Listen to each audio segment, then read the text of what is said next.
All right, we have the returning officer. The returning officer will be taking them outside of the room. Remy.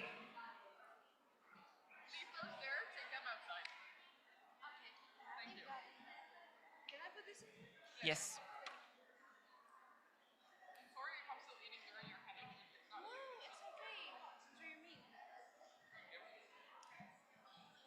Okay, Remy, take the other two outside. Far enough, far enough. When I want to switch to the slides, can I just tell you? Yes, discuss it with him. When I switch to the slide, can I just make it? Except for when you move the slides, if that makes sense. All right, the candidates are leaving the room. Volunteers, please close the door.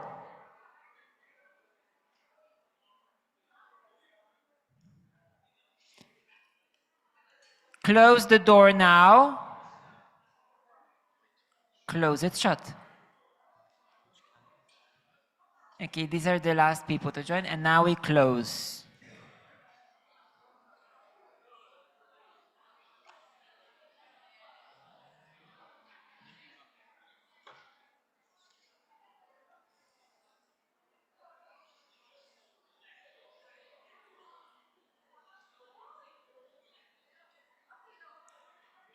Close the door now. Both parts. Thank you.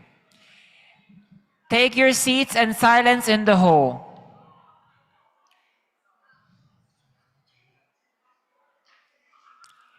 Do you have a mic? Okay, mic. We are starting the presentations for the director of SCORA, and we are starting with Habiba Abdulaziz Abdallah Mahmoud Abdu. The other candidates are gone. We have the confirmation. So when the slides appear, the slides are here, you may start at any point. Greetings, everyone.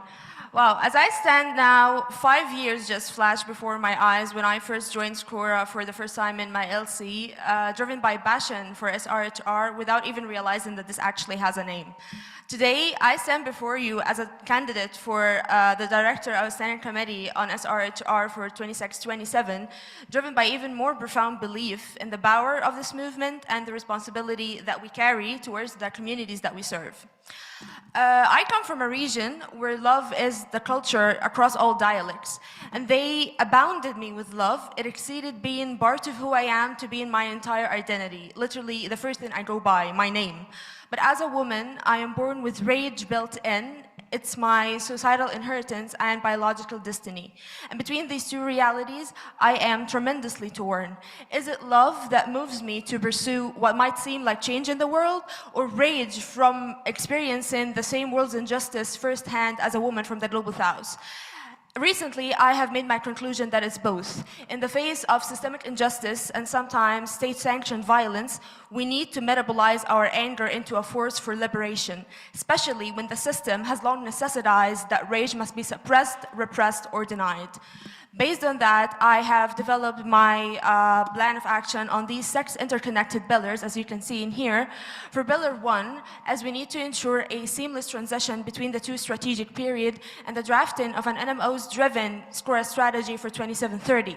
For our second pillar, as we need to ensure having effective internal development strategies and substantial frameworks, including SCORA SOPs, SCORA priority and priority operational plan, if adopted, and SCORA mental health and resilience framework.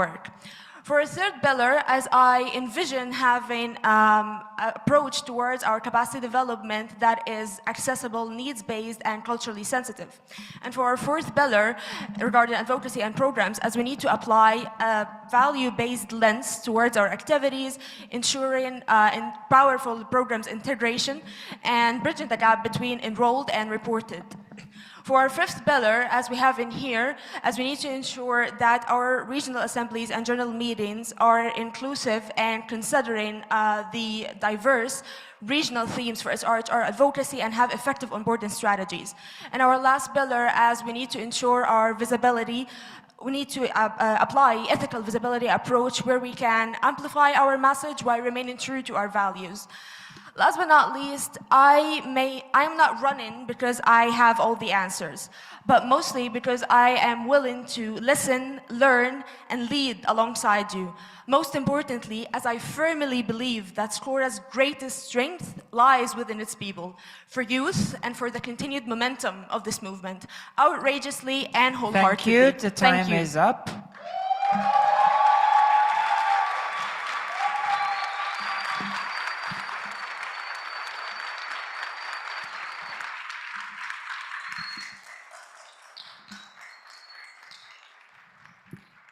And we now turn to questions. Please raise your voting cards or hands online.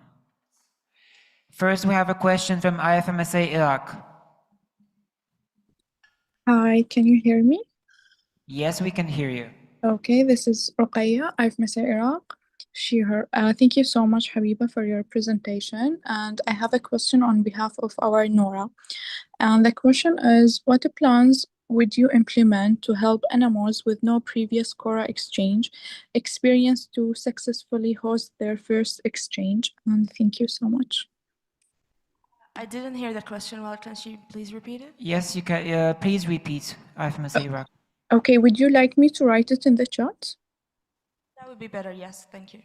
Okay.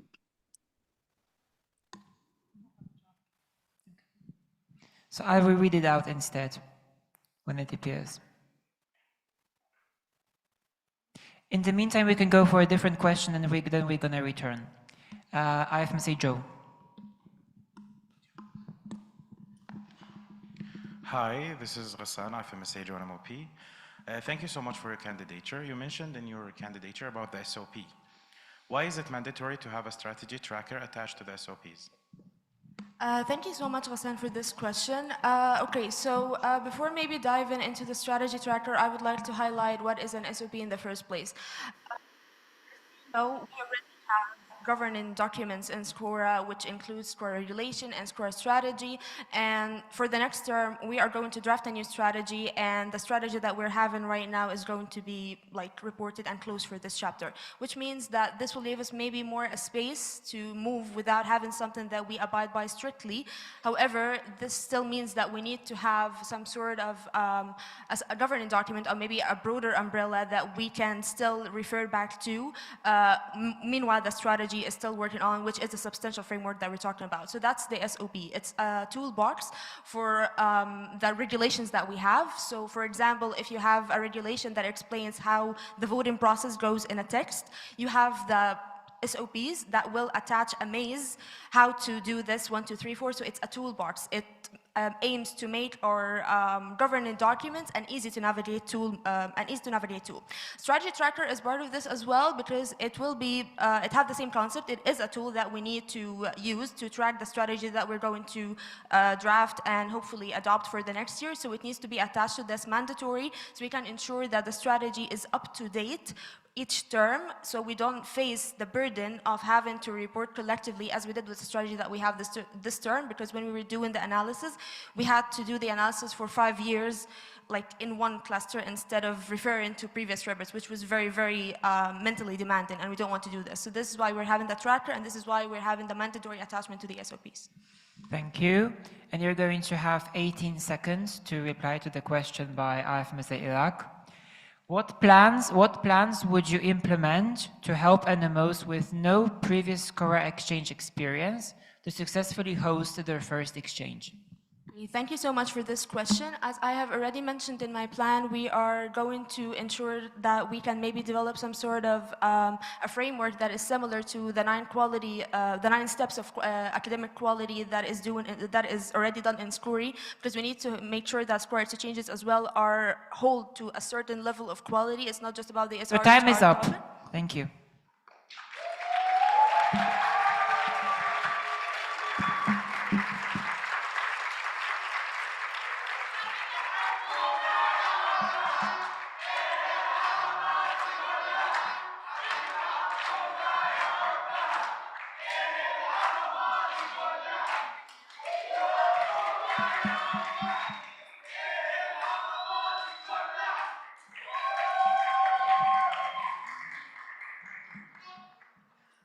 Thank you. Is it a point of order, point of information?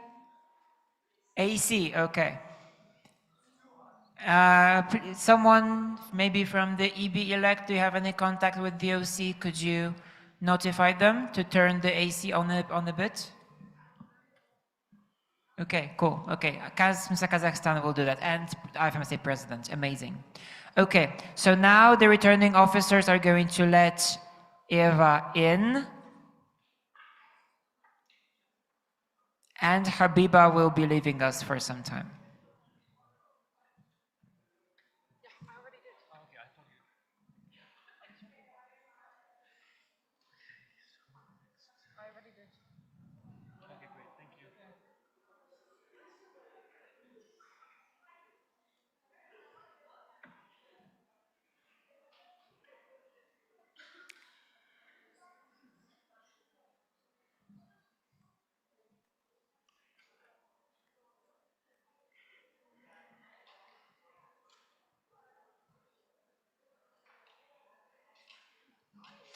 All right.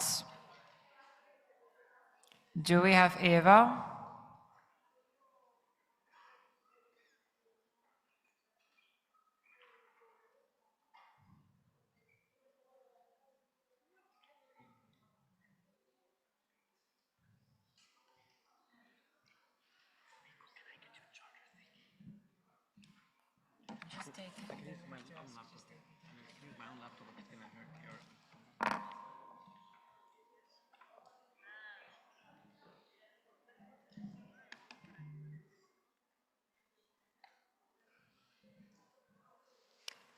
We welcome Eva. Everybody either enter or leave, and we are closing the door. And upon confirmation that candidates are away, we'll be starting. Do you want to be reminded 30 seconds before? Yes, please. Okay. So whenever you want to change the slide, say next slide or signal something to the gentleman right here. Presentation there.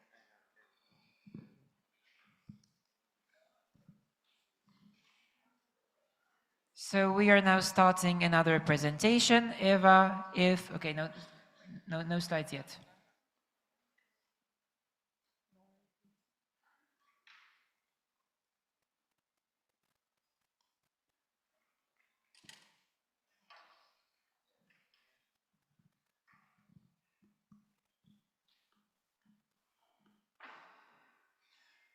I love when people sit down. So Eva, you may start. No, yeah, sorry. No slides. They are away, and we have the slides now on the screen. You may start. Hello, everyone. My name is Eva Minčičová, she, her from Slomsa, Slovakia, and I am honored to stand here tonight as candidate for your next SCORA director. Next slide, please. Over the past few years, I've had the privilege of leading teams both on national and international level. Starting in Slomsa as NORA assistant, then NORA, their head of supervising council, and this term as your SCORA regional assistant for Europe, I've had the opportunity to coordinate and support more than 40 NORAs of our beautiful and very diverse region. Through countless meetings, conversations, challenges, and successes, I learned that leadership is not about having all of the answers. It's about listening, supporting others, and helping people succeed. If I'm being honest, although I stand here with heart full of love for SCORA, I wish we didn't need SCORA.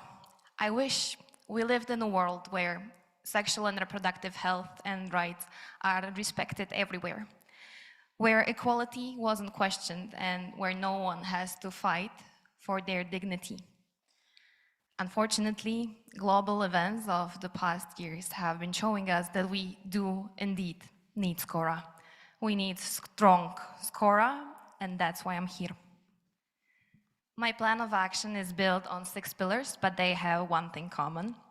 And I noticed that sometimes our enthusiasm moves faster than our systems. Next slide, please. SCORA is full of passionate people doing incredible work.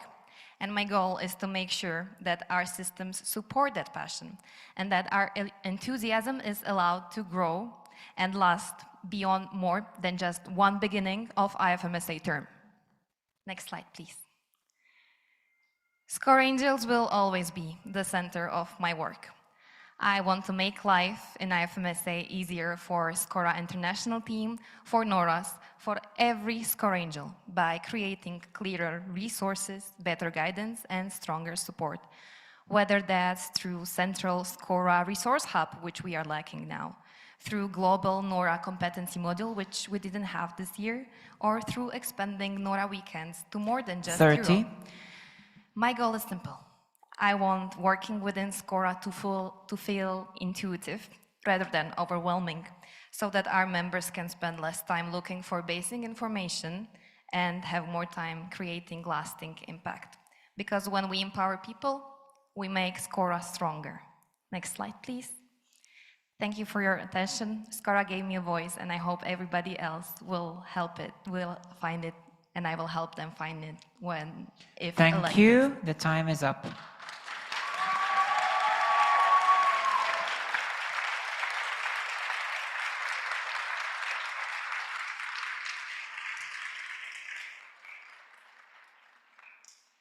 Thank you for the presentation. May we now have the questions? IFMSA Poland. Mic to IFMSA Poland? Do they have a mic? There. They have Michał, and that translates as Mike. And also Maiko instead of Miko. Hi Eva, Michael from IFMSA Poland. Thank you for your candidature. You mentioned in your candidature that you are a newly graduated medical doctor.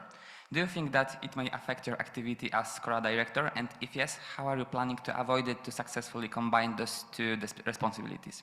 Thank you. Thank you very much for reminding me of my big accomplishment from recent past, and thank you for the question. Of course, I do realize both being a medical doctor and being a Scora director would be very responsible jobs, although only one of them is paid. I am starting working as medical doctor very soon, but I was lucky enough to get the position of my dreams, and I will work as a doctor from 7 a.m. until 2:30 p.m. Monday to Friday, no weekends, no night shifts. And I believe this is actually less time spent working than when I was studying in university in my 6th year. As you can imagine, that can be very demanding. So I do believe I will actually have more free time for Scora and to fulfill my duties as responsibly as possible during that time. Thank you. Next question.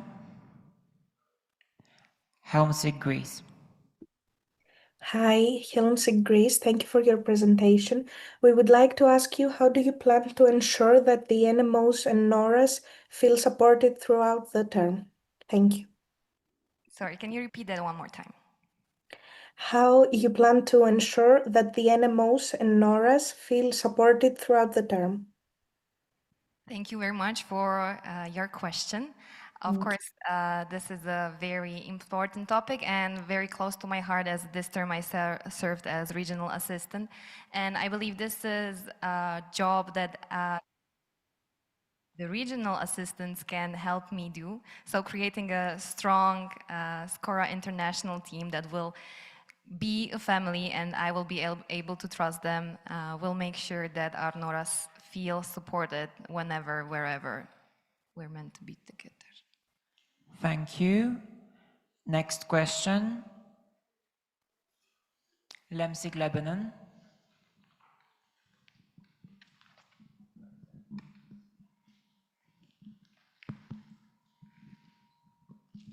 Hello, thank you for your question. This is Mahdi from Lemsig, Lebanon. So my question is, Scora encompasses a broad spectrum of priorities, including SRHR, gender-based violence, HIV and AIDS, LGBTQIA+, health, and comprehensive sexuality education. As director, how would you determine which issues receive greater strategic focus during your term while ensuring that the others are not overlooked? Thank you very much for your question, Lamsig Lebanon.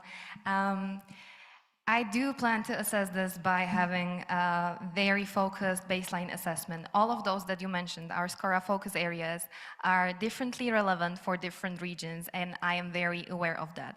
Also, we're going to be drafting new SCORA strategy for 2027-2030, and this is something I would love to implement in the SCORA strategy based on the baseline assessment that we would do. We would have multiple conversations with NORAs and regional assistants from all of the regions. And the time is up. Thank you so much. Thank you very much.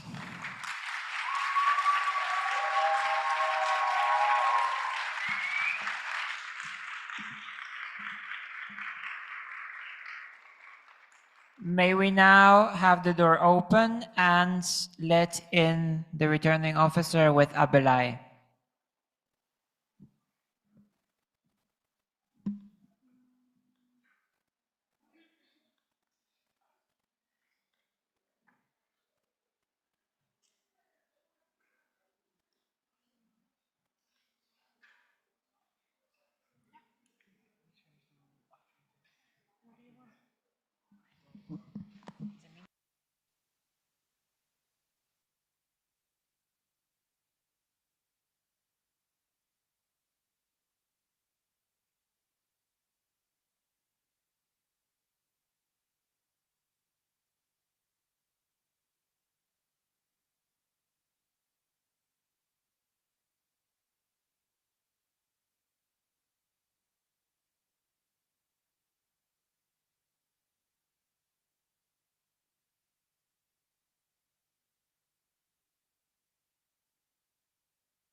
Have Abelai, and hopefully the other candidates are taken away from the room. When we have the confirmation, we'll be able to start.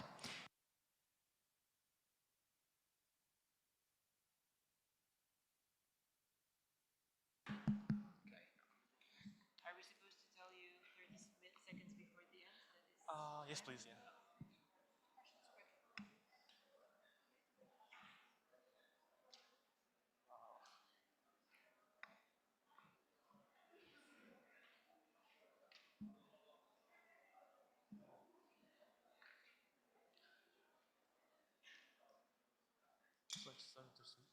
Please close the door. Thank you.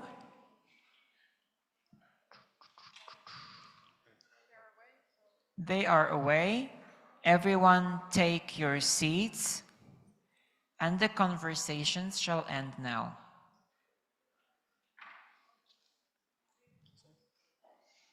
Let's extend the same respect to this candidate, just like for all the previous ones.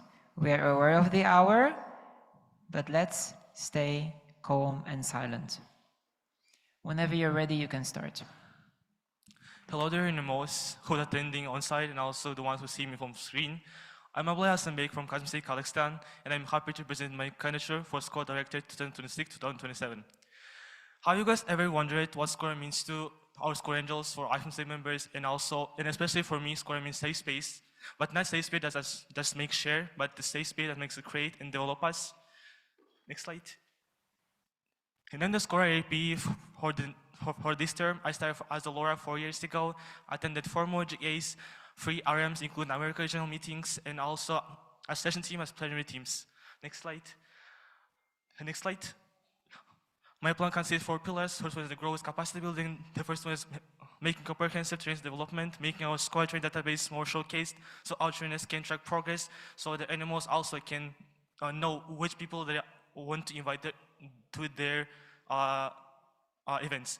The next one is updating scoring structure while also updating with them the reference proposals. And the last one is increasing interest on almost in the score mega opportunities and helping with them to follow up after with them. Next slide.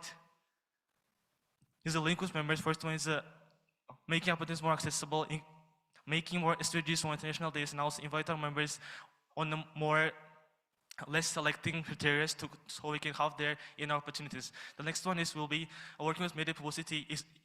It will include the score newsletters, making the 4 of them in the term for every international days and having them to make a visibility because the digital advocacy is the most powerful thing is now.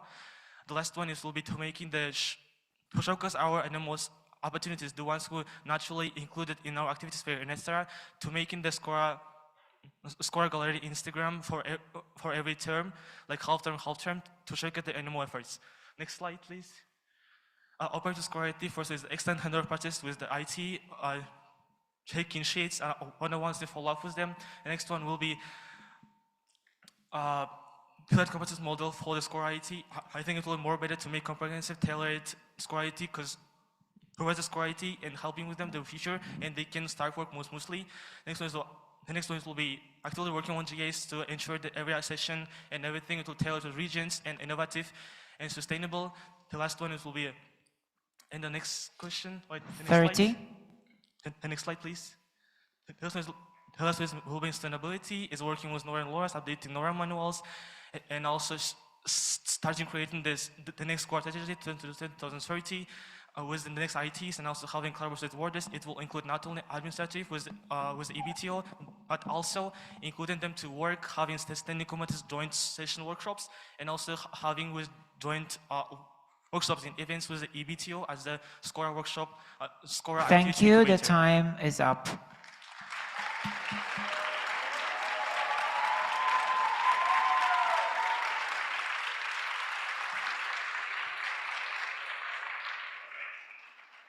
Thank you for the presentation, and may we have questions? Please raise your voting card or your online hand to ask a question to Abelai.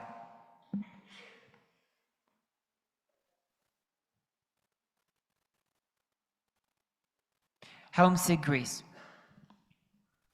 Hi, thank you for the presentation. Helmsig, Greece. We would like to ask you what is your main priority for this term?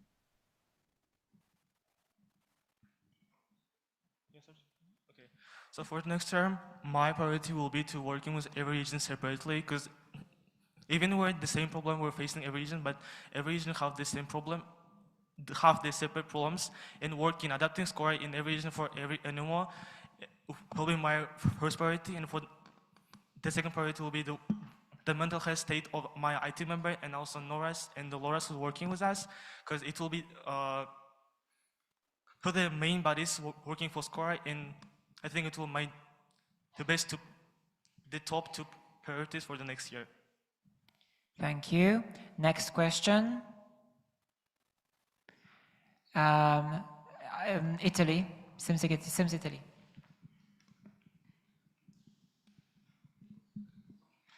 Sara, thank you for your presentation.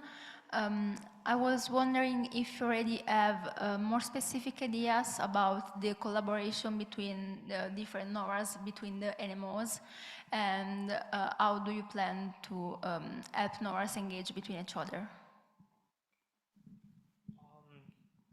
Thank you for the question, but can I have the clarification about this? Is the collaboration about with EBTO about the Without Borders, or does collaboration with the NORAS and LORAS? The first one. Okay. So my plan as the collaboration with Without Borders, and the main one, I was answering this question on the emails. So for EBTO, it will be not about the administrative things, but also including some active workshops, as my plan was making the SCORE activities incubator. It will be 7 days workshop with the VPA team who ensure that our members can learn how to make activities for every day, for every step activity, and also apply our SCORE activities first, because for the last terms, we're having less and less activities first submissions, and I think it will be for EBTO as example. And for standing committees, I would also to create the new join workshops, because as of last year, we had the first version of gender workshop, and we had really good feedbacks on it, and I think as the next year, it will be great to have them to engage the national officers from 2 committees. Thank you. And we have 19 more seconds. Any question?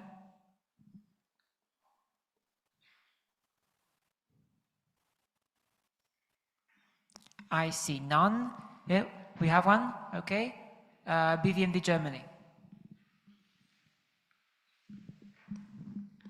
Hi, Sara from BVMD Germany, she, her. Thank you, Abilai, for your candidature. My question for you is, many of your proposals focus on continuing and expanding existing initiatives. What would be the one thing that is a major innovation or something that is recognized as being uniquely you? Okay. As I answered before, so I was planning to make the Scora Incubator proactive workshop, because before that, Scora hadn't any joint events with the VPA team and programs team.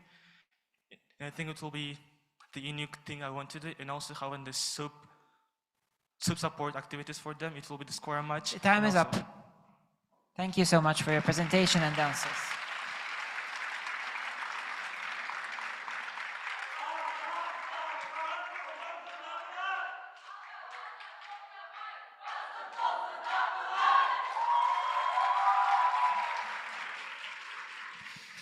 This concludes the candidatures for Scora Director. Now we turn to Scori Director.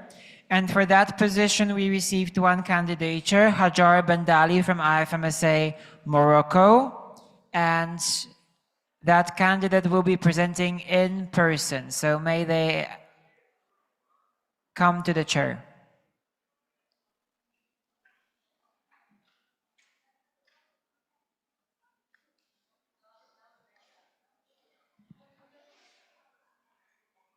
Hajar.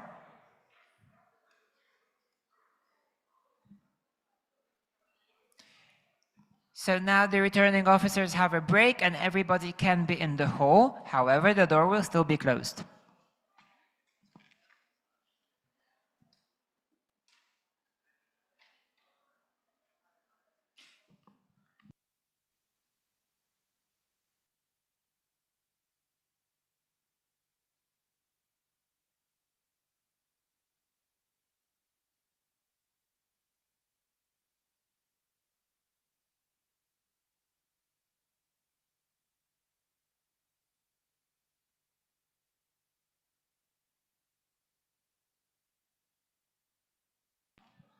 Okay. May we have the door closed so that we can let Hajar present? Please close the door. Great. Now take your seats.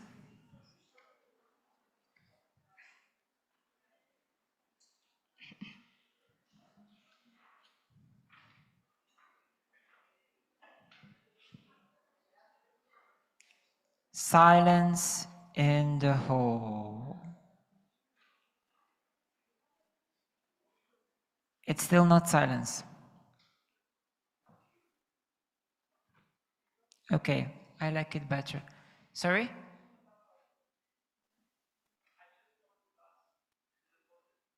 Okay, do pass and then the door is closed again.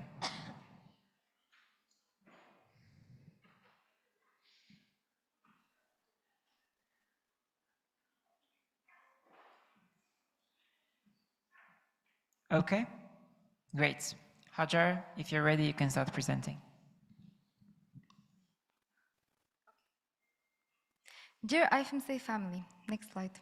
Let me tell you a story of a research enthusiast, a girl that were passionate about research, but research were not accessible to her due to limited access to research and research education in her country and her city. Next slide. They called her Baby Hagar, and if you didn't know her, this is your chance to do it. So she is currently serving as regional assistant for the EMR. She attended 6 IFMSA General Assemblies, held 5 positions, local, national, and international, were present in 3 EMR regional meetings, attended 5 workshops, coordinated 2, and trained in 4. And last year, she hosted the International Research Camp 2025 in Morocco. Next slide. Then she started reflecting and asking herself, how can we make sustainable, impactful, member-centered SCORI that will empower every medical student to contribute and experience research? Next slide. She reflected on the challenges that we currently have in, and she built upon past efforts, and she crafted 7 pillars. Next slide. Starting with building a sustained, solid SCORI international team through effective handovers, personalized capacity building, restructuring the task distributions, and ensuring a healthy environment work. Next slide. Okay, then sustaining and development SCORI from within through drafting and adopting the next SCORI strategy and boosting SCORI academic quality and activities, and by the end have the objective of adopting a SCORI program by the end of the term, hopefully. Next slide.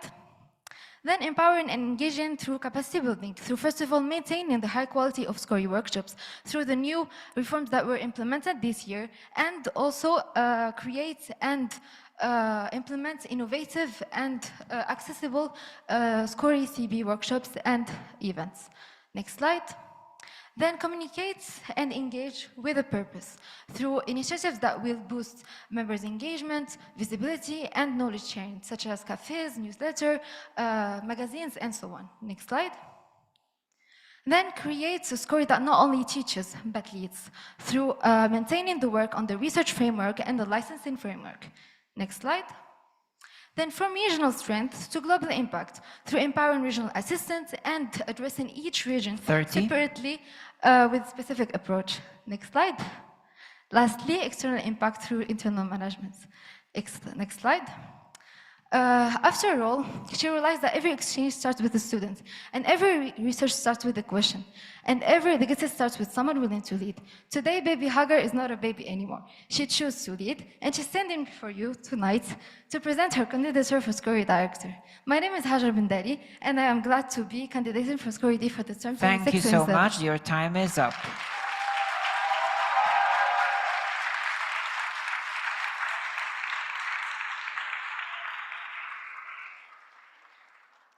Thank you so much for your presentation. May we now have the questions?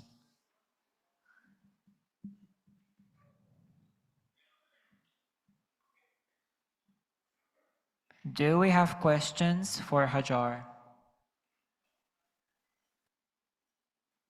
Wow. Okay. I'm gonna ask for the last time. Online participants? In-person participants?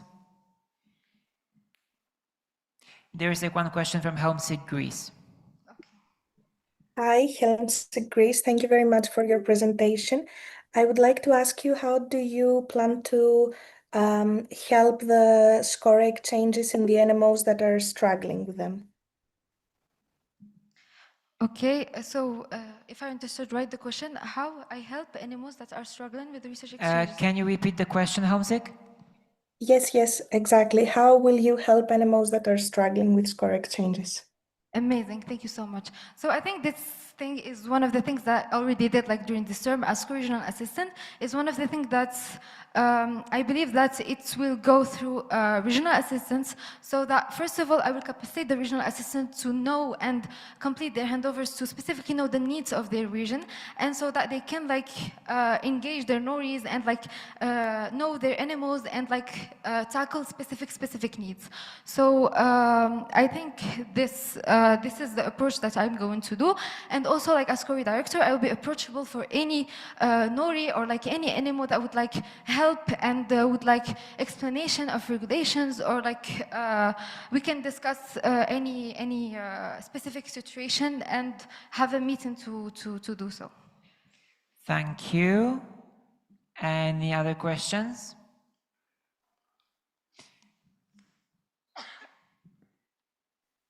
El Salvador, IFMSA El Salvador.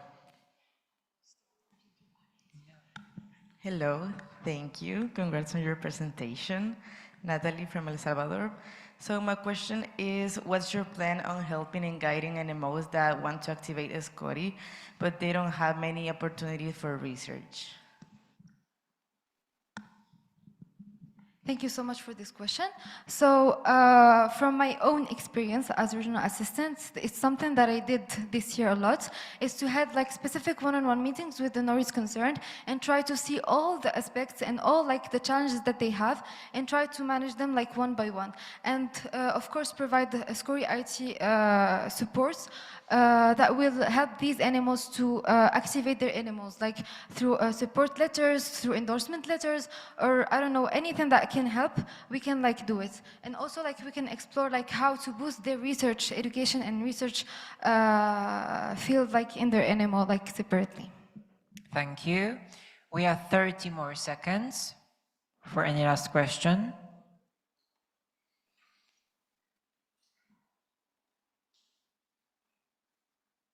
I see none. Thank you, Hajar, for your presentation.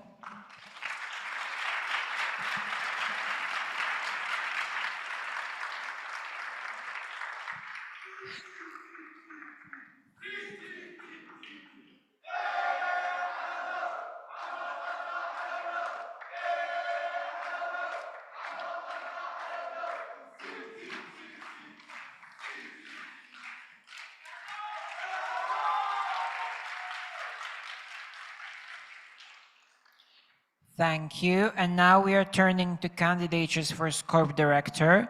So I'm going to ask Rana Khaled Mahmoud Salman, Yasin Lamarti, and Sabhat Danjim to approach the chair. We'll check how they're presenting. Yes, all of them are presenting in person, so you're very much welcome at our chair. Returning officer, are they here?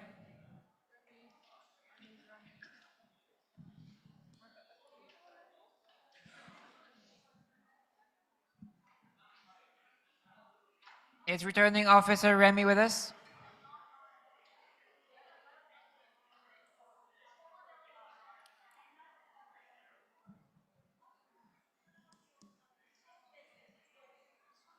I'll let him do it. Yeah. You can go with And we will be starting with Rana from IFMSA Honduras. You can take the candidate outside. Yes. Because I don't know where Remy is. no. Oh, Remy is there. Please, Nikolai. Yes. Remy, can you take those? Should I say 30 when you're almost done? Yes, please. Thank you. And what was I going to say? Almost. The time starts when I start talking. Yes. Okay, and who will be doing the slides? Okay, so will you be able to, like, when I tell you next immediately, because I need to take a there's a glimpse? delay. It's not an issue with me. It's an issue with the Okay, no problem. When I start with the slide on the other, I'm going to be pillar number 1 and I'm going to talk a bit about that. And then I'm going to say pillar number 2. So when I start with 2, can you please go through that? Just when you say pillar number 2, I will change it myself. Yeah, And then exactly. when you say 3, I'll change it myself. Yes. And when you say next slide, just say it one time because sometimes when you say next, I think Let thinking Muriel you in. to slide. Let Muriel in, she's the candidate. All right, it's time to close the door. And the candidates are leaving with the returning officer.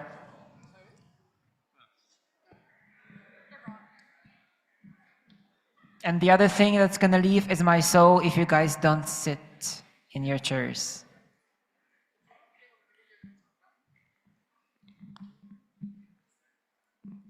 All right. Silence in the hall.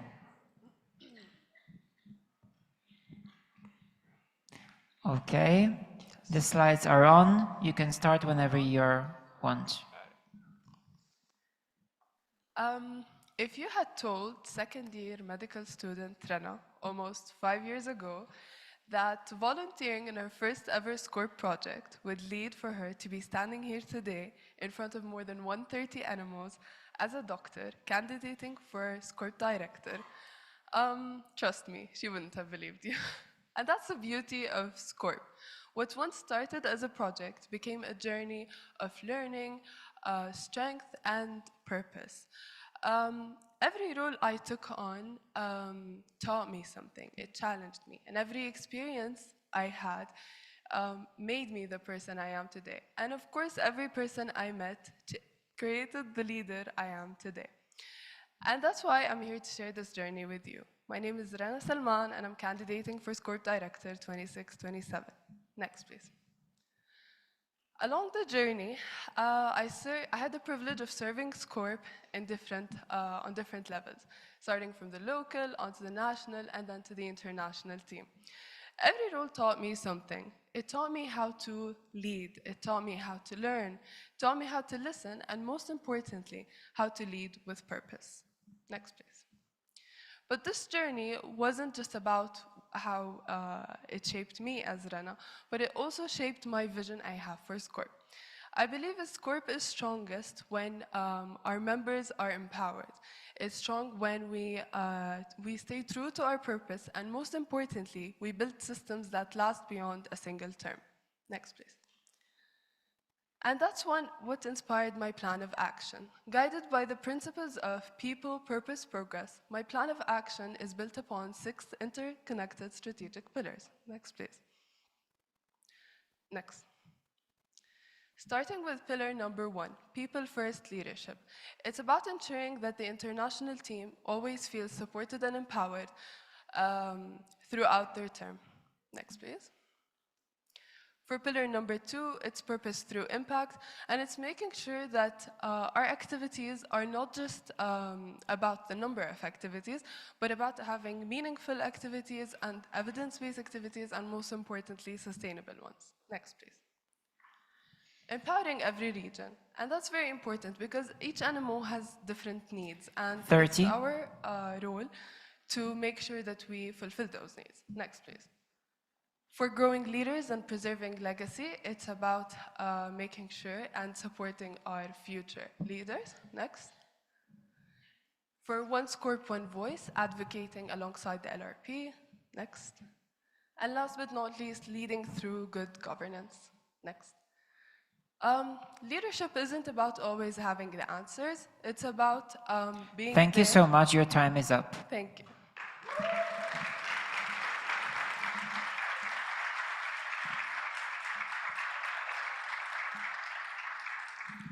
And now let's turn to questions. Please raise your voting cards. IFMSA Norway.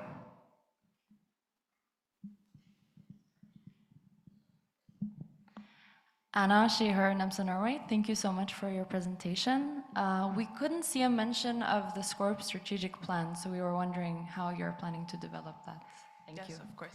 Thank you, Anna, for your question. It is definitely, unfortunately, I didn't have the chance to put everything in the slides, but it's definitely part of my plan. Our SCORP strategic plan ends this year, and we're going to have the next year for drafting in order for us to align with IFMSA's plan. And of course, we know that last term, our strategic plan was supposed to end, not this one, the one before. We extended it for 1 year in order to align it with IFMSA. And now, as IFMSA's new strategy gets adopted, we're going to have a 1-year drafting, which is going to be my term if I get elected. And then we're going to work on that to have our 3-year strategic plan. And yeah, I guess that's it. So thank you. Thank you. Next question. IFMSA Spain.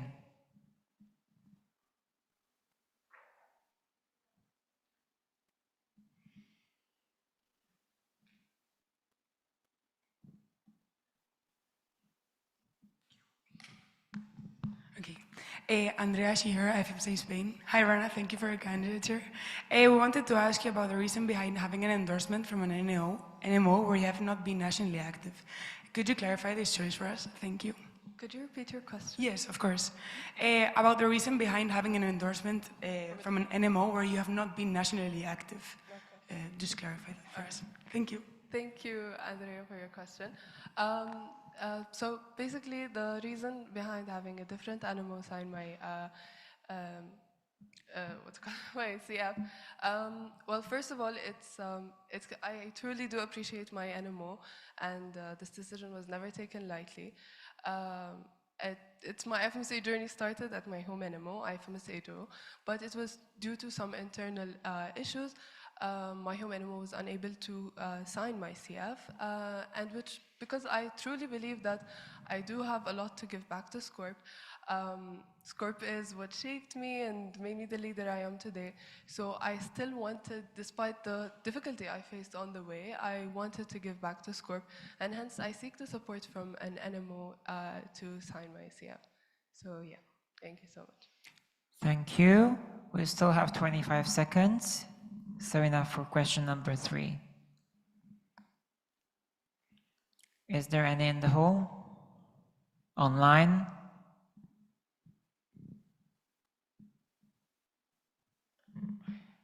I see none. Thank you, Rana. Thank you. And may we have Yassine return to the hall and Rana leave.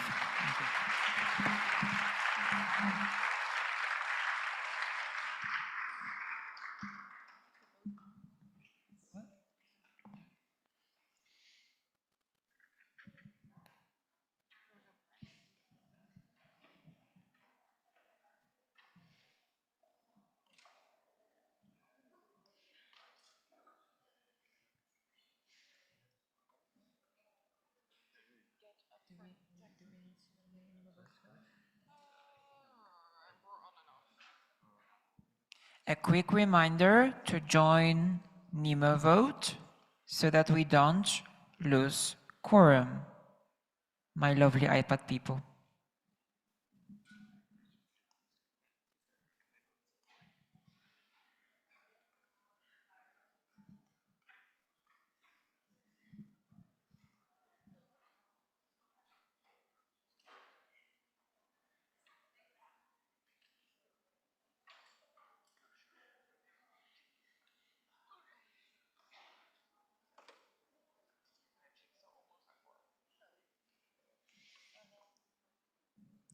Okay, we have Yassine.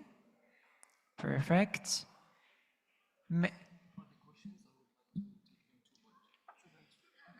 there are two, obviously. If there are two, exactly. So do you want to be reminded 30 seconds before? Yes, 30 seconds after that. May we now close the door and depart the opponents?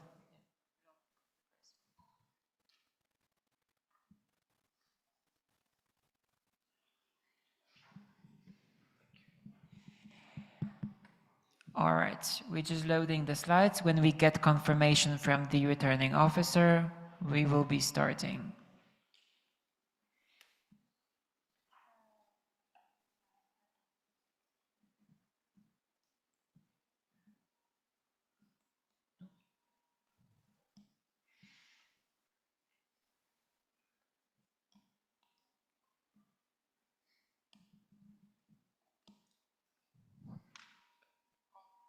Okay, they are away, and you may start. You have 3 minutes. Dear IFMSA family, 5 years ago, I joined IFMSA and SCORP without imagining where this journey could lead me. And today, here I am, standing before you as a candidate for the SCORP D position. It is both an honor and responsibility to share with you the vision that I have for our standing committee. But before doing that, let me briefly introduce myself. Next slide, please. My name is Yassine, and I'm a 5th-year medical student from Morocco. During the past year, I had the chance to serve SCORP locally, nationally, and internationally. Next slide, please. I also had the chance to participate in 5 GAs, 3 SCORP camps, and coordinate multiple SCORP workshops, initiatives, and trainings. And all of this helped me to better understand SCORP and our standing committee, and lead me to this moment. So let me share with you the vision that I have for the upcoming term. Next slide. For peace, for people, and for purpose. I choose to start with the people because I always believe they are SCORP biggest strength. And first, we have the SCORP IT. I want to make sure that they receive their full handover, start the term with an IT competency module so they can better understand their role, and also prioritize their well-being and autonomy during the whole year. Then we have our members and NMOs. So with the help of the SCORP IT, I want to make sure that they receive continuous and tailored support, especially the NMOs operating in conflict-affected areas or difficult situations. Then also create for them initiatives and opportunities where they can engage and also showcase their work. And finally, help them to maintain their active status and voting rights. Then we have the CB part. SCORP workshops are already among the best. What I want to work on is the following part, especially with the trainers. Also expand the online format and add different streams with different languages like French or Spanish. Then also try to get more external recognition for the rest of the SCORP workshops with the help of the LRP. Next slide, please. Then we have the peace. And this is why SCORP exists from the beginning. What I want is a SCORP that is more vocal. So with the help of the LRP, I want to make sure that all our advocacy efforts make meaningful impact. Then we have also the SCORP programs. So with their current renewal and introduction of the SCORP thematic areas, I want to make sure that they are very well promoted, and also I will work on them so they can very well implement. Next slide, please. Then we have the purpose. And because the success of the term is not only defined by the work we do, but also with the legacy that we leave behind. So I want to work on the next SCORP strategic plan with the help of NMOs, members, and alumni. I wanted to reflect everyone's priorities. Then we have mega events part, and this is the field that I've been working on all this year. So if you have any question about it, feel free to ask me. Next slide. That was my plan of action. Thank you so much for listening to me, and I hope that I can get your trust for peace, for people, and for purpose. Thank you.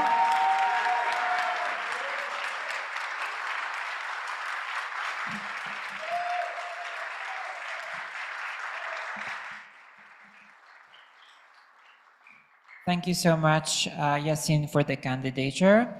May we now have the questions? And we will start with IFMSA Joe.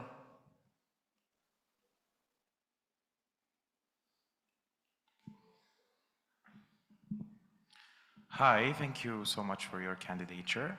We just want to ask that what challenges you think that SCORP has that we need to work on this term? Okay, and the candidate would like 2 questions at a time. So if there is any second question, okay, Anna in Portugal.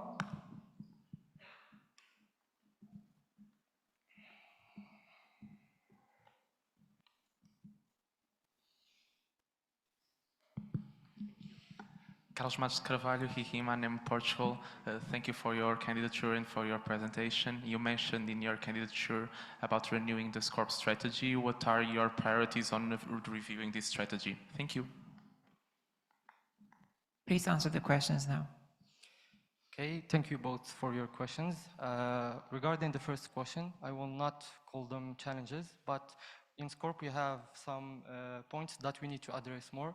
As I mentioned in my candidature, we have first the follow-up part regarding the initiatives, or either the CB part, because each year we have a lot of SCORP workshops, but when we need trainers either for SCORP camp or SRTs or for them to apply a session team, we suffer to find them. So I want to work on this. Then also the institutional memory, because again, each year we do a lot of initiatives, a lot of manuals and things like this, but they got lost in drive folders, so I want them to preserve them. Then regarding the second question for the SCORP strategic plan, first I will review the report that's been done with the previous SCORP director, and again I want either to work on the CB part, because the regulations have been made a few years ago, and also members' engagement. Thank you. Any other questions? Sismitali.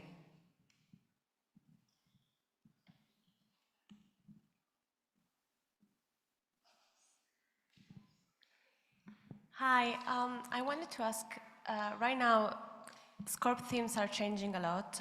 I want to know what's the main thematic issue you want to face for this term, and like as IFMSA, it's the main SCORP topic that you think we have to work on. Okay, so regarding SCORP thematic areas, we already changed them during previous terms, and we have 7 right now. One topic that touches me a lot, it's migration. I think that a lot of you already saw what happened in Morocco during the past few days with migrants crossing borders and things like this. So this touches me a lot, so I want to work on that. And I will be also open for suggestions either from NORPS or IT members or anyone. Thank you. We still have 24 seconds left. Any question to fill that space? IFMSA Poland.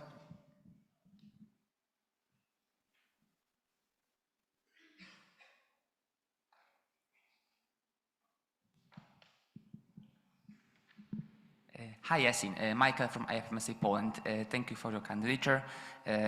If you had to choose one SCORP experience, what shaped you the most, what would it be? I think this is an obvious question. I had the chance to participate in SCORP camp as a trainer, and in Turkey that shaped me a lot. Then last year as head of OC of Morocco SCORP camp, and this is the reason why I'm standing here right now. So I will say SCORP camp. Thank you. We still have 9 seconds. I see no questions coming in. Thank you so much, Yasin.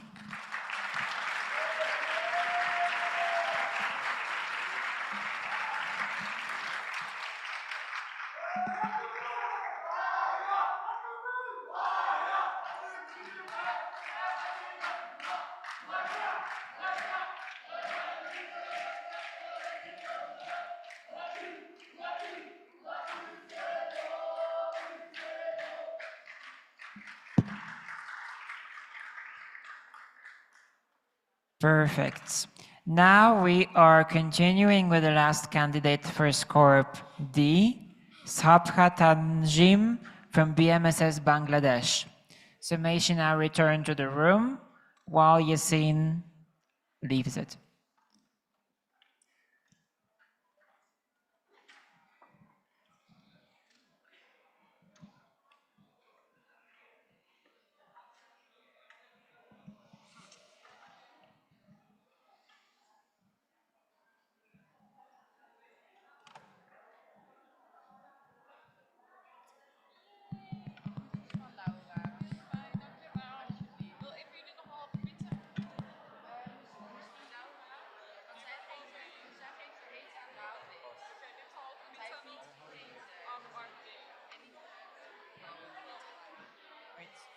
Oh, sorry. I just wanted to go sit there.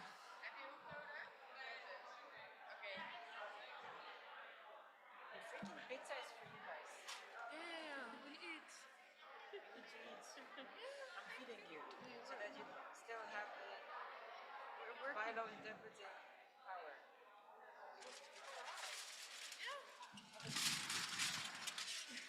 One slice for one person.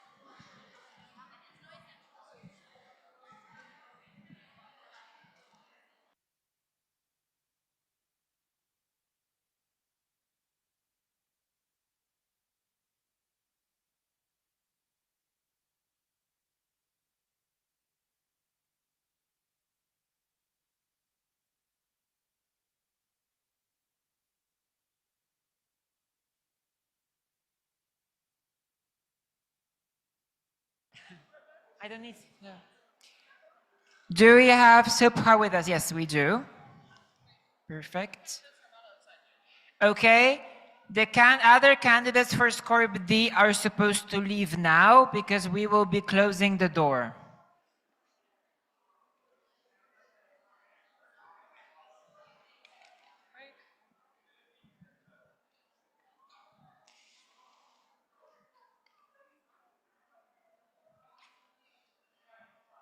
We are closing the doors in 5. Thank you, IFMSA Joe, for your support.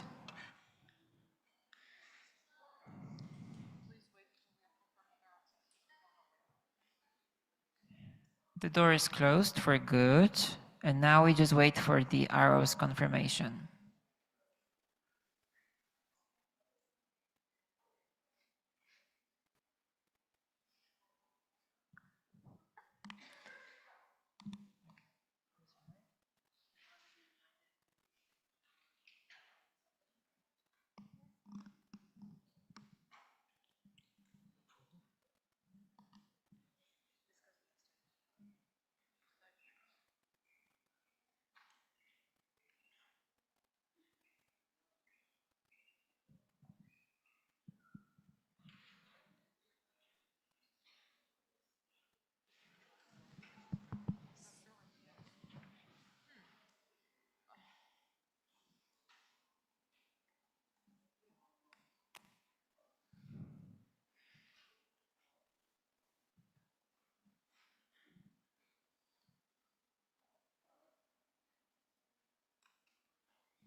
Can I ask IFMSA Morocco to please text Yassine and tell him to find the returning officer in front of the hall because we have lost him now?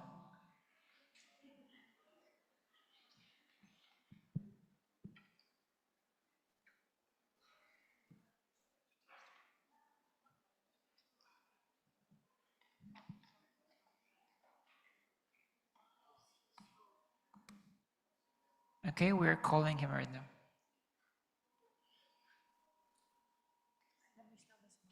Back in my day, we had an official whose assistant had this official with an air tag so that the assistant always knew where the official was. But yeah, we're not repeating that this time.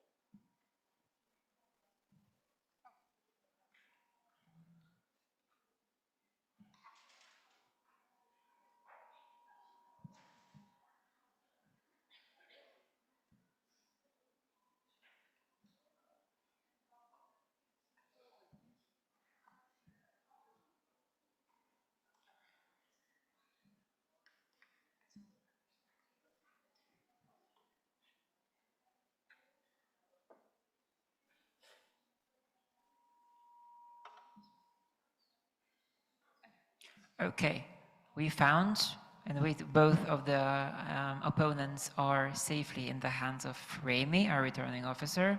Therefore, you can start whenever you're ready. You have 3 minutes.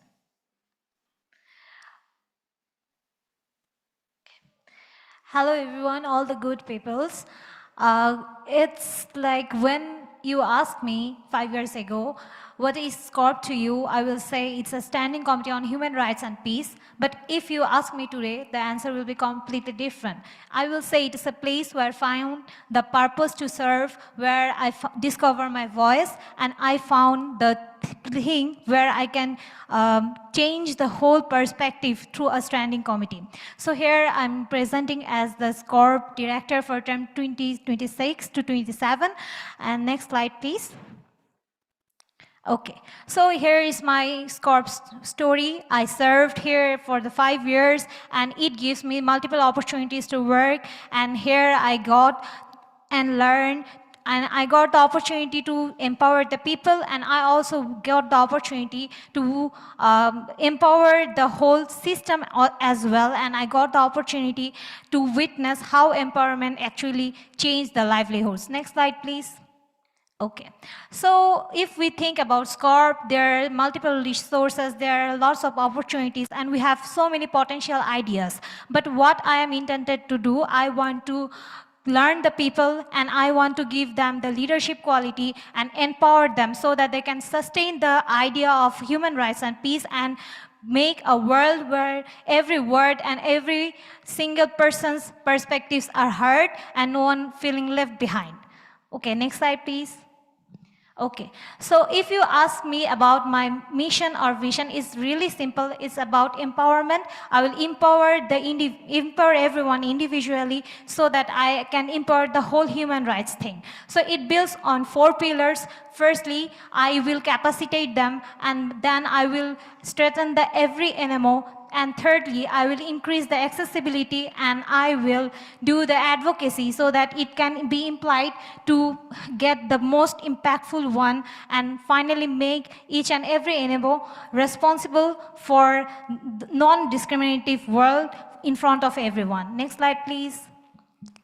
And when we talk about sustainability, we have to emphasize there, and so that we can make a world where no one is felt left behind or lacking behind. And how we can do that? We can do by cooperating with other NMOs, and we can do it by prioritizing the policies as well. Next slide, please.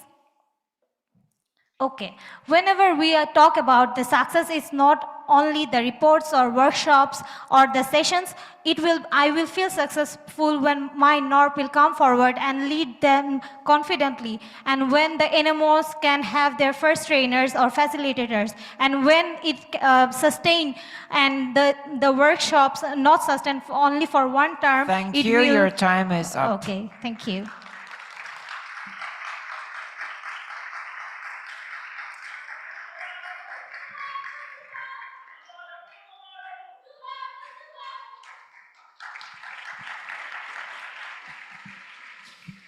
Thank you for this candidature and for, now let's have the questions.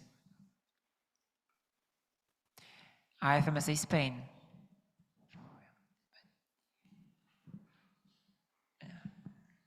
So hi, thank you so much for your candidature and your presentation. So I'm Caterina, she, her, from IFMSA Spain, and I wanted to ask you, you do not mention anything concerning the strategic plan in your plan of action. So do you plan to work on it during this term? And if yes, what would you mainly focus on?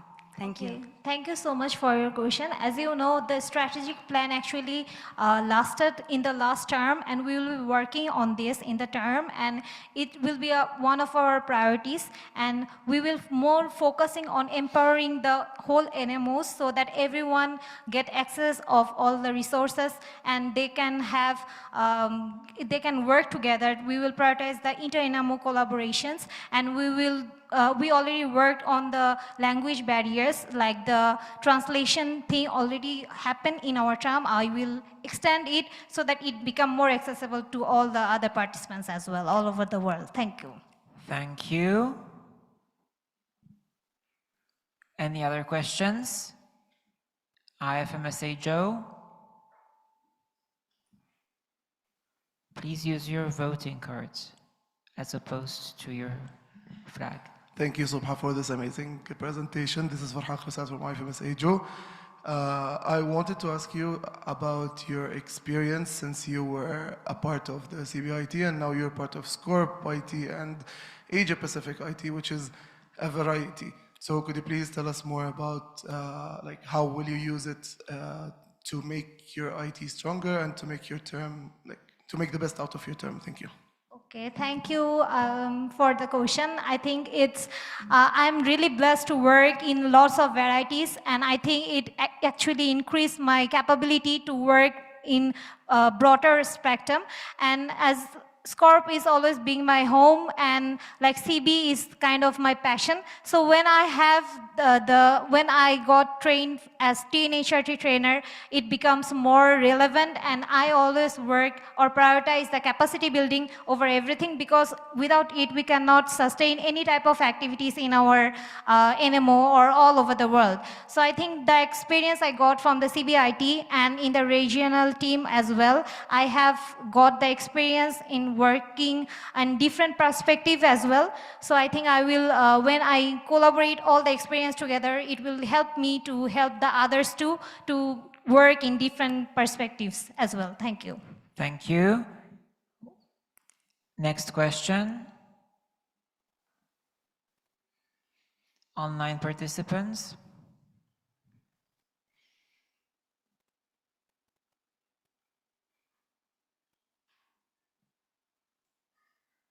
From the hall? I see none. Thank you so much, Subha, for your candidature.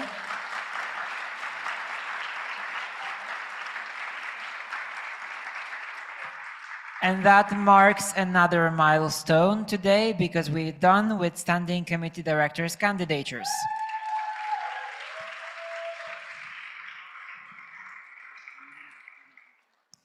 So now we are progressing towards LOs, and we are going to start with LME. And for this position, we received only one candidature. Therefore, there is no need for anybody to leave the room. However, there is still need for everyone to sit down and for the doors to be closed. So the candidate, the sole candidate for LME is Muriel Slim from Leipzig, Lebanon. She submitted a video presentation. However, she will join us online to answer your questions. So, are we ready with the video now? Can I confirm that Muriel is online and can hear us? She's online. Can you hear us, Muriel?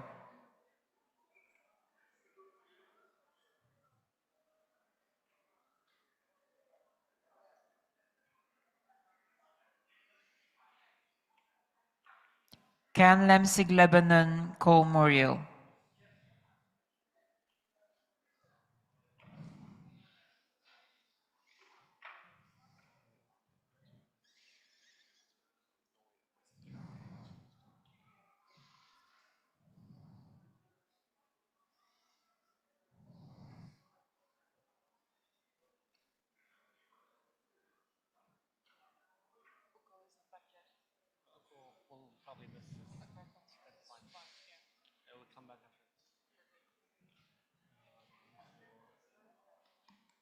Hi, can you please confirm that you're able to hear me?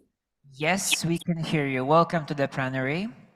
We will Thank you. now play the pre-recorded video that you sent to us, and afterwards you will have 2 minutes to answer the questions of the NMOs. Okay? Perfect, thank you. Great.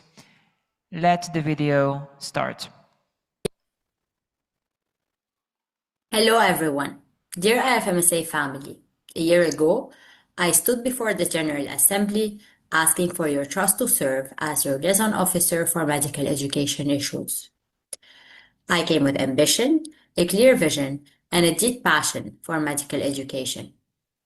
Today, I stand before you with something I didn't have then, the experience of serving our federation. This year has challenged me, inspired me, and above all, changed the way I understand this role. When people think of external affairs, they often see what's above the surface: the meetings we attend, the partnerships we build, and the policies we contribute to. But what truly defines this role happens beneath the surface.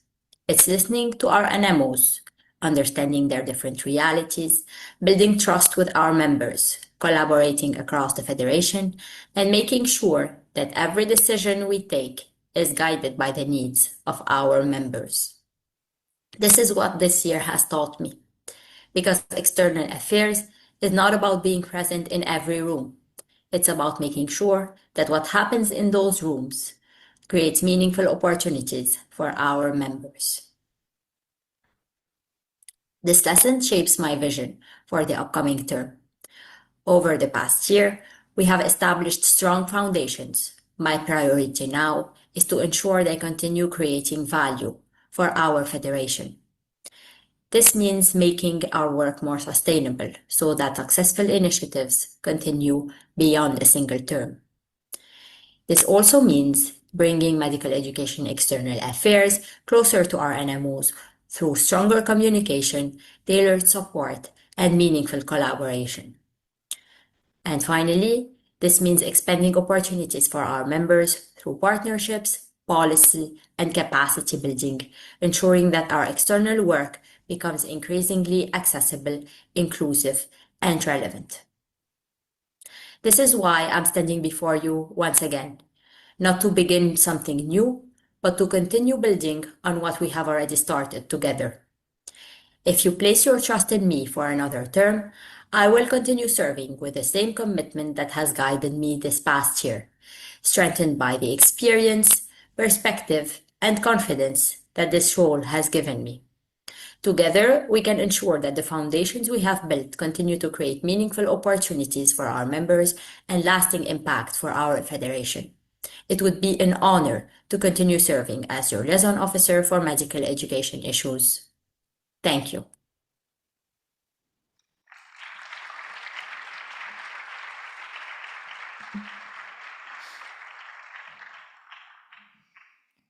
Thank you. Can you confirm, Muriel, that you're still with us?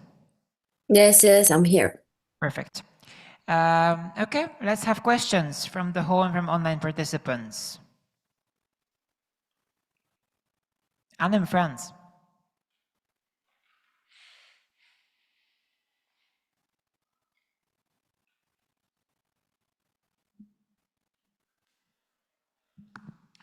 Hi, Ileosh here, and in France. In your candidature, you have talked about wanting to make external affairs more accessible. How do you plan on including NMOs, especially on policy document renewal? Okay, thank you so much for the question. First, I'd like to acknowledge the great enthusiasm we have witnessed during this term from our members and our NMOs regarding medical education external affairs. It's always a pleasure to witness such enthusiasm. And in order to involve NMOs in medical education external affairs and particularly policy documents, I hope to, if elected, hold policy document sessions where we can discuss SCOME policy documents and the different topics that they address. And this will allow me to get closer to the NMOs and get more familiar with what they think and hopefully collaborate more with them on this. Thank you. Thank you. Next question. Medicine Sudan.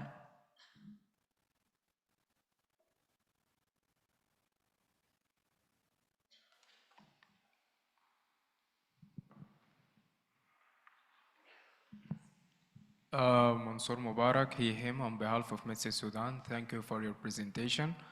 Actually, there is some of external partners engagement plans were mentioned in your previous candidature, but weren't done or included in the interim report, and yet they were proposed again for this candidature. What are the challenges that face their implementation and what are their feasibility? Thank you. Okay, thank you so much for the question. It is true that there are some plans that were mentioned in my previous candidature that were not included in the end of term report. Of course, whenever you get on the ground, things are different. Like you get to first meet the externals and then get more familiar with their work, their priorities, etc. While not everything mentioned in my previous candidature was achieved this term and or included in my end term report, the things mentioned in my current candidature are not the same.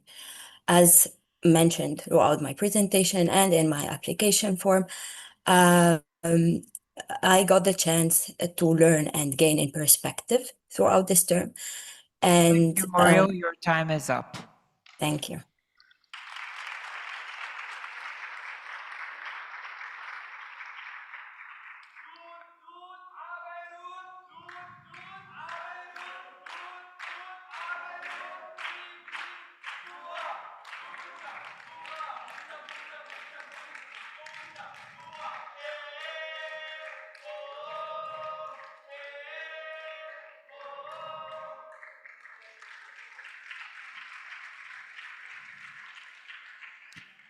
Thank you so much, Muriel. And we are now moving to the candidates for the Liaison Officer for Public Health Issues.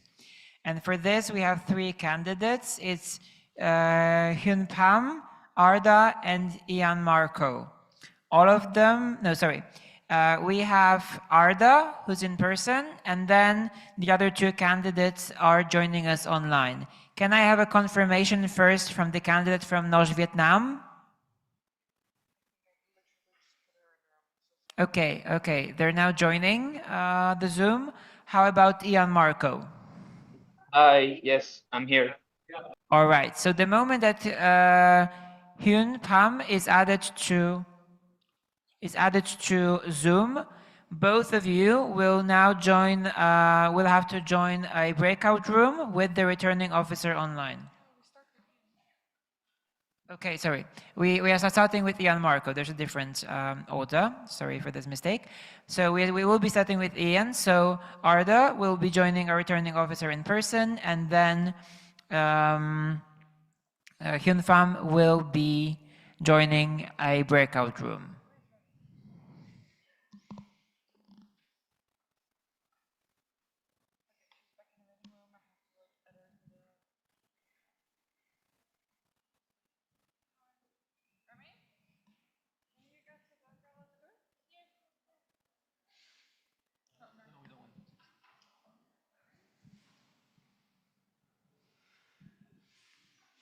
So we are starting with Ian Marco, who submitted a video presentation. And afterwards, he will answer questions live via Zoom. Okay, we see the candidate in person leaving the room.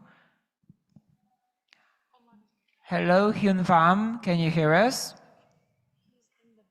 Okay, already in the breakout room. Okay, perfect.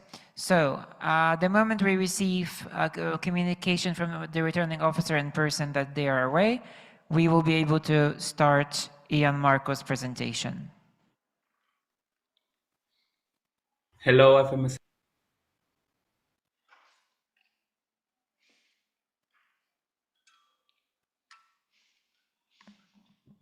Okay, everyone take your seats, and the door is closing.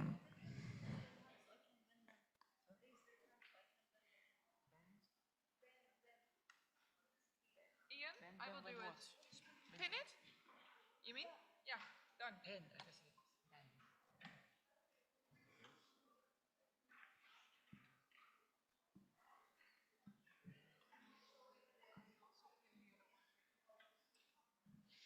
Okay, we have confirmation from the returning officer in person. Therefore, we are going to start the video now. Hello, IFMSA family. My name is Ian Cook, and this is my candidacy for the LPH position. A little bit of me. You can see here I had like national positions in my NMO. I'm really thankful to IFMSA Panama. I've been lucky enough to represent IFMSA like 2 delegations as of now, and also work around policies and also understand better about capacity building opportunities. My vision for public health external affairs, I divided my plan for like 5 different pillars, as you can see, and we're gonna go one by one. So for making public health external affairs more accessible, I really want to not just do what we currently have. I want also for it to be more accessible and for it to be more visible for members, because I think sometimes information gets a little bit lost. And I really want for members to understand where they can find opportunities, where are the coming up next activities, and also for us to reach out to SCOF arrays so that we can understand the difficulties and also what they would like for us to implement so that their members can actually engage in SCOF activity. I really think that we should do a review about what we currently have and what we would like to go next, especially because time changes and sometimes also the members are really interested in some new opportunities or also in the way we actually engage with the members or the MOUs we already have. So I would like to make an assessment before to understand better what we currently. I really feel like we need to show our members a little bit more about what is the delegation preparation. Sometimes we get lost a little bit in those things, and I really think we can have a standardized process, and also not just that, but also see that there were many opportunities that alumni in the previous have enjoyed and have endured, and I think they can share a lot of experience with our members so that they feel a little bit less frightened. Like we need to have an external affairs calendar so that members can see and also be more transparent about like reporting and accountability. I know we do that already. I know we shared it with NMOs, but I feel like we need to start trying to reach out more to members in general. And I feel like we could do a newsletter, we could do like a subscription type of email that members can actually receive all that's going on. And I feel like this is a way of us trying to reach out more to the member, make a mapping not just for what happens when we are in the room, but also what we could do afterwards. And I feel like we could include delegates and the NMOs of these delegates in the way that they can actually help implement the active decisions that are taken in these meetings. So I want for our IFMSA to not just work closely with the partners, but also with the members and IFMSA NMOs so that they contribute to what was spoken about in this type of meetings. If you have any questions or any comments you want to talk about, you can feel free to reach out to me. Really, thank you once again. And Thank you.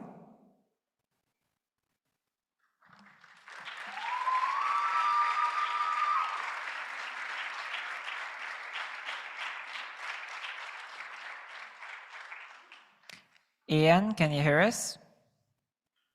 Yes, I can. Great. May we have questions from the hall and from online people? IFMSA Norway.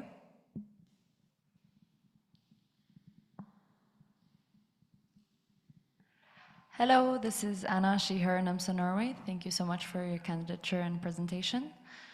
You have experience in SCOF on a national level, but you're lacking experience on the international level, as well as in external affairs. What makes you qualified for this role, and what is the biggest challenge you foresee? Thank you. Do I begin as soon as she ends, or I don't know, you let me know.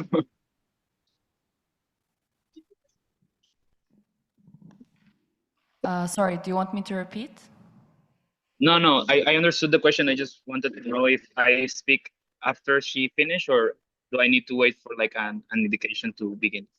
You can immediately start answering the question. Okay. So yes, I know I'm lacking a little bit about the international positions or like experience.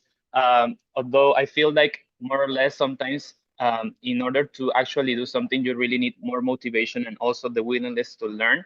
I think even though we also have international experience, sometimes it also does not feel like you know everything that there is to know about a charge or a position. So for me, I feel like I have that willingness to actually learn. I want to actually be more invested in this.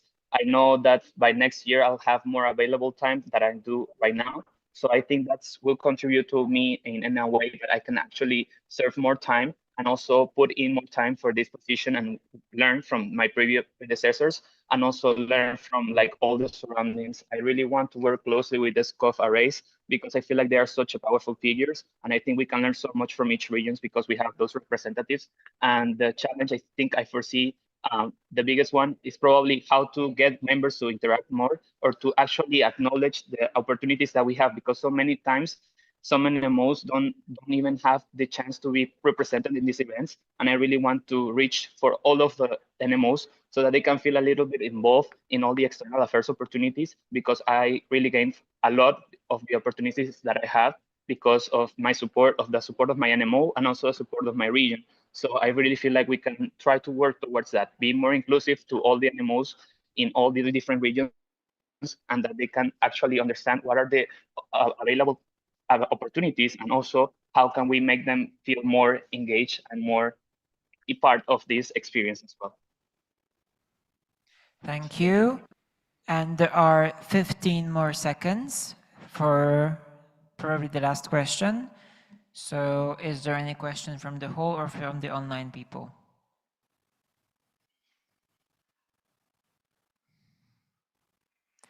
I see none. Thank you, Ian. Thank you.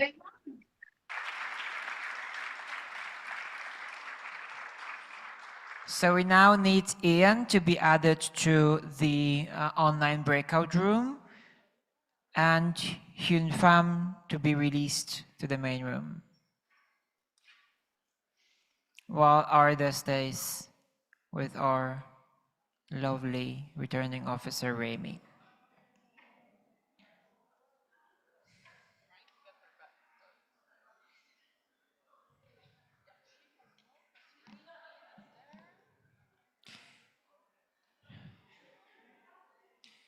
Hyun Pham, can you hear us? Oh, yes. Am I audible? Yes, you are audible. Yeah, thank you.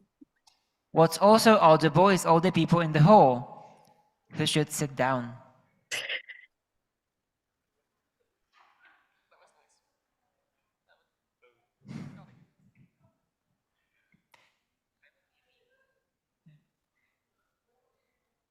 What should be audible now is the sound of the doors being closed. So please leave the hall or enter. And now we are, okay, one person running, and we close the door. Yay.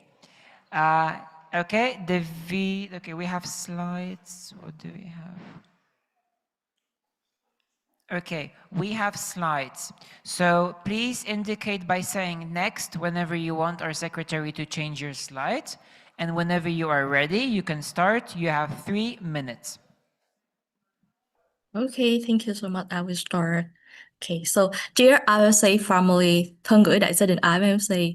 My name is Huỳnh Phạm Gia Hân or Hani. I'm from North Vietnam and currently serving as the SCOP Regional Assistant for Asia Pacific this term. It's an honor to present my candidature for Liaison Officer for Public Health Issue 2026-2027 and my journey from a growing animal to supporting national public health officer across a diverse region has shaped why I am running and the kind of LBH I hope to become. Next slide, please. And next slide, please. We are stopping the clock and fixing. Oh, yeah, sure.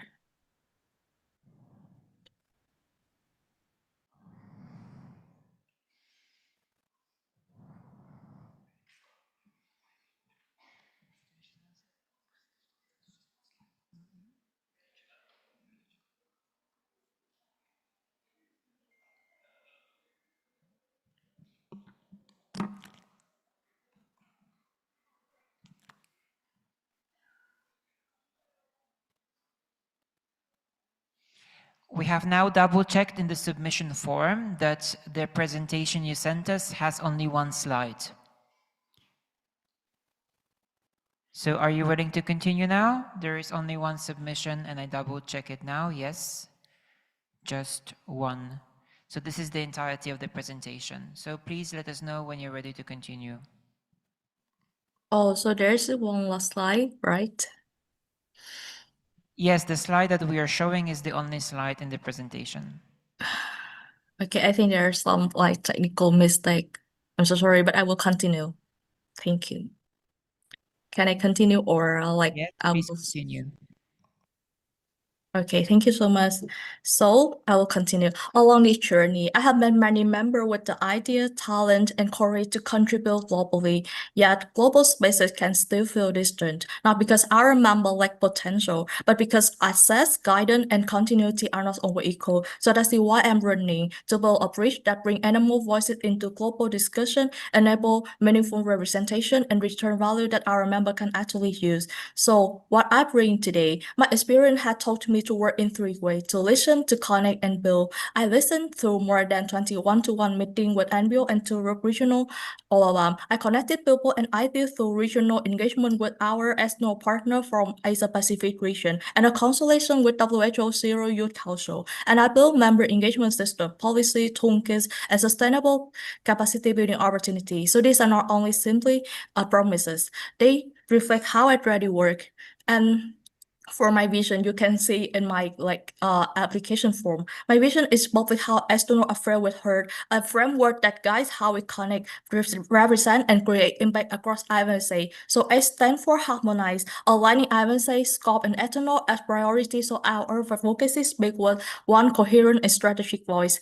A for empower, ensuring our animal and member are not merely participants, but active contributor with access, guidance, and confidence to engage globally. A for advance, building accountable and value-based partnership that move beyond visibility toward meaningful collaboration. R for reinforce, strengthening system handover and institutional knowledge memory so that knowledge and opportunity survive transition between our term. And T finally for translate, turning representation into practical resources, opportunity, and advocacy impact that member can actually use. So her turnout share of value into consistent action, making external affairs more inclusive, structured, and sustainable.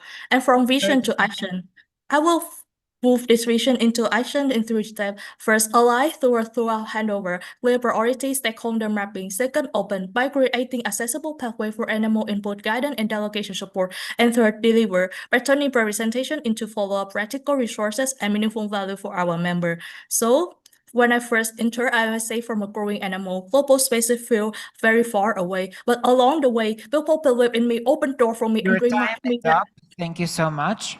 Thank you.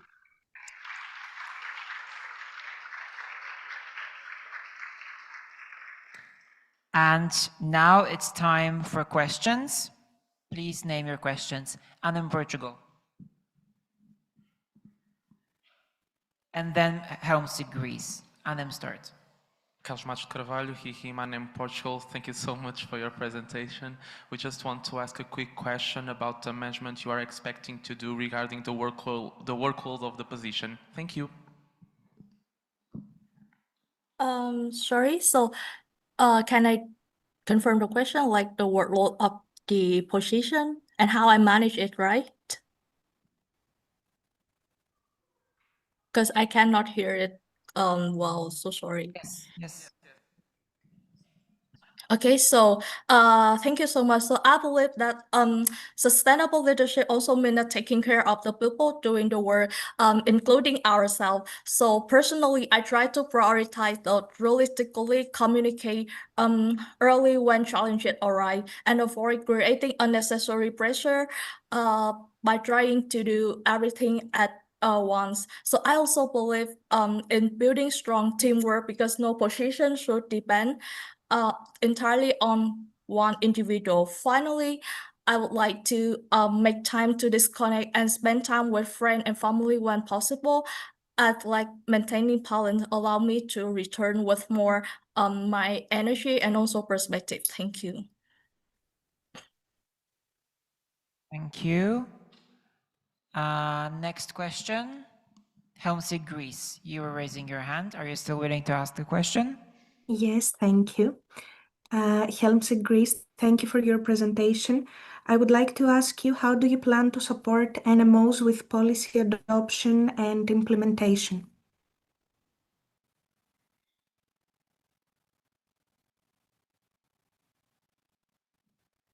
Hyun Pham, you can answer the question.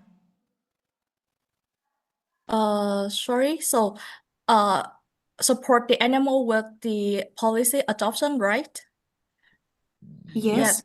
Okay, thank you so much. So I believe that many animals do not lack of motivation. They often lack of practical guidance. So I would provide like the simple resources explaining how that policy can support by a local advocacy, organize the capacity building session with collaborate with my SCOP external affair assistant, and also share example of successful implementation from different animals by them for them. So by making policy easier to understand and easier to apply, I hope that our animal will see them as a practical tool rather than the document on the website. Thank you. Thank you. Next question. I want online people to participate as well. Where are you guys?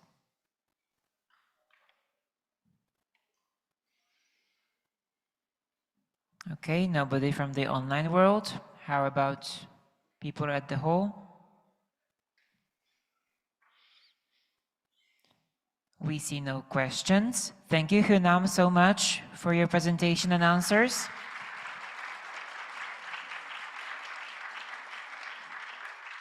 And please add Hunam to the online breakout room. And I will text Remy.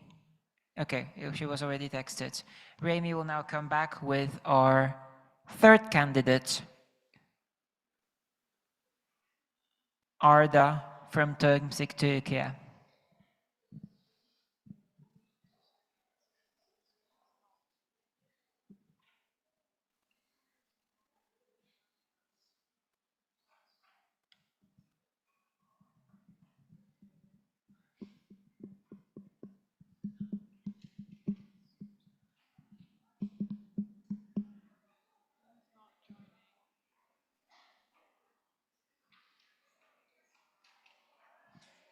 Okay, Arda is back. Please approach the chair. Hyun Pham, if you can hear us, please accept the invitation that just showed up on your screen to join the breakout room, because without that, we cannot continue with the third candidature. Sorry, can you Yes, you should have received on your screen an invitation to join a breakout room. Please accept this invitation, otherwise we will not be able to start the last presentation. Yeah, sure. Sorry. Thank you.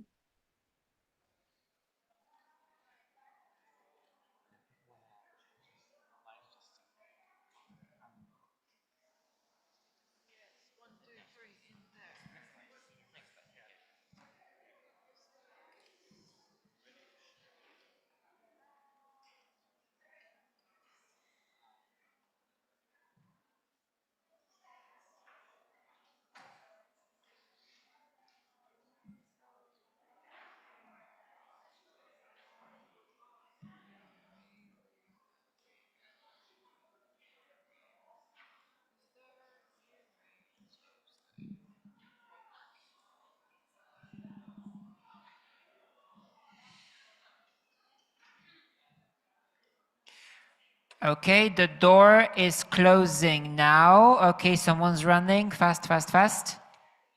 And now you're out. And the door is closed for good.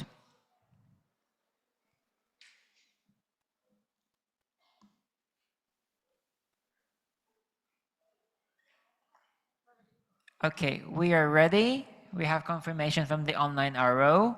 And do you have a mic? Mic for Arda? Okay. Whenever you're ready, you can start. Do you want to be reminded? About 30 seconds? Yeah, 30 seconds. Okay. And you may start whenever you want. So, hi everyone, I'm Arda and I will be presenting my candidature for the Legion Officer for Public Health Issues 2026 and 2007. And I must say I'm really happy to be here and doing this in front of you guys. So, next slide please. So let's start. Who am I? I'm a fourth-year medical student from Turkey, and I'm a current IFMSA SCOF External Affairs Assistant for Members Engagement and the Turkey's Vice President for External Affairs. As you can see, I have been part of a lot of SCOF and External Affairs spaces, but we don't have too much time to explain, so you can check out my CV from my application form. Next slide, please. So you can see my core values in here, which I will be implementing throughout my term, and these are equity, diversity, and inclusion, accountability, transparency, effective communication, and mental health first. If we had more time, I will explain them all of you and how I'm going to integrate them all to my plan of action, but I just want to underline the mental health first. Because I do believe external affairs is quite demanding, and if we want to advocate for mental health, we should start with ourselves first.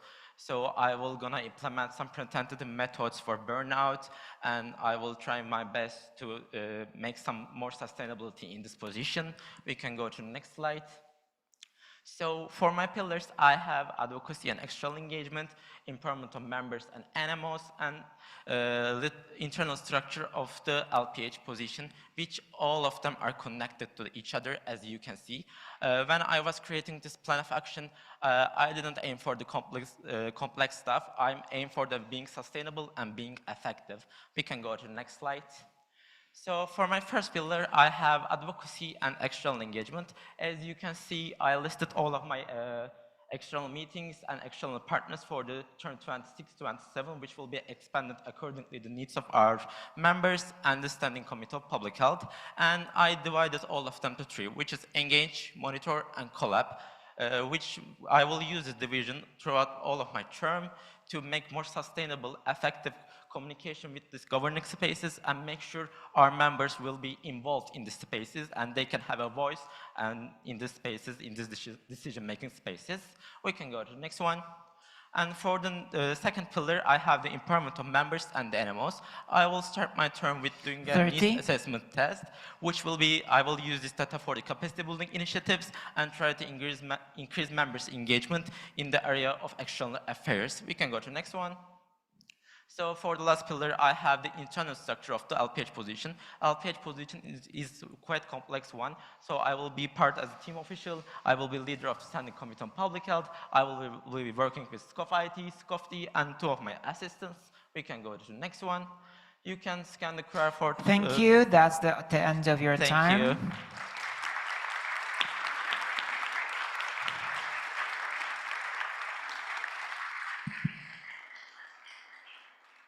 Thank you for your presentation. Now let's have the questions. Raise your hand on Zoom or your voting card to ask a question. I'm of Mexico.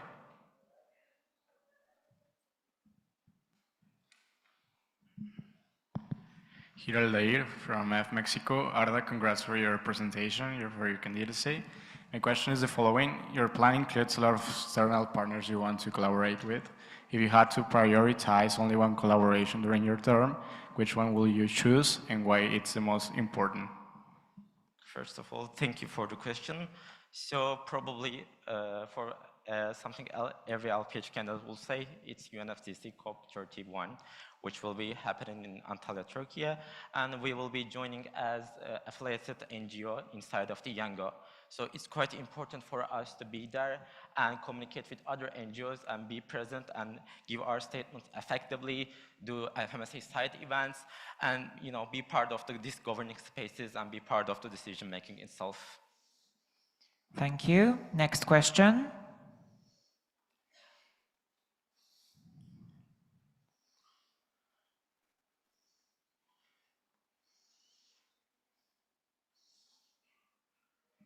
We have none. Thank you so much for your presentation and answers. Teşekkür ederim.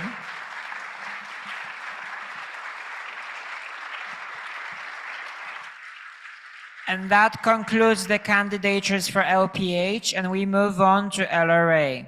We have two candidates, Matilda from Anam, Portugal, who's apparently is here in person, so if she is, please approach the chair. And then there's Chinyere from NIMSA, Nigeria, who is supposed to be online. Chinyere, are you with us? Yes, I am. Perfect. So we will be starting with Chinyere. So Matilda, it is now time to, when the returning officer comes, to leave with her and return to us right away. Okay, when Matilda is safely out, we will be commencing, Chinyere. For now, information is that you will have 3 minutes. No, sorry, you have submitted a video. So we will play the 3 minutes of the video, and afterwards you will have 2 minutes to answer the questions. Everything okay? Yes. Perfect. So the video is getting prepared while we wait for the other candidates to leave the room.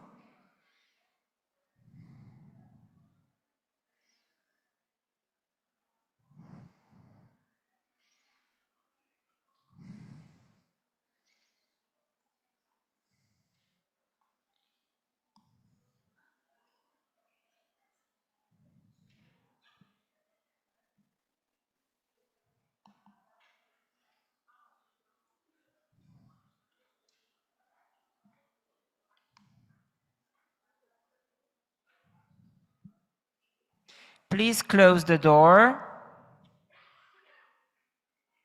We're getting better with each time. And now we are waiting for confirmation from our returning officer in person. And when we get it, we'll give you a green light to present, for the video to start playing. We are waiting.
Okay, the other candidate is safely away. Chinyere, we are starting to play your video.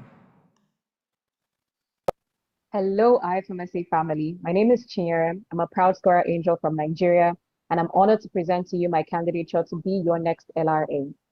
I stand on the sacrifices of 1 million women before me thinking, what can I do to make this mountain taller so the women after me can see farther?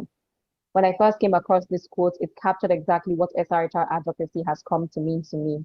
Every generation inherits the progress of those who came before it, but also the responsibility to protect it and push it further. That has been the continuous thread throughout my IFMSA journey. Over the last 6 years, I've had the privilege of serving across multiple aspects of SRHR external affairs including policy development, capacity building, and representation at high-level meetings.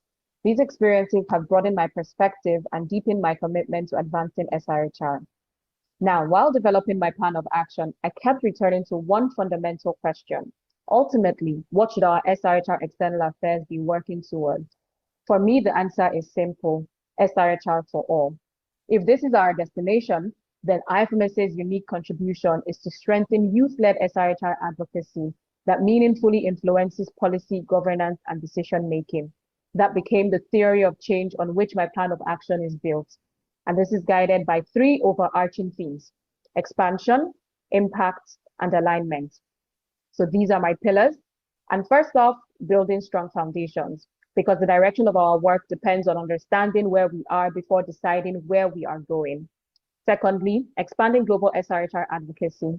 I believe IFMSA has reached a point where we must reimagine the space we occupy within the global SRHR ecosystem. There is room to embrace emerging and underexplored SRHR issues, strengthen research dissemination, and move beyond primarily online advocacy. Thirdly, purposeful external relations. Every partnership and external meeting should be left with very clear and measurable outcomes. Additionally, we can contribute more intentionally within existing coalitions, take bolder visible positions on issues, and translate our relationships into tangible opportunities for our members like scholarships, trainings, national collaborations, and SRHR products.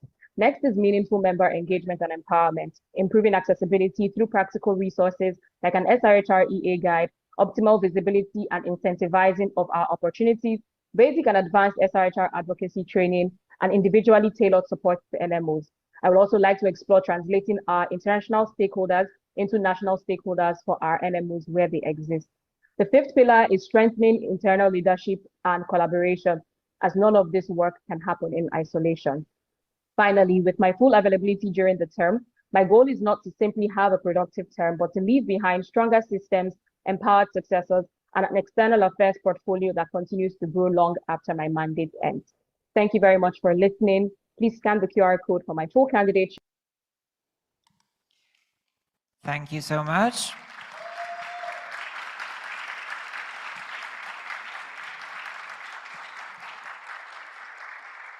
Again, please confirm you can hear us. Yes, I can. Perfect. Questions to the candidate? In person or online?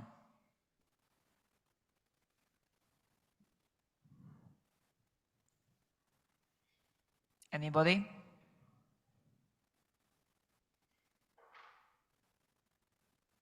I see none. Thank you so much for the presentation.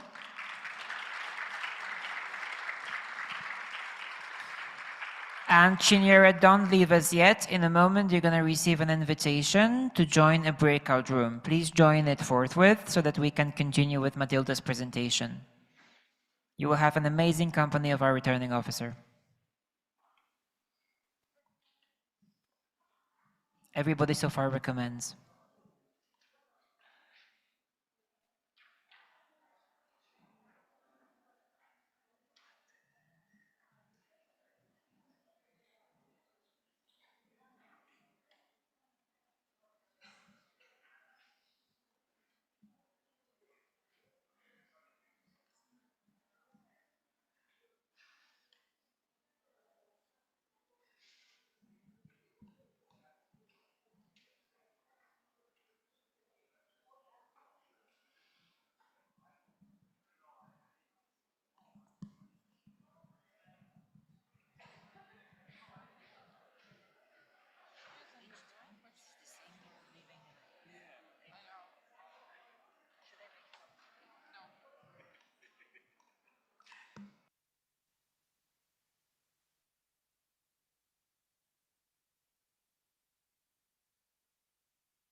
Okay, do we have Matilda with us?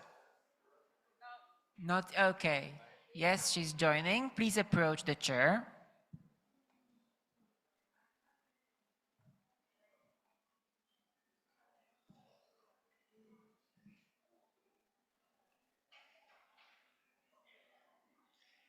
Welcome. So you have the mic. You have 3 minutes. Do you want to be reminded 30 seconds before? Yes, I would appreciate that. And question one by one, if that's possible. Do you have the slides? Yes, the slides are getting right now.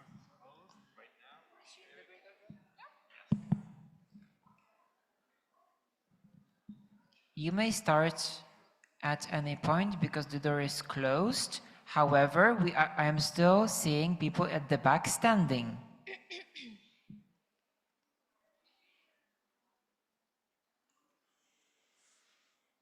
I know it's thrombosis prophylaxis, but it can wait a bit.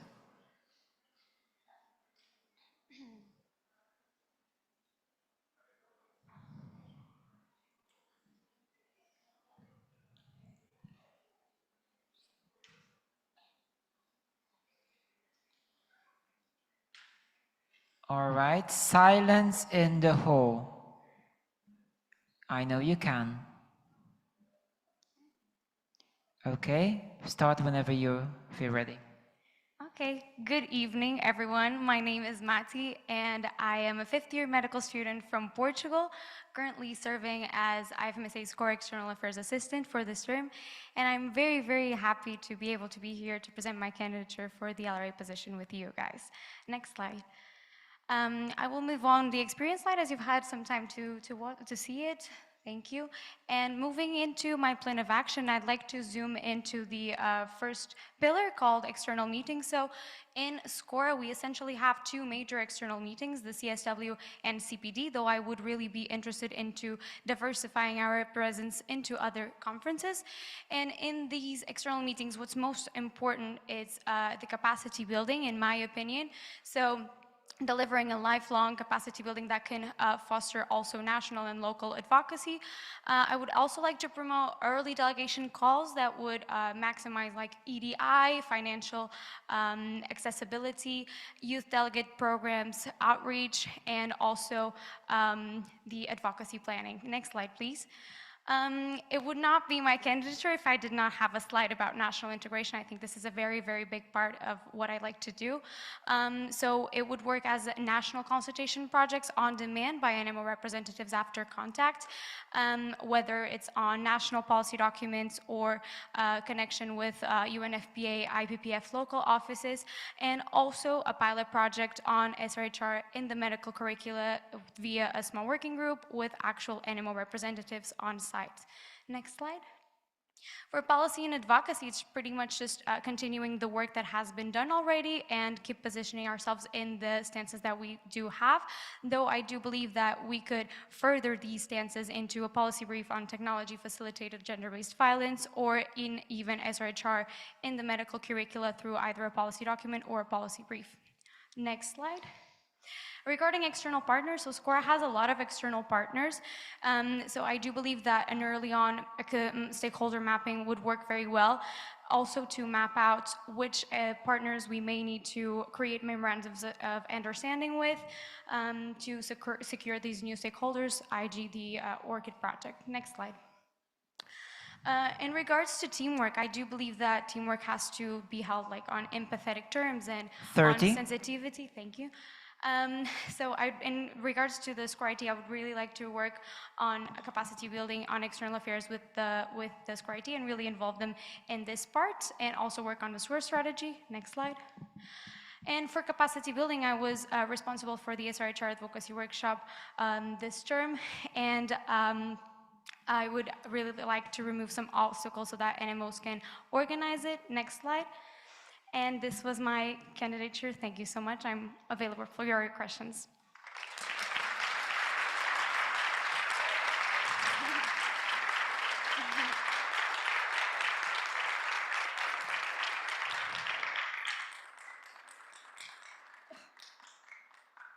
Thank you.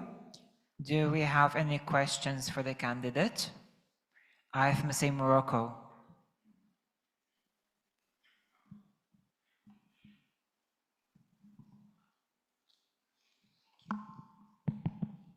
Hajar Belkhal, Shiher, IFMSA Morocco. First of all, congratulations for your candidature. So my question will be, how do you plan to collaborate with NMOs to strengthen the integration of SRHR into medical curricula in countries where there is a significant resistance from decision makers, particularly in regions such as the EMR? Thank you so much. This is a very good question. I'm glad that I'll have the opportunity to answer. Of course, anyone who works in SCORE knows that sometimes we are met with more resistance. We are usually met with some kind of resistance, but in some cases we are met with more resistance. So I do believe that using cultural sensitivity here is key.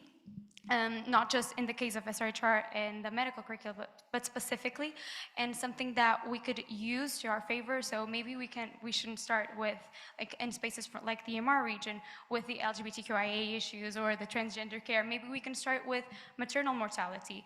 We can start with very, very easy to access data that we can use, or child care, etc.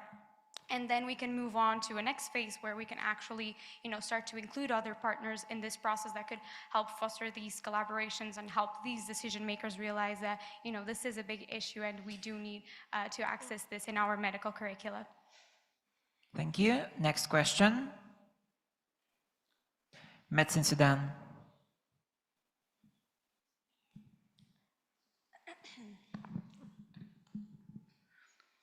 Iyad, on behalf of Medicine Sudan, thank you for your presentation.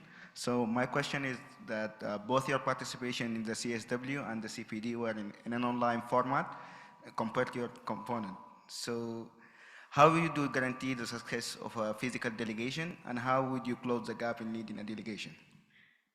Thank you for your question. Correction, I was not an online delegate to CSW. I was a physical delegate there for the 2 weeks. I was an online delegate to the CPD delegation. So for CSW, I think that I've also presented a big list of preparations that I would like to include. So I'm going to focus my answer now on the CPD preparations.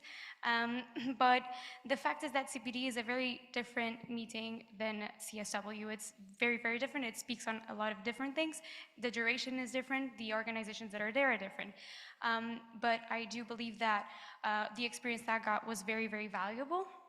And the experience that I will get to share in the handover process will definitely be more than enough to ensure this handover process. Thank you. There are 15 more seconds. Is there any other question? Online people? In-person people? I see. Okay, and then France.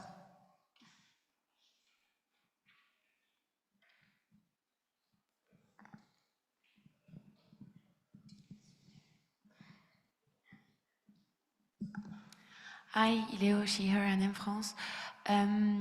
Thank you for your candidature.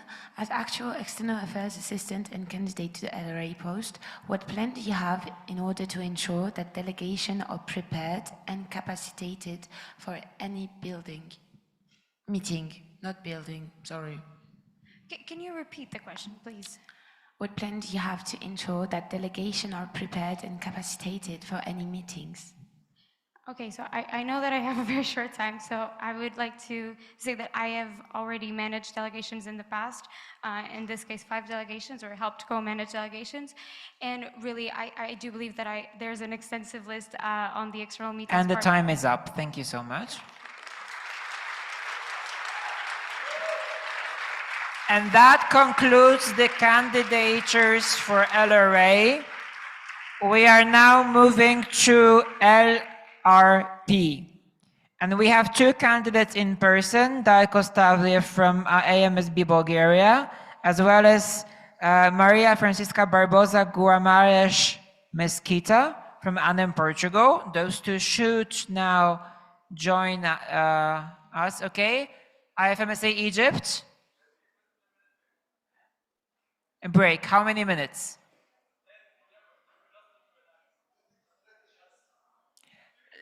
Okay, let's have 10-minute break. We are returning in exactly 10 minutes. 37 passed.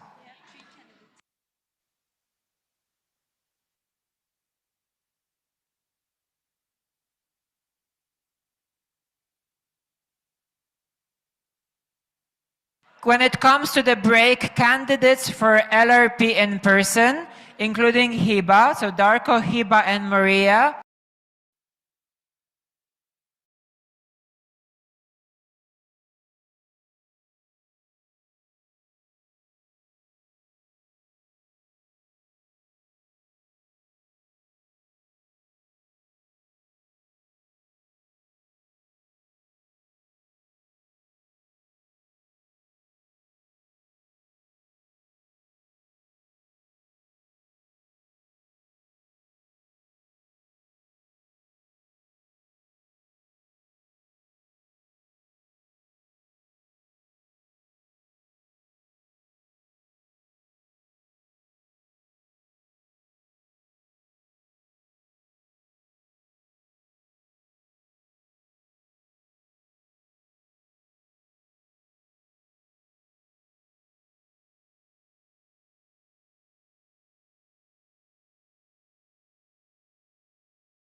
Thank you. Please have a seat and be quiet so we can continue.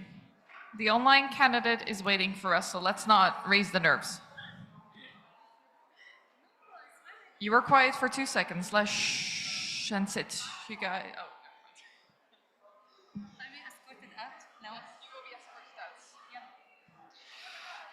The other two candidates can go with the returning officer.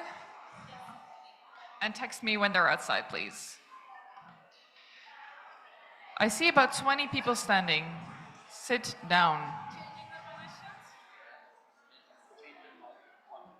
You know what I love about Zoom people? They know when to be quiet.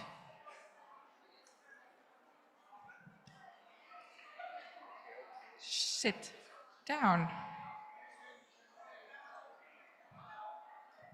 People in the front, please sit down. People in the midst discussing, please sit down. People in the back walking around, stop doing that.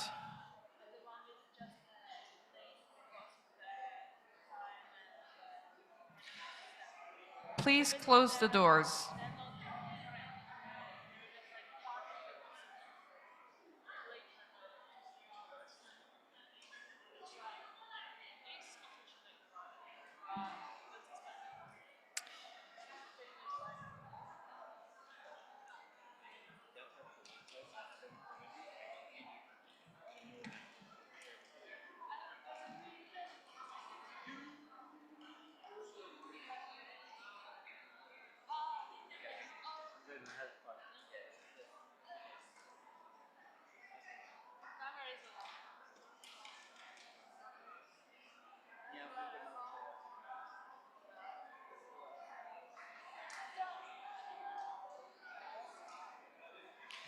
Guys, let's quiet down so we can start.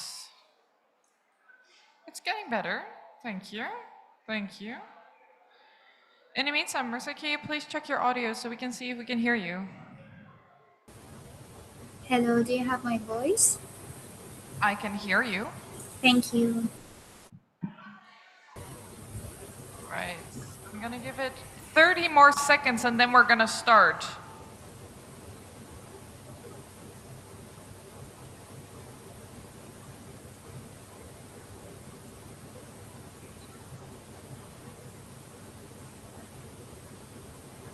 Okay, Marissa, the video will be set ready and then we can start once Miko has resumed his post here. So you can mute yourself. Perfect.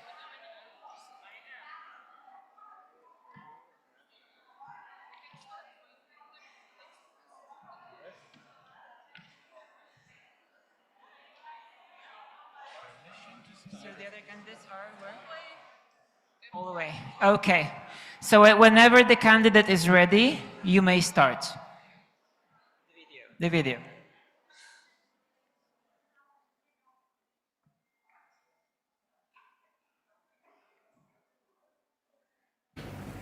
Every place on this planet has a story. Some are heard, others are forgotten.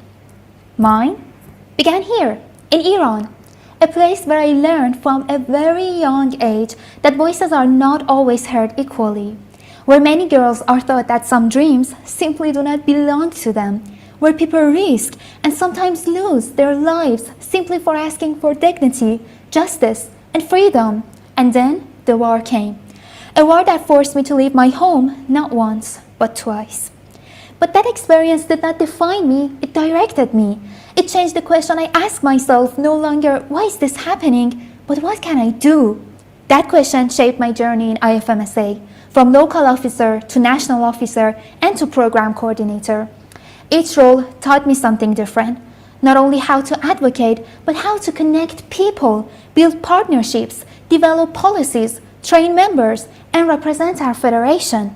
Over the years, I found myself working across conflicts, across disasters, across displacements, and across different continents. Not because every crisis was the same, but because every community deserved to be heard. Sometimes that meant responding to emergencies through ED alerts, coordinating timely advocacy across our federation. Other times, it meant bringing people together through regional sessions. Working across different communities taught me something I carry with me today. No organization creates impact alone. Impact grows when communities, partners, members, and opportunities come together. That realization shaped my vision for external affairs. And sometimes, external affairs looks like an inbox that keeps lighting up. One email, one opportunity, countless possibilities. So that's why I want to build partnerships that create opportunities, advocacy that turns policies into action, capacity that enables every member to lead and advocate with confidence, and that representation that is not about being invited to the table, but it's about making sure that our voice influences what happens around it, and sustainable systems that ensure our progress does not end when one term ends. Because success is not what one term achieves, it is what the next team is still able to build upon. So when this presentation began, we saw a planet, a map of countries. Now I hope we see something different, a network of communities, a network of partnerships, a network of opportunities. Because communities do not need us to speak instead of them, they need us to create opportunities where their own voices can be heard. That is the external affairs I believe we can build together. Thank you.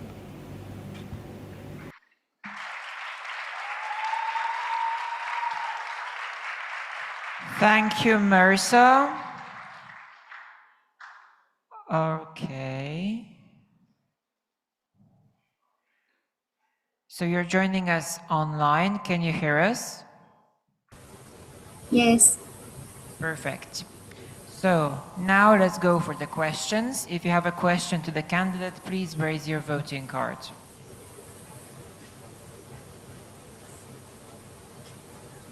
IFMSA Poland.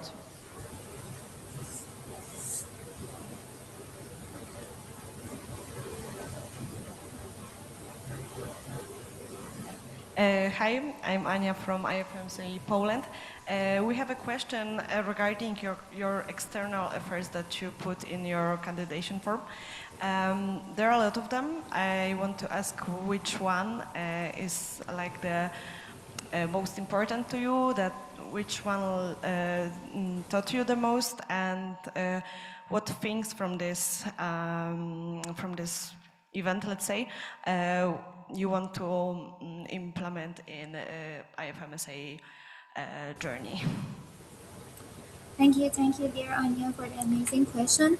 Well, I've been observing external affairs in a school for maybe 3 years. Like I've been attending each meeting, and I have also been attending into like the external affairs training.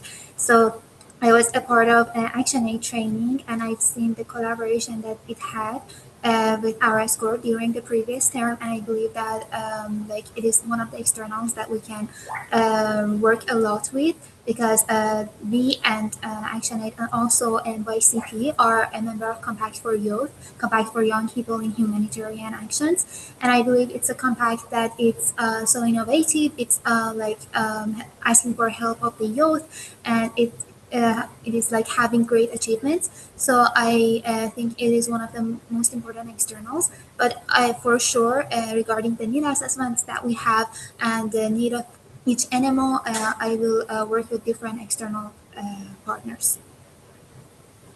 Thank you. Next question.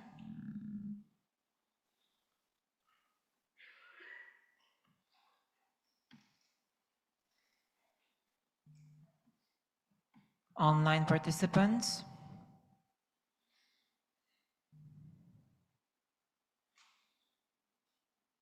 I see none. Thank you so much, Marissa, for your candidature.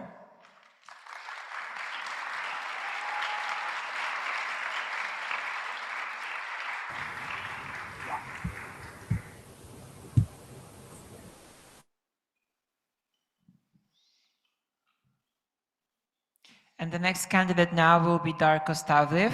So please communicate with the ROs to have Darko back. And Marissa, you're going to receive an invitation. Okay, she's already in the room. How fast we are. Okay. And then, yeah, Hiba and Maria. So the moment we have Darko back in the room.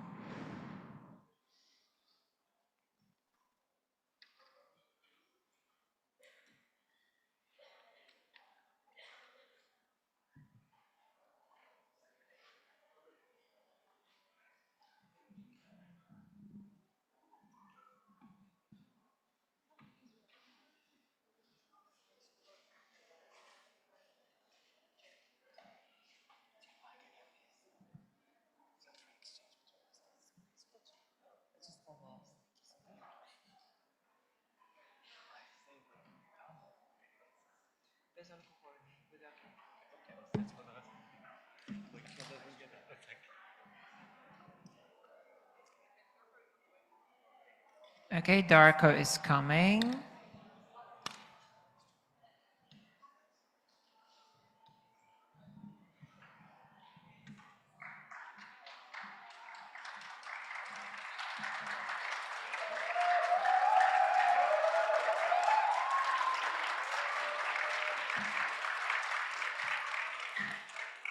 Welcome.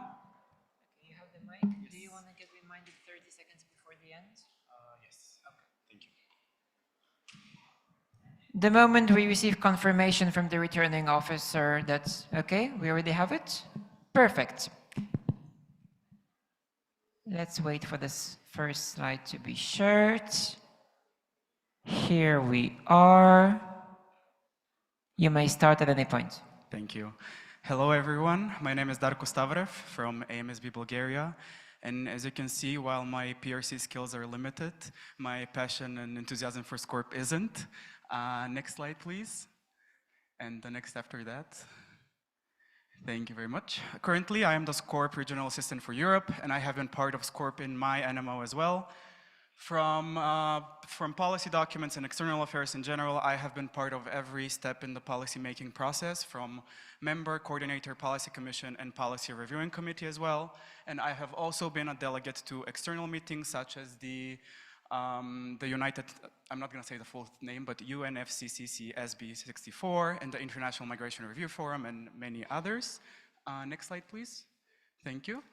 And the main concept in my plan of action is that I want to live in a world where SCORP does not have to exist. And around this concept, I built my plan of action around 4 pillars. The first one is policymaking based on evidence. And in order to do this, I will establish a SCORP advisory network consisting of alumni, TO, IT members that are working in the field, so we can create frameworks that are sustainable, concise, comprehensible, so we can always and every time that we have to write a policy, it will be evidence-based and ready to be implemented into the real world. Next slide, please. Thank you. I will also focus on the educational aspect of the policymaking process, so more CB initiatives so that members are more prepared when it comes time to apply for policy small working groups. And next slide, please.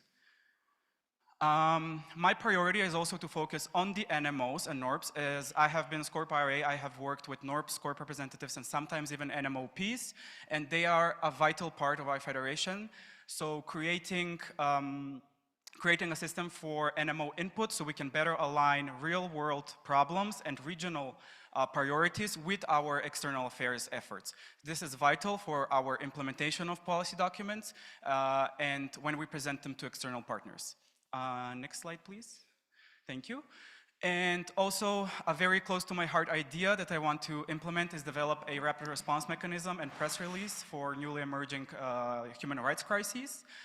And also a SCORP advocacy evidence repository so that NMOs can use the procedures and the documents 30. that we have. Next slide, please. Thank you. Sustainable partnerships, you can see in my plan of action, they are listed specifically for every partner, but the main idea is that I want to create individual stakeholder profiles so we can have a better idea of how to engage with partners. And the next 2 slides, please. Thank you. And also a memorandum of understanding tracker. Next slide, please. And the last pillar is, during my time as RA, I have been known to communicate very fast. And the time is up. Thank you so much.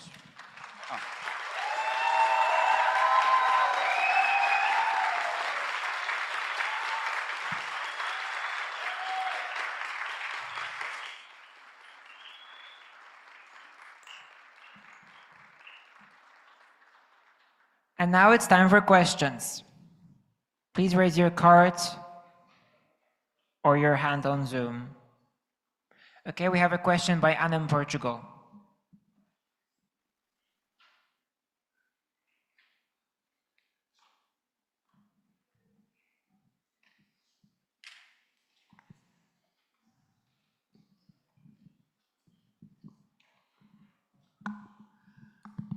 Carlos Matos Carvalho, Hihimane in Portugal. Thank you so much for your candidature and your presentation. In your candidature, you have mentioned focusing on capacity building for policy document writing, followed by an intention to incentivize more timely procedural beginnings. How would you organize a timeline of policy drafting, including all of these steps? Thank you. Thank you for your question. It's very important that when it comes time to policy document creation that we start on time. In the previous couple of years, we haven't had enough time, in my opinion. So I would start even before the call for policy small working groups to kind of give these CB opportunities to members who want to apply so they can have a better idea. And it would also focus on the educational aspect of writing a policy and also what a policy does and what it means. So I would say at least 3 months before, not the GA, but the whole process of applying for a small working group. I think in my mind that would be the correct timing. Thank you. Thank you. Next question. IFMSA Poland.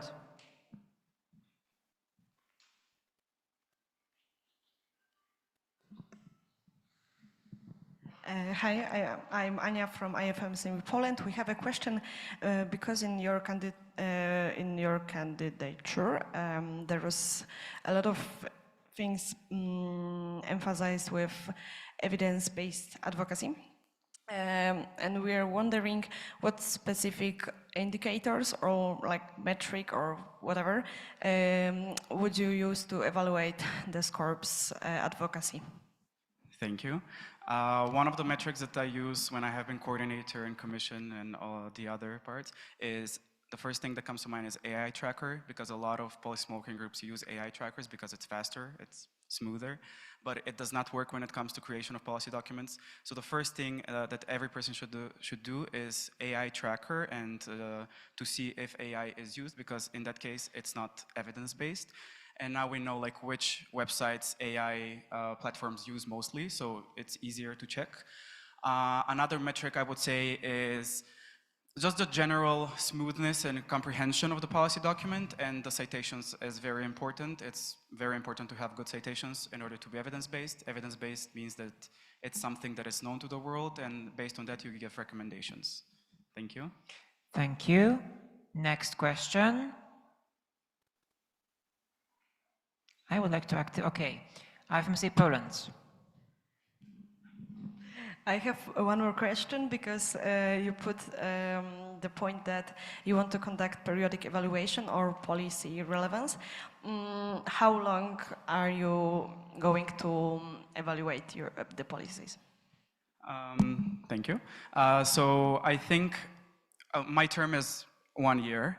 So I would start at the beginning of the term, and I would say that after each GA, I would get ready for the next GA. So not just for the policies that are getting renewed, but also the ones that are still in action, to see if their relevance is still active and how to use them more actively in our external affair partners and meetings and everything.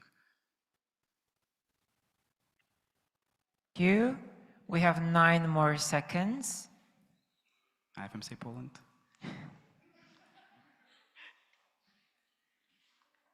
Let's give everyone a chance. If you're foregoing that chance, then we're going to say thank you, Darko, for your presentation. Thank you.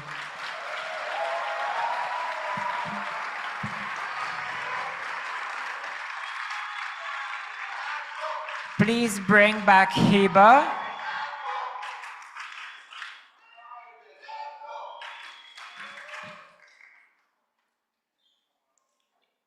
Thank you. And we are bringing Hiba back.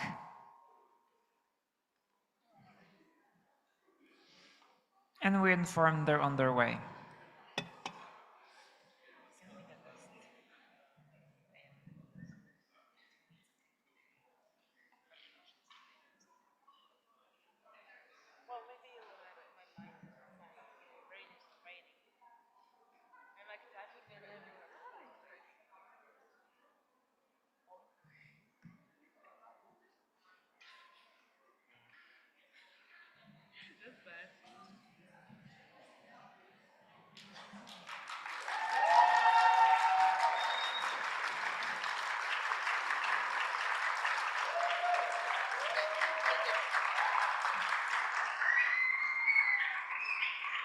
Okay, here is your mic. Do you want to get reminded 13 seconds before your end?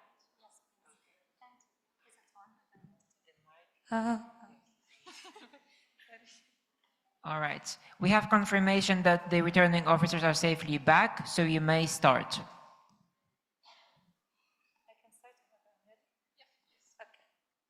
Hello, hi everyone. My name is Hiba, both spelled with an E and an I, and I'm so proud to stand before you today and present my candidature for LRP. Slide. I come from Palestine, and for me, this is not poetry, this is reality.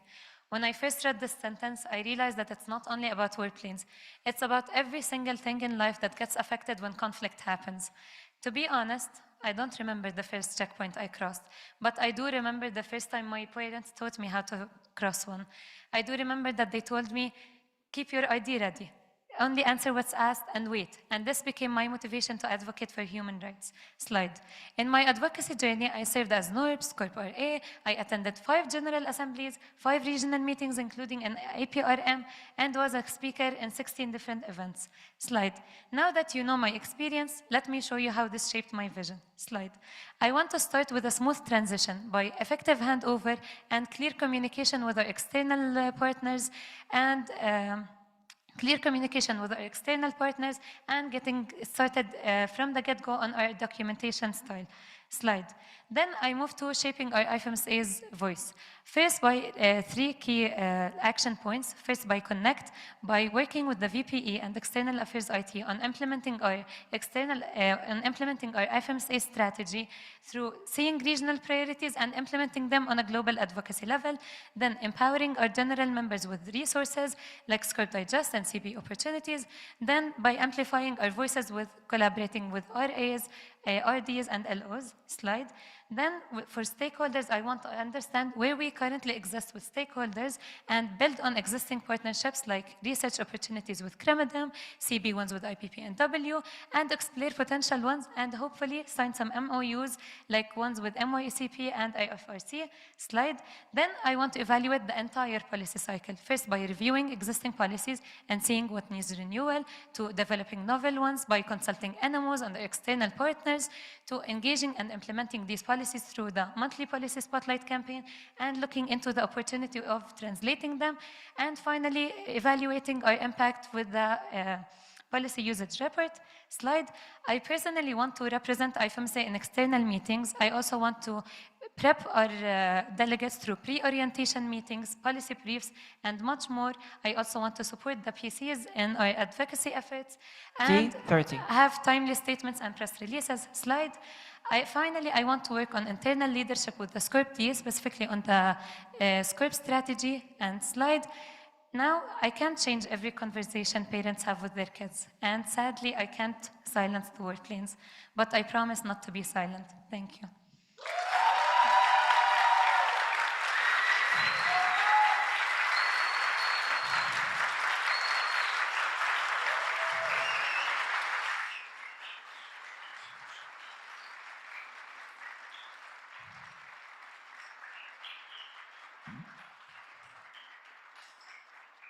Thank you so much, Hiba. Now it's time for questions. Are there any questions from the hall? IFMSA Egypt.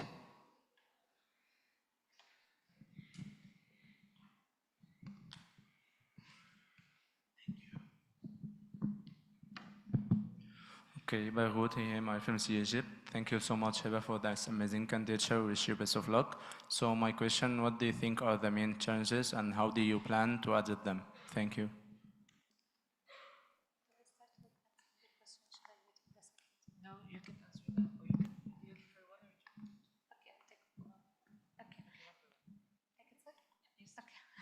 Thank you so much for your question.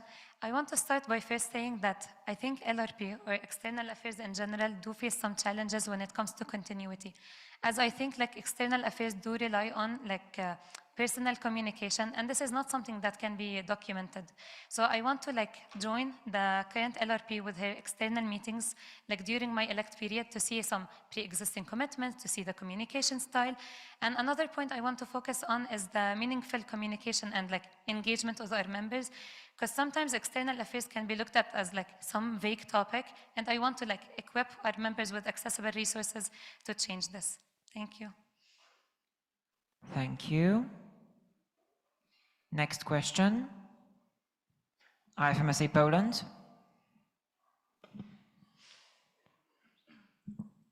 Hello, it's Julia from IFMSA Poland. Thank you very much for your presentation.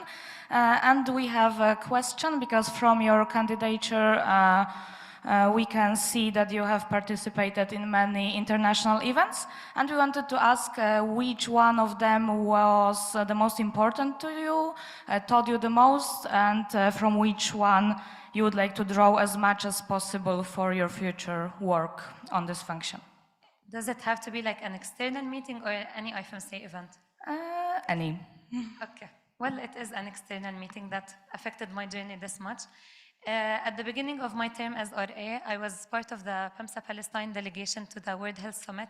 It was like a whole new experience to me. We were supposed to go and attend in person, but sadly we were not able to due to the current situation of our region. But I attended online and like opened my vision to a lot of new chances and new opportunities that us as in IFMSA we can take part in. Thank you. Thank you. Next question, IFMSA Spain. In the front.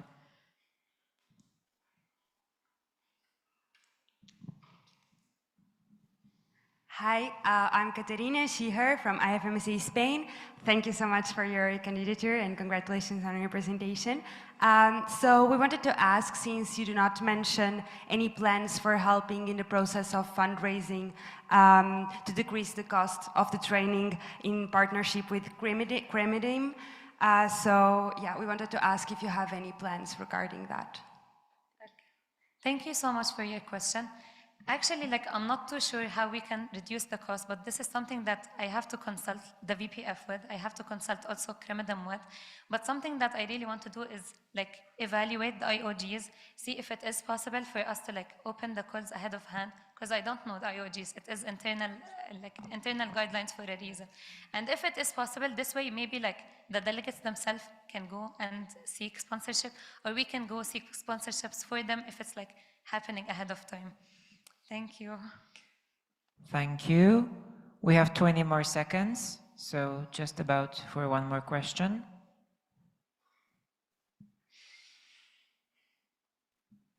People online?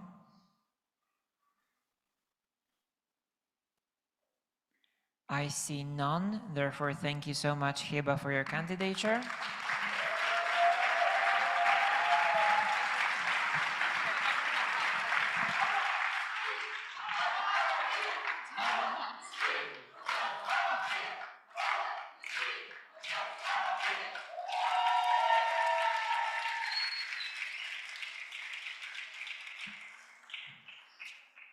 And now we wait for Maria to return to us.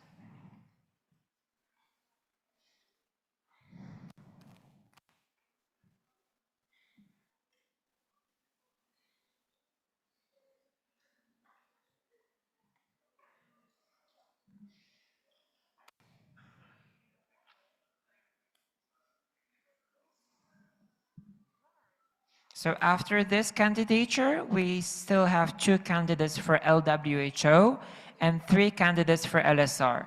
After that, 1 candidate for interim LRP, then 4 candidates for supervising council. All of those candidatures are 3 minutes long, 2 minutes for questions, just for you to understand. So we will have 1, 2, 3, 4, 5, 10 more candidatures. And after that, the plenary for today is going to conclude. So 10 plus 1, 11 candidatures. So if we are fast, we might be done in about 1 hour and a half.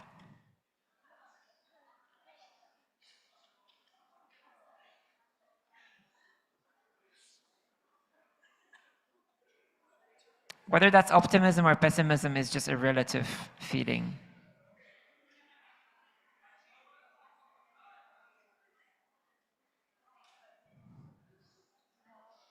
I appreciate people at the back sitting.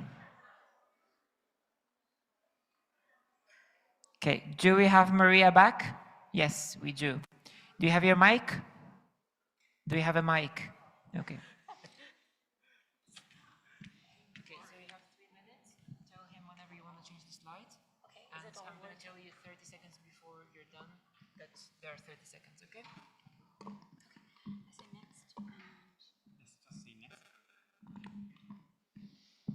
All right.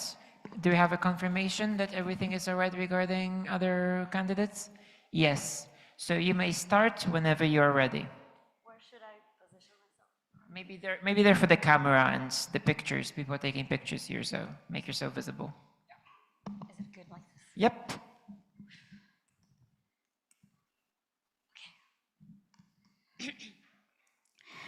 Dear NMOs, Scorpions, and human rights advocates, I'm Francisca Mesquita, known to most of you as Chica, and I'm running for LRP for the upcoming term. I believe the voice we are given is never only ours. It carries the members who trusted us, those who could not enter the room, and the community still waiting for our words to become useful. To me, this role is about protecting trust. Next. Representation is not simply being present in a room, and we tend to forget that. It is knowing whose realities you carry, what mandate guides you, and what you must bring back. Policy is not finished when it's adopted. It is finished when members can actually use it. A partnership is not successful because it looks impressive. It is successful when it creates access, support, or even change. Next. My experience across policy, representation, capacity building, regional leadership taught me something extremely simple. Care needs structure, and structure needs care. It taught me to translate complexity, coordinate people around a shared purpose, and protect quality without forgetting access, workload, and also well-being. But it also taught me something very important. It taught me humility. No liaison officer carries this work alone. Next. That is what bridge means to me. It begins by listening to the members. It turns the realities into priorities, evidence, and policy. It carries them into these real stakeholder spaces. And at the end, it brings something useful back. Next. Before an external engagement, we'll listen to the NMOs, affected members, 30. define priorities, map stakeholders, prepare delegates, and agree on clear tasks. In the room, we speak consistently, listen strategically, and remain honest about what IFMSA can promise. Every opportunity should leave knowledge, access, or action behind, because behind every call, every document, and every delegation, there is a person asking whether there is a place for them. Next. Okay, and the time is up. Thank you. Thank you.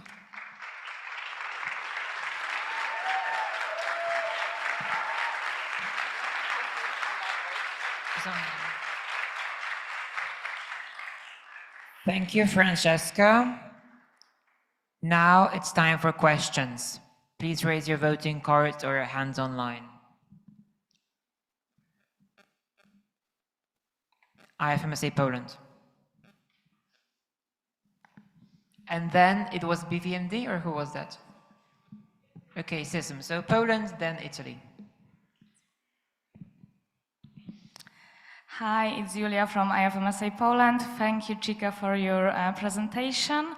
I have a question because of your long journey in IFMSA in general and a lot of things you have done. What is the thing you are the most proud of? Well, thank you so much for your question. This is very difficult to define because every experience has been so meaningful overall. So what I can say is that what really made it all worth it was definitely the people, the connections, and all the impact we managed to do together. Thank you. Thank you. So now we go to Italy and then ex-Catalonia.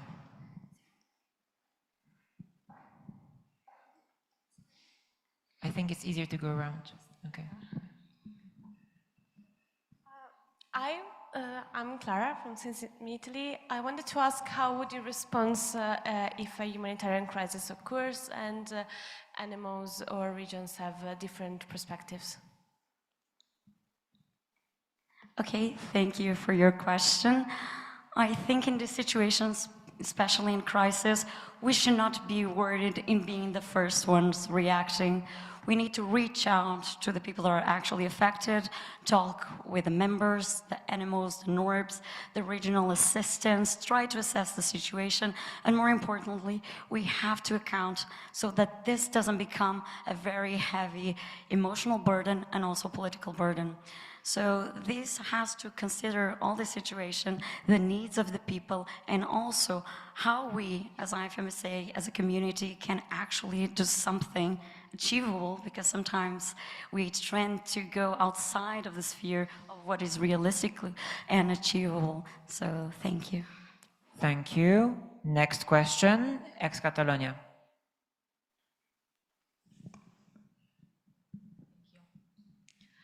Hi, Paula Schiher from ICE Catalonia. How would you assess whether Bridge and your external advocacy were actually successful? Thank you for your question. So what I think here is very important, and we tend to make this mistake quite a few times, is that we assess the impact via meetings attended and policies created and partnerships that we establish. And I don't think the proper way is via that. We need to understand whether our policies have an impact. Are they being used? Are they useful?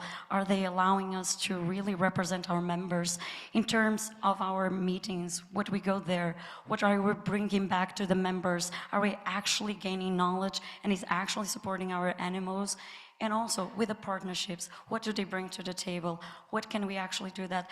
Are the people that we're working with serving IFMSA, or are we serving them? So I think it's important to try to have clear objectives, smart objectives. Thank you, your time is up. Thank you.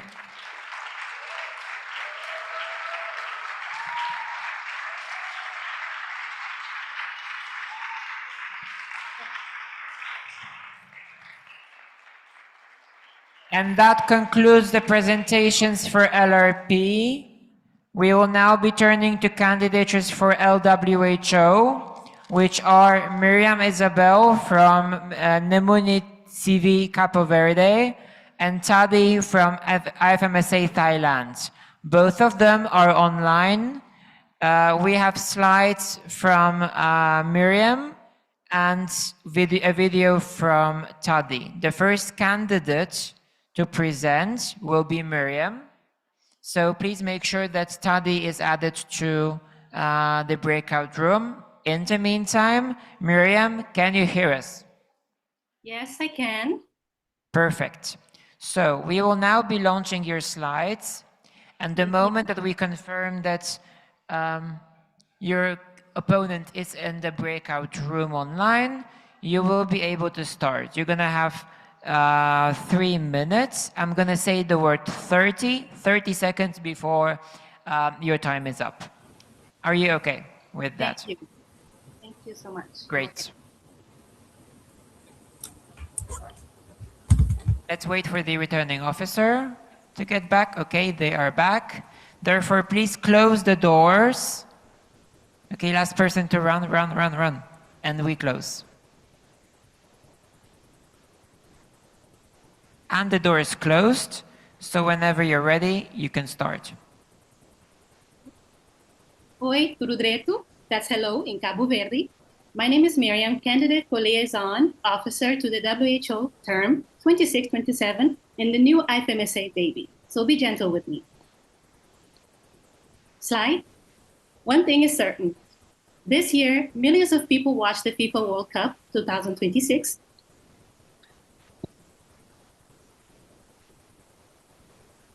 Hello? We can hear you. Okay, let's stop the clock.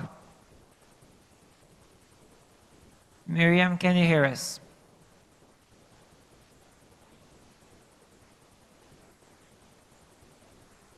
Yeah, the video is frozen. I think that there is a connection issue on Miriam's side.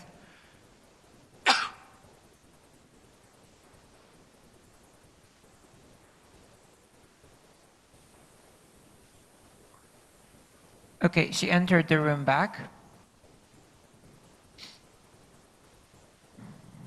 Hi, I think I lost contact with you guys. Yes, you lost connectivity. The clock is now at 30 seconds, that's where it stopped. So you still have 2 minutes, 30 seconds to go. We haven't heard much from what you were explaining from starting the slide, so I think that's the best place to restart. Okay. So, like I was saying, this year, millions of people watched FIFA World Cup 2026. And I'm using this as a comparison so you can understand. Every team worked very hard, but in the end, people remember teams that made a lasting impact. Leadership is no different. That's why I am running for liaison officer to the WHO organization, to the WHO, not simply to represent IFMSA at WHO, but to build on the legacy that was left behind. You may expect me to speak about slides, excuse me. You may expect me to speak about partnership, capacity building, communication, and sustainability. And yes, those are very essential. But my vision is about one thing, using the 5 pillars as leverage and learning from the past. First, I would like to strengthen collaboration by using our voices to connect to other people. The slide before, thank you. And make sure that we have access to spaces that we haven't occupied before. Secondly, I would like to make sure that the partnership we have connects the dots and they're not just there on paper. Third, I would like for students to have a voice when it comes to the opportunities and they know how to access and where to access. Fourth, I would like that a resource hub basically is made available to all the NMOs and all the opportunities are laid out and they understand how to use those opportunities. Finally, use or learn from how the other people have done sustainability and learn from their tools and from their practice. So we don't have to start from zero. And coming from Cabo Verde, I have learned one thing, that representation is not about just taking a seat or being in the room. It's making sure that when you are in the room, something changes. Slides. So coming from Cape Verde, I have experience from other areas, not only IFMSA. I have participated in World Health Summit.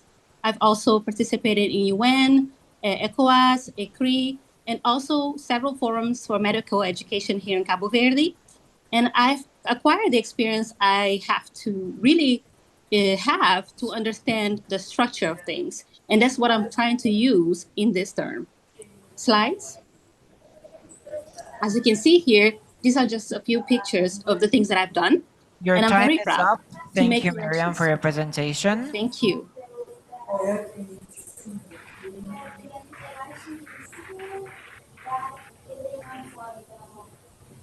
And now there are 2 minutes for questions. Please raise your voting cards for questions.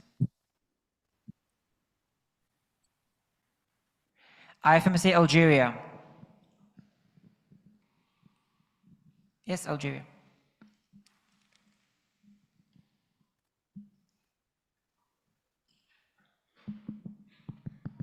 Hello. Here's Ashraf from IFMSA Algeria. I want to thank you, Miriam, for your inspiring presentation. My question is, what will the concrete opportunities that your team will bring to NMOs to engage their members in WHO, especially in the national, regional, and international level? Thank you. Thank you. That's a very important question. First, I thought of really tracking what the WHO has as opportunities. And I would like to create a system where we can actually track and put our thoughts down and so we can follow through. There's a lot of things that are given to us as opportunity, but rarely we know how to follow through. And that's how I want to do this term. I would like to NMOs to know the opportunities, know where to access and give their talk and just be heard and make sure that they use these opportunities wisely. Thank you. Questions? IFMSA Poland?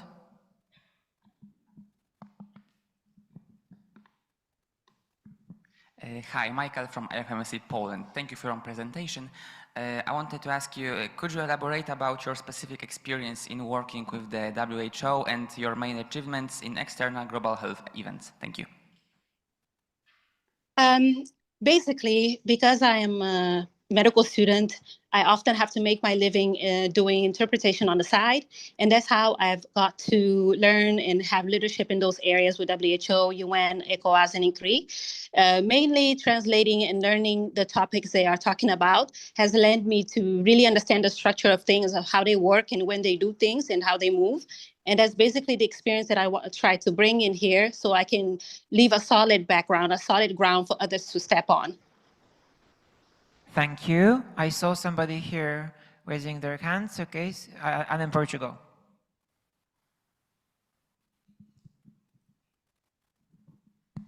Carlos Carvalho, Higiman in Portugal, thank you so much for your candidature. You've mentioned giving more voice to the underrepresented animals. Do you have specific mechanisms on how you would do it, specifically concerning future youth delegate programs? Thank you.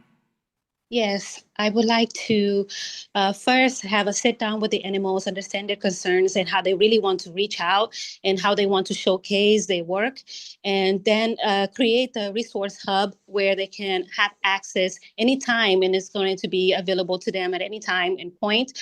And they can really make an effort to go and connect with me and see how can we build a bridge that makes sense, that has less bureaucracy and is more practical. So make things more practical so we can have the proper follow-up. That's really what I try to achieve. Thank you. We have still some time, 25 seconds for another question, if there's anyone willing to ask it. I'm again looking at online participants.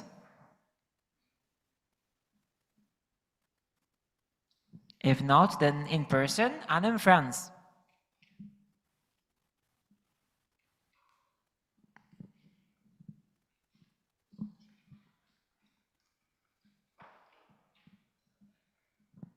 Recording in progress. Hi, Ileosh here, and in France. First, thank you so much for your candidature. We can see in your candidature that you are actually the CEO and founder of a company. Congratulations on this. How will you ensure, if you're elected, representation that is free of any conflict of interest? Thank you so much. Yes.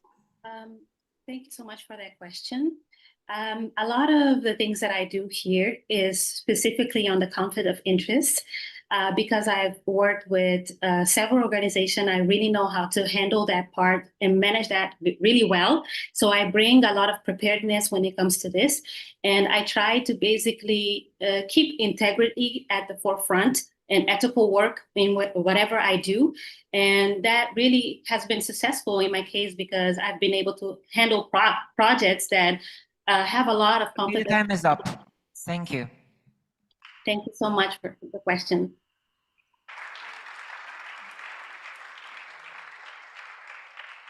All right. May we now get Tadi out of the breakout room? And Miriam, you're going to receive an invitation to the breakout room. Please join the breakout room, otherwise we'll not be able to continue. We're going to get released from that whenever Tadi is done with her candidature. Okay, I think we're good. Tadi is with us. Can you hear us? Yep. Okay, now give us just a second to, okay, you have a video. Okay, we're gonna play your video. And after that, you're gonna have 2 minutes for questions. Okay, we are starting in 1 second.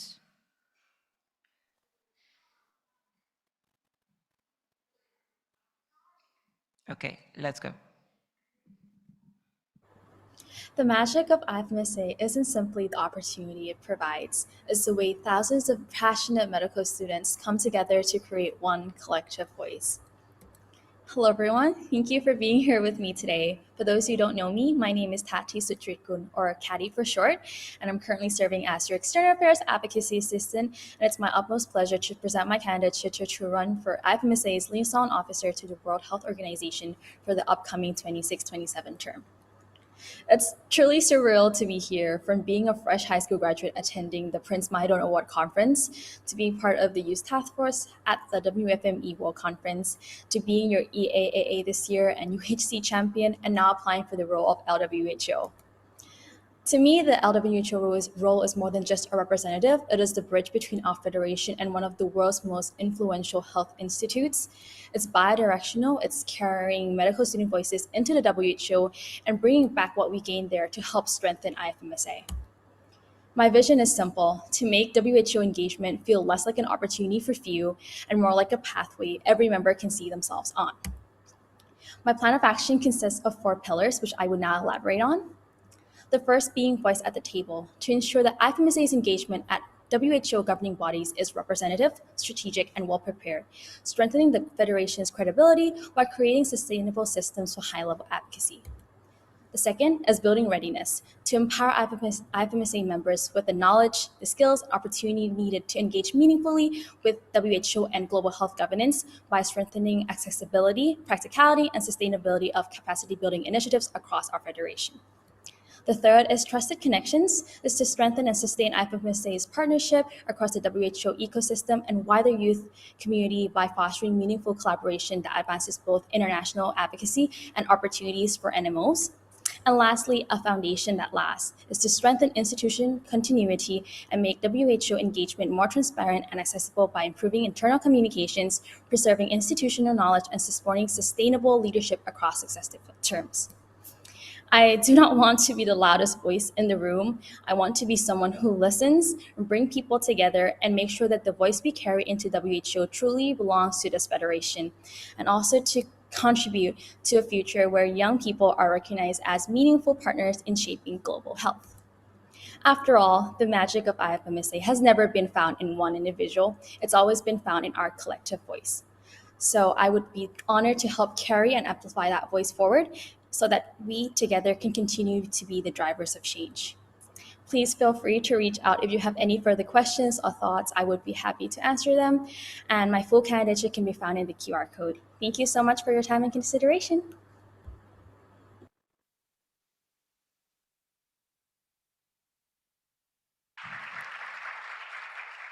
Thank you, Tadi. Now we will continue with the questions. If you have a question, okay, I think it's IFMSA Joe.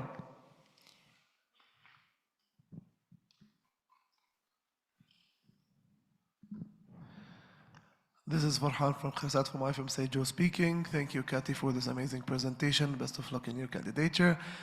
The question says, pre-WHA is one of the key areas where the LWHO supports, and we have noticed your CV does not show experience working on the OC. Could you please address this? Thank you. Okay, thank you so much for your question. So yes, the youth pre-WHA is one of the big parts of the role as LWHO, and it stands under my second pillar in my plan of action. To address this question, I would like to split my answer into 2 parts. The first being addressing the youth pre-WHA itself, and the second being the underlying goal, which is ultimately to capacitate our members and build readiness. So I'll start off with explaining the second point, because I think my experience speaks more loudly here. So I've never been part of the organizing committee here. I've been part of so many different initiatives in which have the similar goals. One of example is being on the organizing committee of the Youth National Health Assembly here in Thailand, where it was an activity to help equip our members with the essential knowledge and skills to be able to meaningfully engage and navigate these global health, public health, and policy spaces. I'm not saying they're the exact same thing, but I think a lot of the skills that I learned and my experience here are transferable in this sense, where including the curriculum development, including the practical and the technical aspects, the leadership and the delegation are all the skills that I have equipped and could implement here. And the second is the youth pre-WHA itself. So I strongly believe in utilizing previous feedback in order to help improve and develop the program. So especially during the handovers, I would definitely discuss with the outgoing LWHO regarding the strength and the weakness of this year's edition, and because I think their perspective will definitely broaden my understanding. And on top of that is to talk to the organizing committee this year and the delegates of both tracks, both the education and advocacy tracks, to gain a more holistic understanding. But it's also important to keep things novel, so consulting with the new EB and RDLOs, everything, so that we keep up. Thank you so much. Your time is up. Thank you. Thank you, Tadi. Thank you. And that concludes the LWHO candidatures. And now we will enter the last position of the upcoming team of officials except SAPCO, which is the LSR. And we have Mohammed from IFMSA Egypt, Diana from PMSA Palestine, and Duru from Turmsik, Turkey. It was indicated to us that all three are in person, so please approach the chair as soon as possible.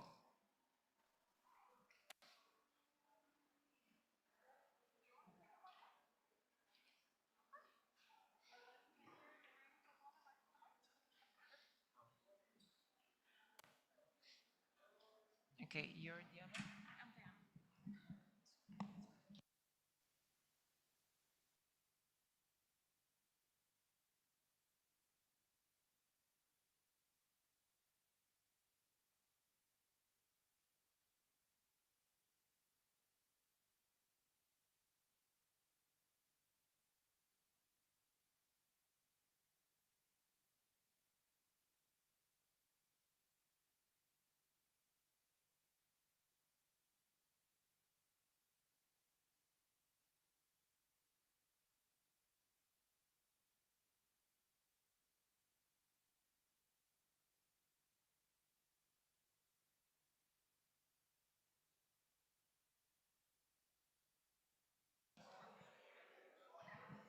So you start to tell me when I start, right? You have slides, right? Yes, this is a slide, so just say either next slide or just next, whatever we want to show the slide, and I'll change it. There's going to be a 1 second delay from the screen because it's a Zoom, so just don't worry about it. Okay, so I'm going to share my screen right now.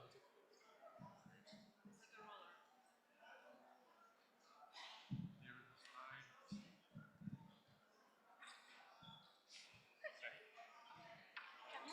Yeah. You can start. You can start whenever you're ready. Okay, close the door.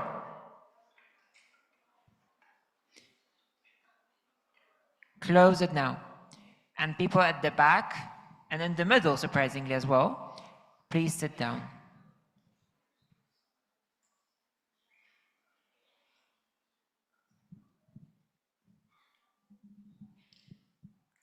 So, hello everyone, I'm Diana, and I'm LSR candidate. Next. So, who am I? Actually, I've been wondering for the answer to this question for quite some time, and what I concluded is that I am the collectiveness of all the places, people, and experiences that I have lived through.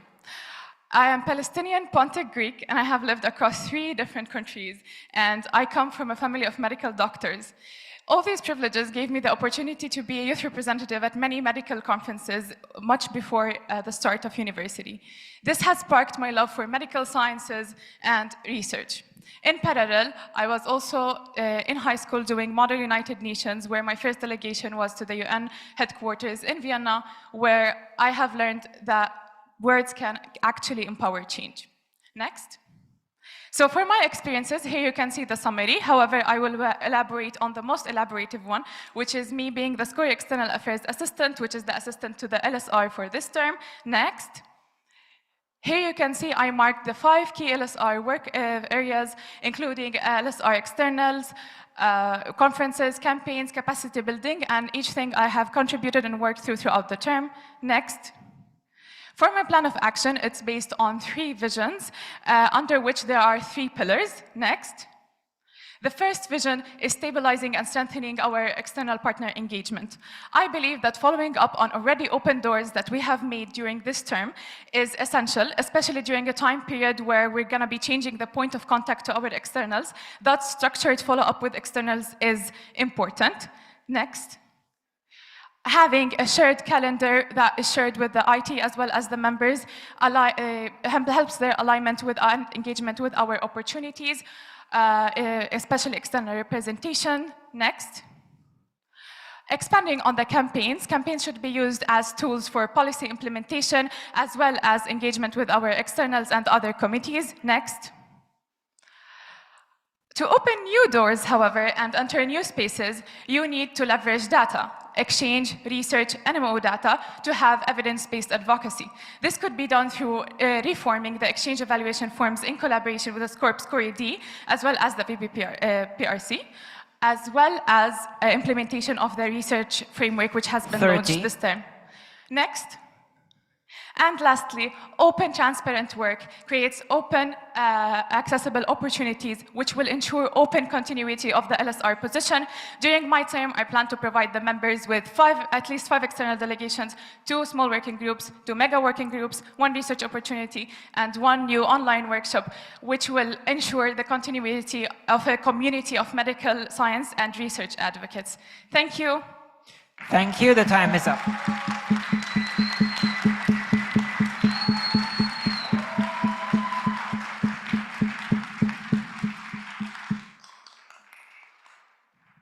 Thank you. And now it's time for questions. Turkey.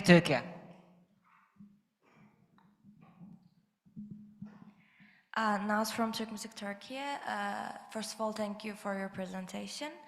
My question is, you have mentioned key LSR work areas without elaborating, so can you elaborate more on the LSR externals you have worked with and how? Okay, thank you for your question. So for the LSR externals that I have worked with during this term would be G4 Alliance. I have assisted the LSR in drafting the membership for application for the G4 Alliance, as well as the WONCA. I have drafted a 3-year collaboration framework and assisting the LSR to collaborate with them, as well as delivering a shared session with the advocacy representative of the World Heart Federation in the March meeting, as well as participating in a session for WUFUM, which is the ultrasound organization, as well as sharing opportunities from SPARC and SIOMS, which are the research organizations. And that's it. Thank you. Thank you. Next question. IFMSA Sweden.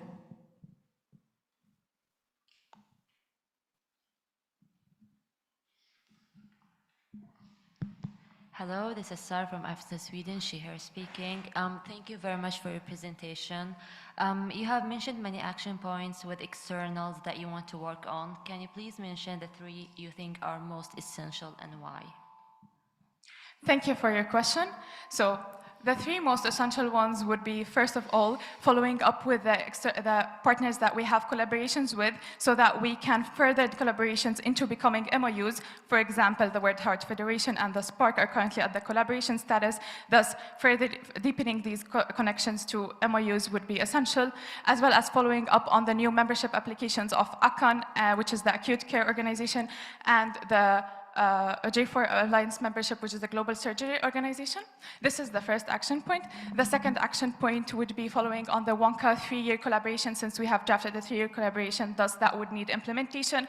And lastly would be the UNODC. We have a term of reference with them, which is the United Nations on Drug and Narcotics. We are the only organization that represents youth and medical students in the UNODC, thus strengthening our position there and ensuring our meaningful contribution to represent the opinions of medical students is extremely important. Thank you.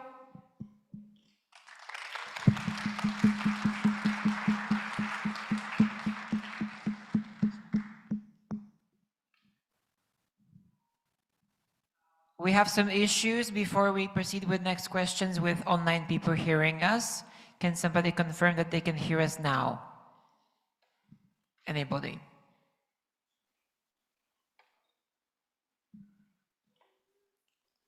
Can we have a check over that?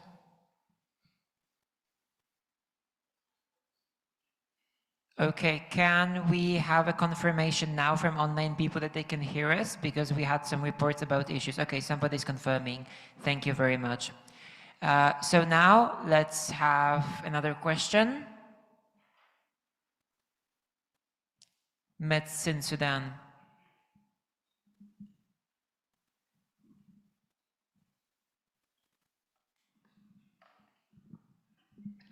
Hi, thank you for your work. Mansour Mubarak, he, him, it's in Sudan.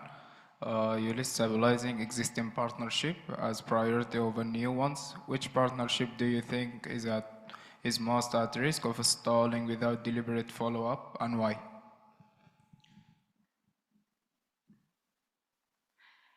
Thank you for your question. I think that the partnership that is most, first of all, we have conducted a very thorough work this term on these partners. Thus, I do not feel like one partner in specific is at extreme risk of loss to follow up. Okay, your time is up. Thank you very much.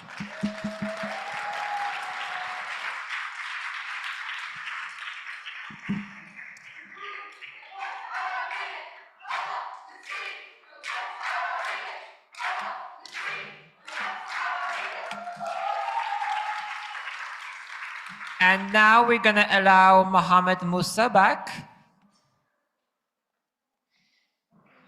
And we have to let Diana out.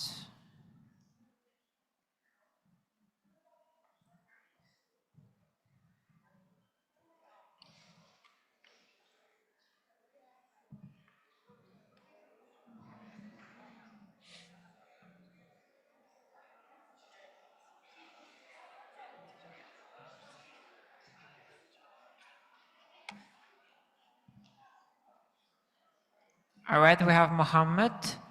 And the moment we get confirmation about Diana being safely away. And now close the door. Thank you. Okay.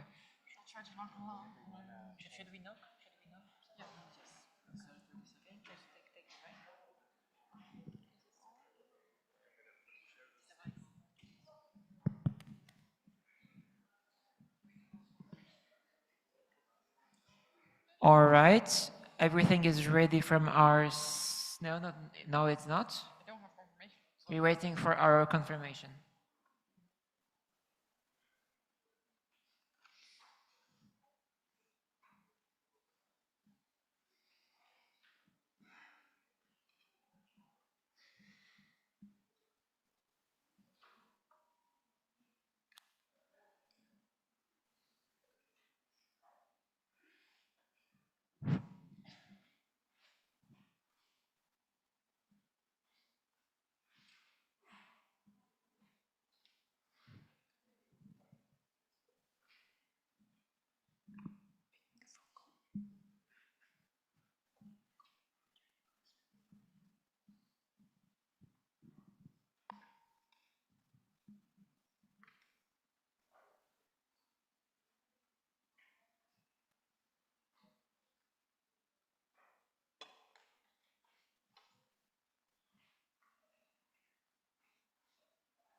Still awaiting confirmation.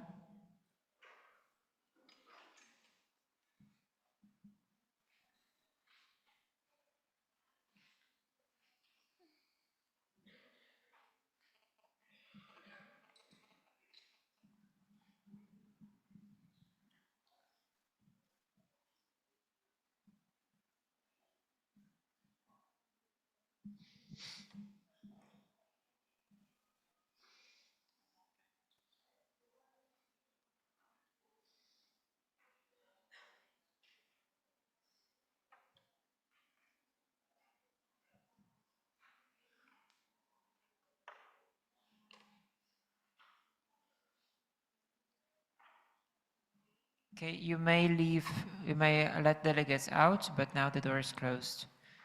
We're trying to reach the returning officer. There is some issue, there is no signal on her phone. So we're gonna send the other returning officer to check.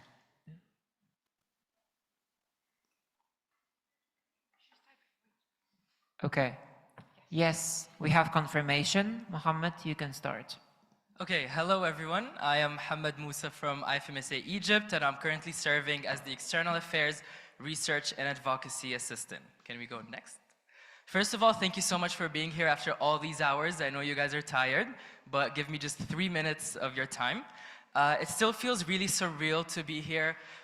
It's always been a dream of mine. I mean, I still feel like I'm kind of in a dream. A dream that was formed by just a little young exchange officer trying to make his incomings happy, then a national CBDA who was trying to keep his local officers motivated, then the SCORI CBDA when I was just trying to support all Noris in every single way possible. Until now, it's a huge dream of mine as a research and advocacy assistant building foundations from scratch. And throughout, can we go next? And throughout all these different positions and all the different work that I was doing in IFMSA, I was trying to find myself in Skopje and SCORI. And I only truly found myself when I was representing you guys, the 1.5 million medical students here and also at home. Could we go next? And this brings me achieving my dream. I'm starting out with 3 strategic shifts for the term. Instead of just participating in conferences, I want to have outcome-driven and targeted engagement with the externals, to move from just policy adoption in meetings to policy implementation, to move from just sharing opportunities on emails to actively engaging members. Can we go next? For my externals, I have 3 different ways that I'm going to work: exploring, engaging, and evaluating. Exploring at the start of the term new externals such as Cochrane or Orchid, engaging with our current existing partners and very old members that we haven't worked with in a while, such as WHO obviously, WONCA, WFUMB, and all these externals. And lastly, evaluating, so just evaluating constantly my externals to make sure we are progressing. Next. For the internal development, I want to work on exchanges to ensure we are working on academic recognition and visa issues. I want to work on research, continuing coordinating the research framework, and I want to make some manuals to help all you guys. Next. And my favorite pillar is members' engagement. I want to create a dynamic calendar that all members could follow for opportunities, and also involve members in campaigns related to external affairs within the LSR work. Next. And for sustainability, I want to ensure that I'm aligning Skopje and SCORI together through my external affair assistance and also through my own work. I'd also love to be super available to all, available at all times to support the rest of my TO and EB. Next. Thank you so much, guys, for your time. Thank you for listening to me. I know you're all tired, so thank you so much. It's been an honor. Thank you.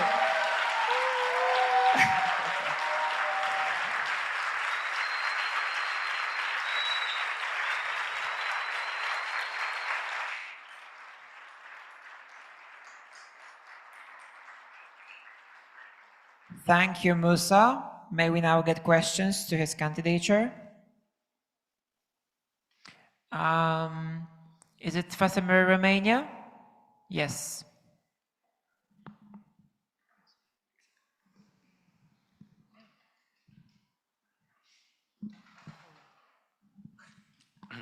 Hello, this is Theo from Plenary, Romania.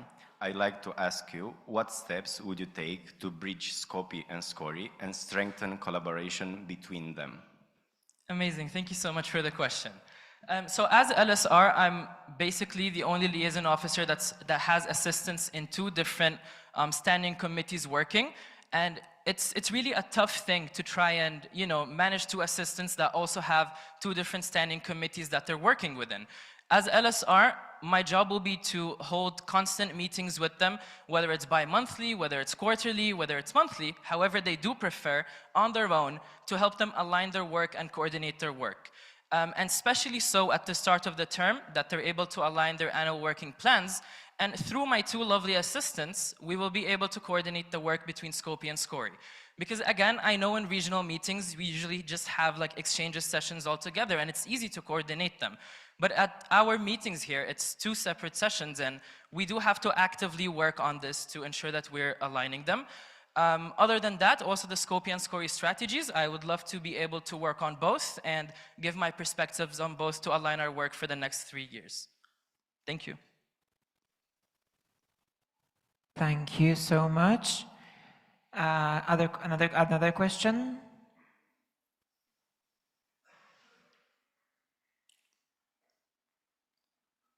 Medicine Sudan.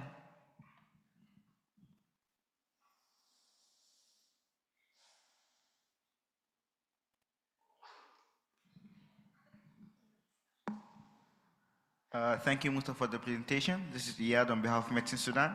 As you might know, we have a global surgery education activity that was adopted in the previous term, but we previously had an issue with the news mainly engaging with it. So do you have any plans regarding to that? Okay, thank you so much for your question. Definitely, as I said, members engagement has been it's my most favorite pillar, and it's something I really want to focus on. So I'm really glad you brought that to attention, because within Skopje and Skori, we have a lot of different endorsement letters. We have handbooks and logbooks that are endorsed by external organizations. We also have educational activities that are endorsed. But how many of us here actually have access to them, or know how to get to them, or how to use them? It is definitely a huge problem, and some of my ideas to do that, I'm trying to revive the ALO EAA initiative we used to have before, in which my lovely assistants and I will be holding sessions for NORIs and NEOs, whether again it's quarterly or bi-monthly, however much is needed, to showcase these initiatives, showcase these manuals, showcase these handbooks, and show them ways on how they can use them. Thank you, your time is up. Thank you so much. Thank you, guys. Thank you.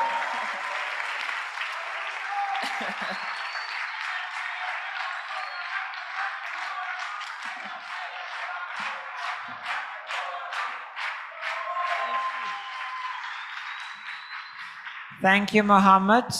You may now leave the hall. The door will be open, but don't get your hopes up. And let's wait for Duru.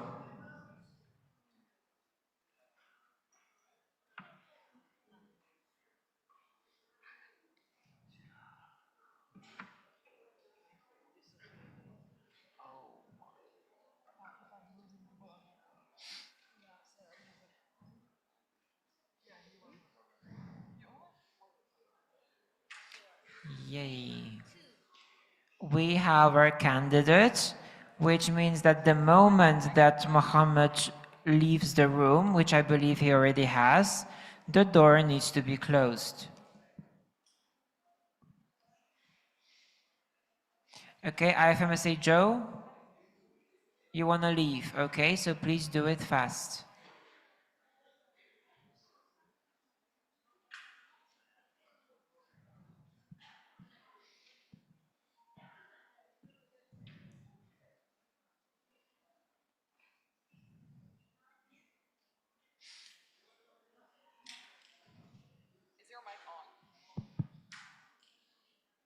Okay, guys, let's keep leaving.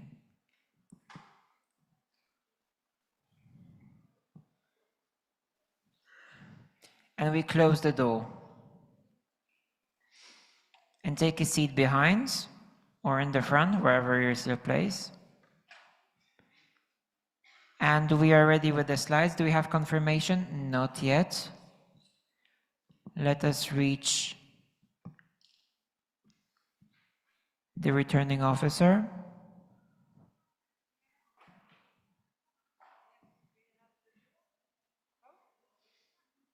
We have confirmation. Therefore, Duru, whenever you're ready, you can start. Hi everyone, my name is Durlar Pekel and I'm super glad to be here presenting this presentation to you. I'm the Skopje Database and Membership Assistant in my second year in the Skopje IT, and I'm your LSR candidate. So you might be thinking that an LSR's job is to create doors which open outside of IFMSA. But I would disagree, because doors already exist. The real responsibility of an LSR is to make sure that each and every student gets the key for that door. Next slide, please. But the question is, who gets the key first? The smartest, the most experienced, the best researcher? No, the people who know they exist. Next slide, please. And I would like to welcome you to External Affairs with Data. So according to NEO report, only 55% of NEOs were aware of what was going on in external affairs. We can make this number go up to 80 or even 90%. That's possible, and that's what I'm aiming for. Next slide, please. Of course, with my plan of action, which includes 3 pillars: L for leverage, S for strength, and R for reach. Next slide, please. So to leverage global partnership and external advocacy, of course, I'll be getting in touch with already existing partnerships, but I'll be also getting in touch with you because you have ideas, you have partnerships in mind, for example, from surveys. So since you are the voice of IFMSA, I also took a look for the barriers which prevented you from attending external affairs. And a huge part went for finances and academic workload, which made me realize that adding more online options, opportunities would benefit you. Next slide, please. And to strengthen academic quality and education track, I know academic recognition is really important. That's why having a buddy system, for example, for the NEOs and NORIs who already got the recognition, telling the way for the ones who are still seeking for it, or having one-on-one meetings with NEOs and NORIs who need support. Because as you can see from NORI report, the support letters were really beneficial, and if we show support, then it makes a difference. Next slide, please. And to reach further by broadening access, I'll be having 2 competency modules in a term in which we will be talking about policy documents, conferences, how can you attend them, communication skills with externals, and so on. And as you can also see, according to the NEO report, external affairs newsletter was the least used one. So having a specific communication channel like WhatsApp groups for Skopje and SCORE external affairs opportunities makes a difference here. And as you can also see, promotion materials plays a really important role in visibility. Next slide, please. So if you have seen any of these campaigns or designs I did when I was the Skopje PRCA, then this means I made external affairs a little bit more accessible for you, and I want to continue to do so by giving you the key. Thank you.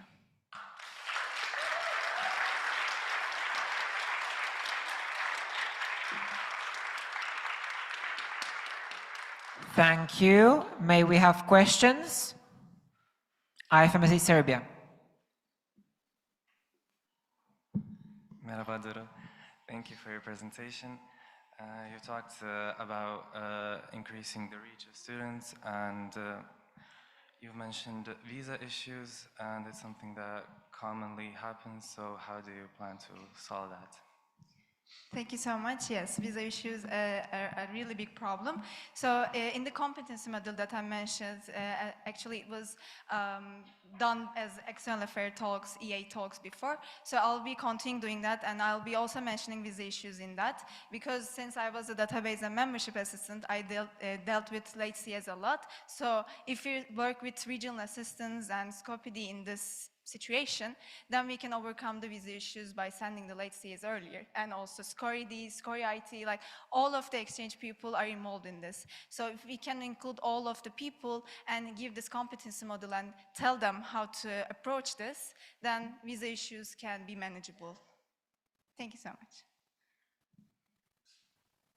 Thank you. Next question. MP Ecuador, then if there's time, IFMSA Poland. Congratulations for your candidature. This is MP Ecuador. You proposed updating clinical handbooks and seeking endorsements from specialty organizations. How would you prioritize which specialties or organizations to approach first, especially considering the limited time of a one-year term? Thank you so much for the question.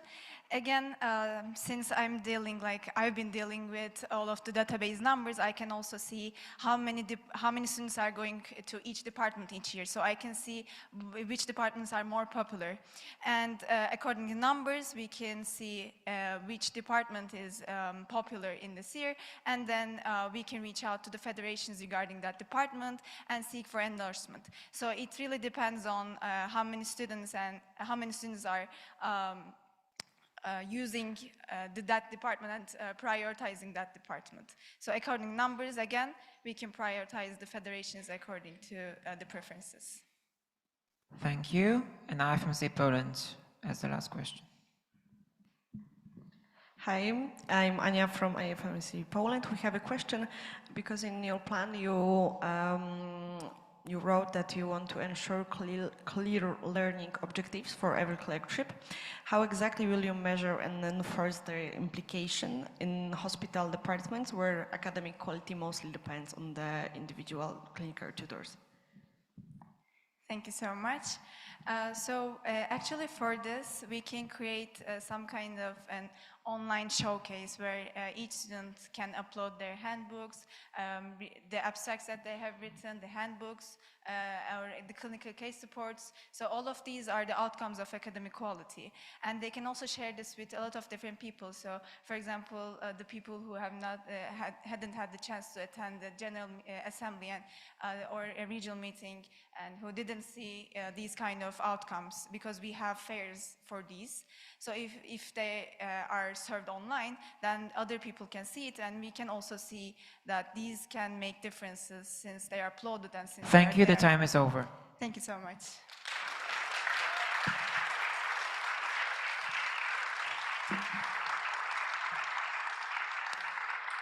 And this marks the end of agenda item 27.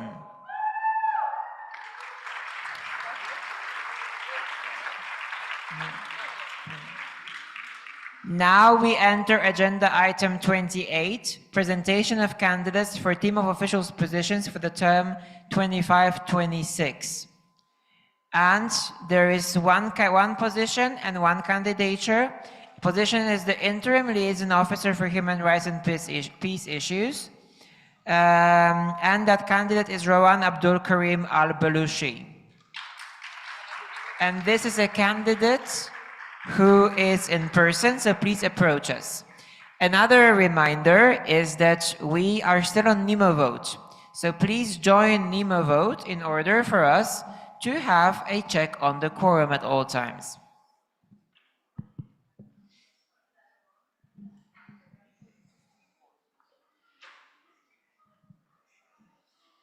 Because a lot of you have recently logged out, so we will wait for you to rejoin now. Please reload.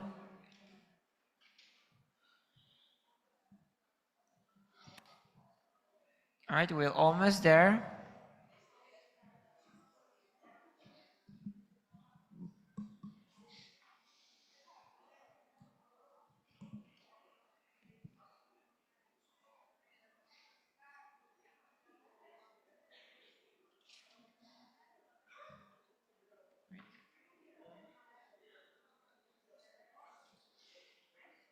Please reload NemoVote or log in again.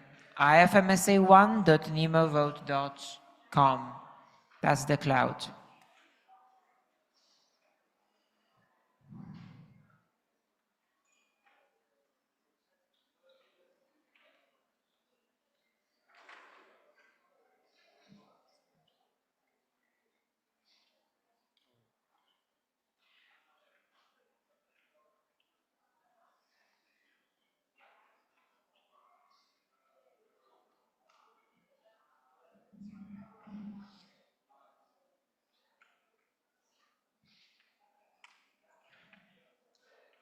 I am asking you once again, please log into NemoVote. Your login into NemoVote is one of the last things that separates all of you from your nightly pillow.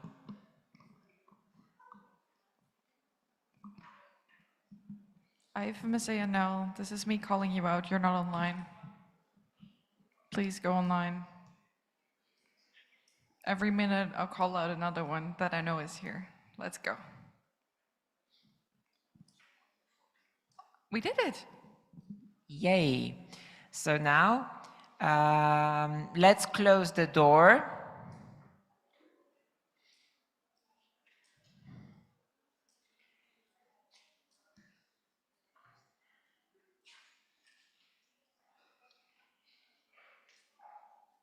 The door is closed now.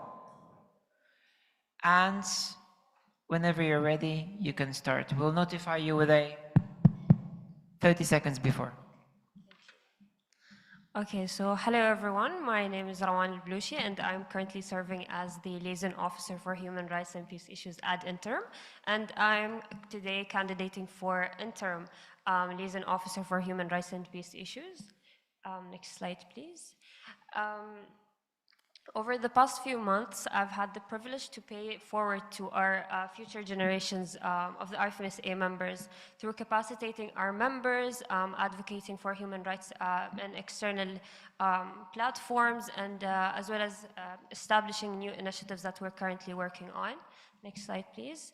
My plan of action has one aim, is to continue the current project that we've started and watch them till the end, and to also ensure a sustainable and concrete handover to the next LRP. So for my first pillar, finishing what's already in motion, over the past few months, we've been working, coordinating, preparing and supporting our TDMT participants who have now become graduates. So over the next period, we will be supporting them in like connecting them with the old alumni, TDMT alumni, proper evaluation and reporting of this year's edition of TDMT, as well as like providing them with the follow-up materials that they'd require. While TDMT is our main external capacity building initiative, our SCORP camp is our main internal capacity building initiative. So alongside the OC, I will be working on strengthening the external component of the SCORP camp by having expert-led panel discussions, sessions, and more with our external partners to make this year's edition even better. And also, and alongside with my EAA, we will be working on launching the first edition of the SCORP External Affairs Workshop, AURA, which is happening in 2 weeks. Next slide, please. And I will also continue on supporting our IT members with like different initiatives that they're working on, and collaborate with our liaison officers when it comes to like different external opportunities or even like research projects and more. Next slide, please. And lastly, handover is more than just like transferring like documents and email access and more. It is about sharing knowledge. It is about sharing lessons learned and more, while also connecting them directly with our external partners, giving them like data about what we've been working on and future opportunities. Next slide, please. That's it for my presentation. Thank you for listening.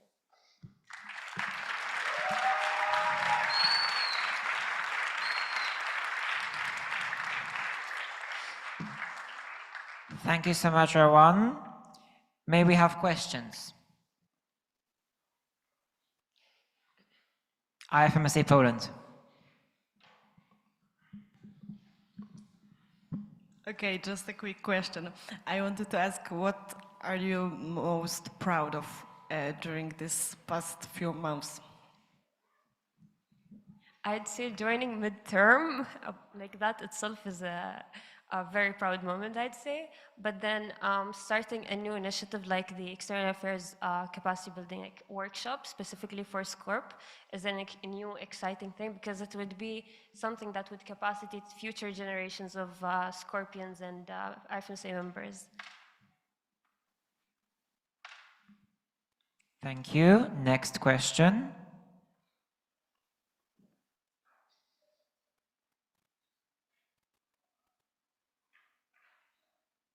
People online?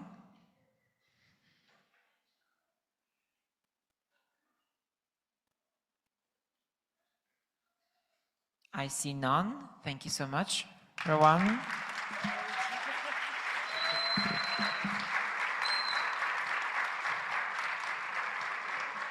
And now let's confirm that Florian is online, the candidate for the Supervisory Council position 2527 from Dominican Republic. You're with us, right?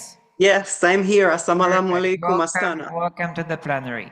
So we have a video, and after the video, you will have 2 questions, 2 minutes to answer questions. All right? So amazing. The door is now closing. Okay, let those 4 people out, and that's okay. This is actually jogging. This is healthy. Like this is We should register that as an activity in IFMSA programs. Okay, close the door now. Okay, yellow guy, out. Okay, close the door. Okay, we're starting the video.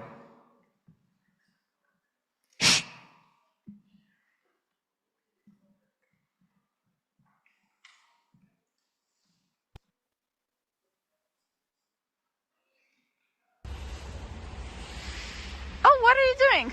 Oh, me? I'm just reading the IFMSA Constitution and bylaws. Dear General Assembly, hello. My name is Florian Kyriakalina. I'm a medical oncology resident physician and have been an IFMSA enthusiast for years.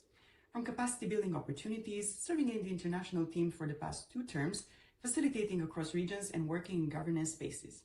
Through these roles, I've seen how clarity, structure, and communication shapes the way IFMSA functions.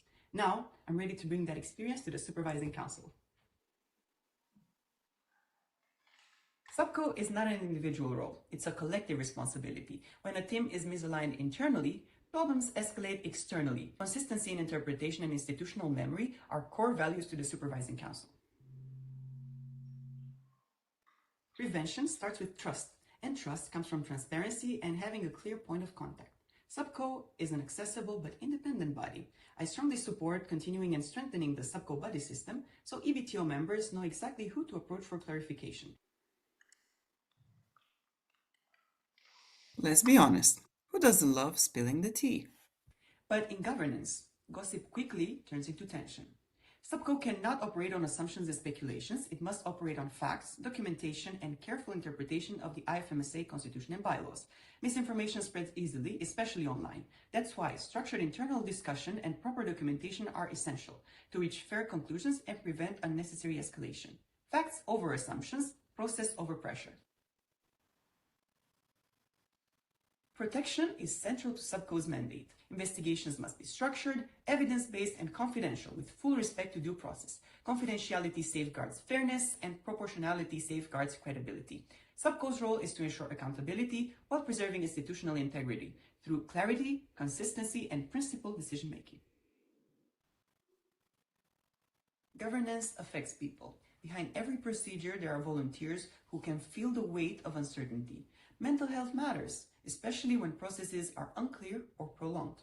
SUBCO can be firm and fair while communicating with clarity and respect. Protecting the Federation also means protecting the well-being of its members. I'm not here to stir the pot, I'm here to calm the waters. I want to contribute to a supervising council that is preventive in approach, righteous in process, and principled in its decisions. Thank you. Thank you so much for the presentation.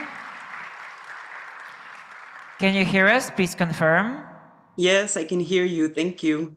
Thank you. Okay, may we have the questions now?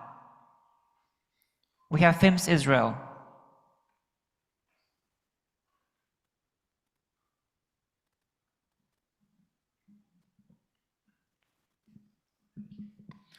First of all, thank you for the informative presentation.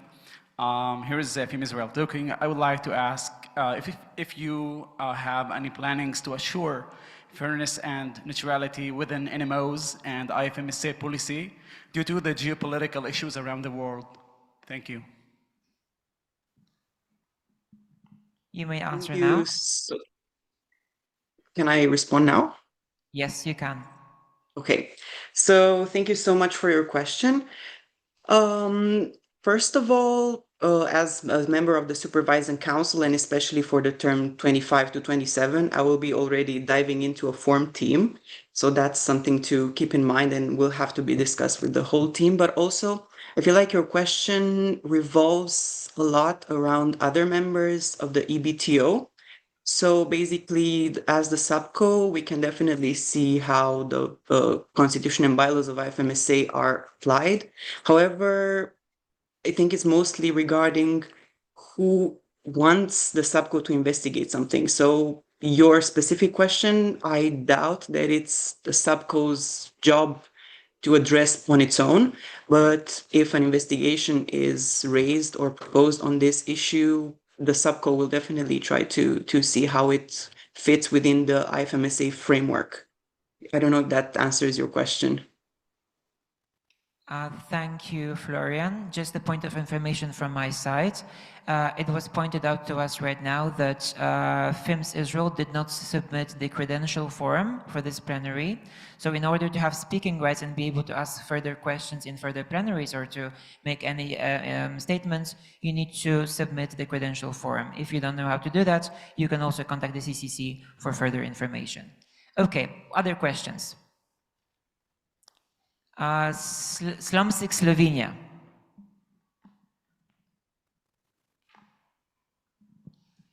Hello, Anya from Slumsic Slovenia. Thank you for your candidature. Your CF is signed by the Dominican Republic, even though you have primarily been active within the European region and been part of the Euro team.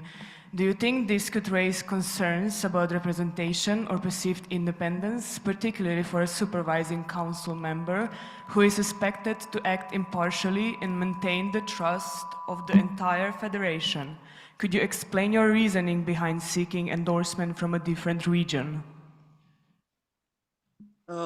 Yes, thank you for your question.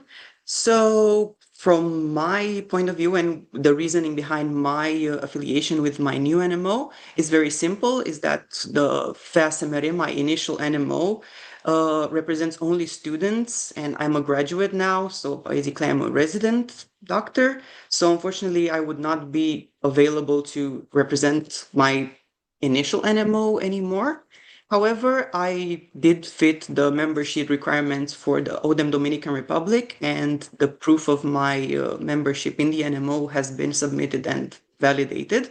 And also, I'm committed to represent my new NMO that I've been working with and for since August meeting 2025.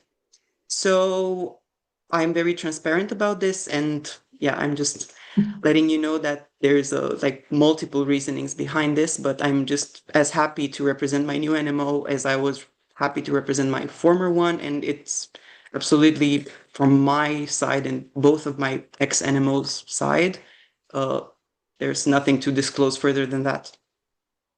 Thank you, Florian. We now have a point of order from IFMSA CCC. Yes, Felix Him from the CCC. So point of order, the candidate should get the time spent on the answer of the question back. Thank you. So yeah, so we already started a second count without the time that where you focus on the first question, because technically due to lack of credential form, it did not occur in plenary, although it will be mentioned in the minutes. So yeah, if there are any further questions, we still have time for them. Swimsa.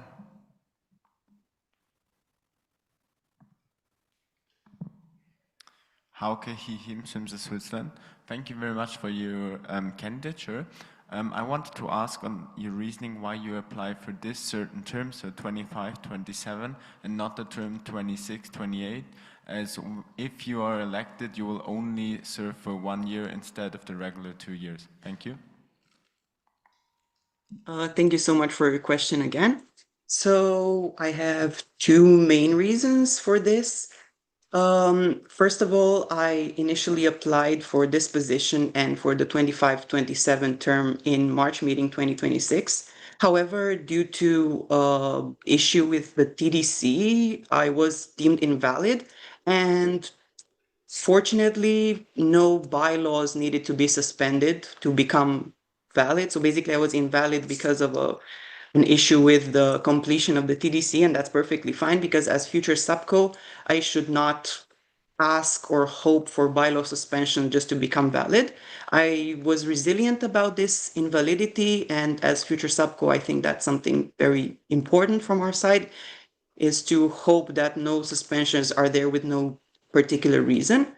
So that's the first one. I am just as motivated as I was in March to apply for this position. Also, because as a resident... Thank you so much. Thank you, Florian, for the candidature and the presentations. Thank you so much.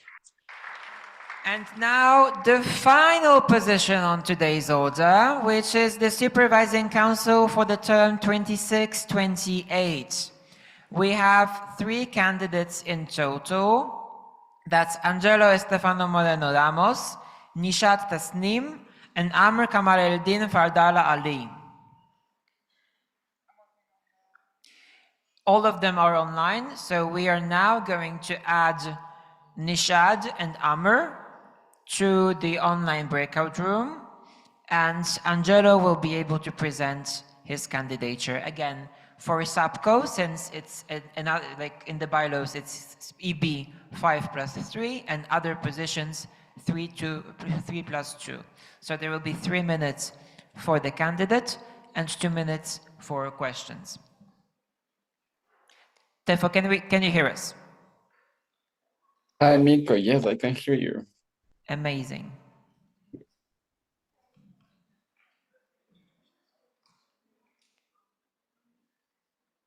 All right.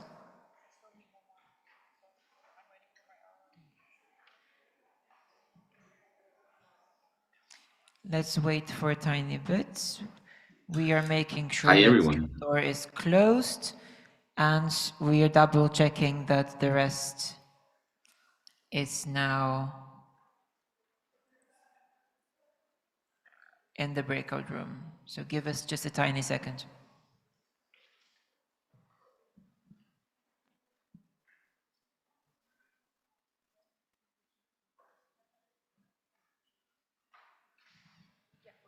Okay, Angelo, we can start now, and the video is going to play right now. Hi everyone, hola a todos. I am Angelo Moreno, a 26 years old medical doctor from Ecuador, and this is my candidature for the IFMSA Supervising Council 2026-2028. Let's start with why. What does the IFMSA represent for each one of us here? A Dutch association, a formal institution, and a student organization. For me, the best platform for dreamers, planners, and developers of health. These last 8 years have shown me a lot about global health governance, Dutch law, conflict management, but most importantly, the big cause of the FMSA. And that's my big why, contributing back to the current leaders, the next executors, with experience and also support. My experience, I have been in the FMSA since 2018. I have served in different official positions. I have served as president, vice president for members, regional director for the Americas. I have attended to 11 general assemblies, 20 team of officials meetings, and 8 regional meetings. Additionally, I have had exposure on Dutch legal framework, the strategy oversight of the IFMSA, the external affairs insights that we manage, institutional memory for almost 10 years, and also national level accountability and support. How I'm going to do this? First, my plan of action is mostly foundational than aspirational, based on the IFMSA Constitution and bylaws and the SUBCO IOGs. First of all, understanding the current SUBCO dynamics, integrating to the team and supporting in the different roles mandatory for the SUBCO. Helping with the decision-making and the recording of the minutes, not only from the SUBCO, but from all bodies of the FMSA. Also, the legal and financial overview, the past experience moving the FMSA from Copenhagen to Amsterdam have shown me a lot about the responsibilities of the FMSA. Additionally, the role of the supervising council in the GAs and the TOMs, being active, being engaged, and also raising the points that maybe can be forgotten. Then, mediations and investigations. I want to act before it scales to formal breaches. And also I want to analyze it through a new institutional perspective, not only researching formality things, but also informality things, behaviors, and settings that lead a lot of things and mistakes to happen. Then, also conflict of interest. The last years, we haven't discussed this, and we don't have a proper framework about what does it really mean for the SUBCO and the FMSA. So track the cases, etc. This and other stuff basically related to what is the role of SUBCO and how can I support it. Thank you for listening to my presentation. Thank you for reading my plan of action, and feel free to contact me if you have any questions.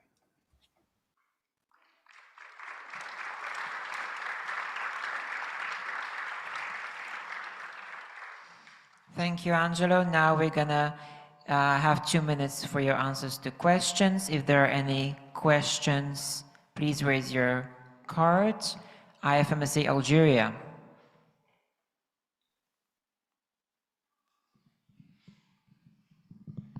Hello, this is Ashraf from IFMSA Algeria. First, I want to thank you for your amazing presentation. The question that I want to ask is, how do you plan to remain SAPCO transparent and approachable by NMOs to raise their concerns? And are there any new ideas that you want to implement during your term? Thank you.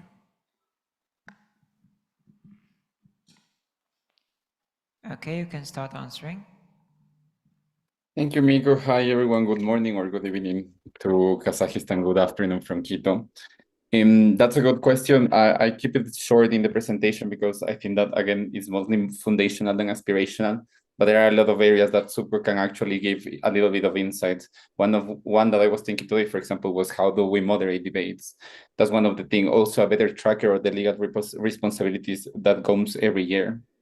And also how I am supposed to remain approachable to the members, to the officials. It has taken a lot of practice, I will admit, because we all of us have like a lot of life going on around us. But the IFMSA has always been a priority. Even in the worst moments in the past, I have been accessible as VPM, as president, as are the Americas. Of course, there are moments with a lot of stress, but always being there, like acknowledging the presence and also acknowledging the problem. Thank you. Next question. IFMSA Poland.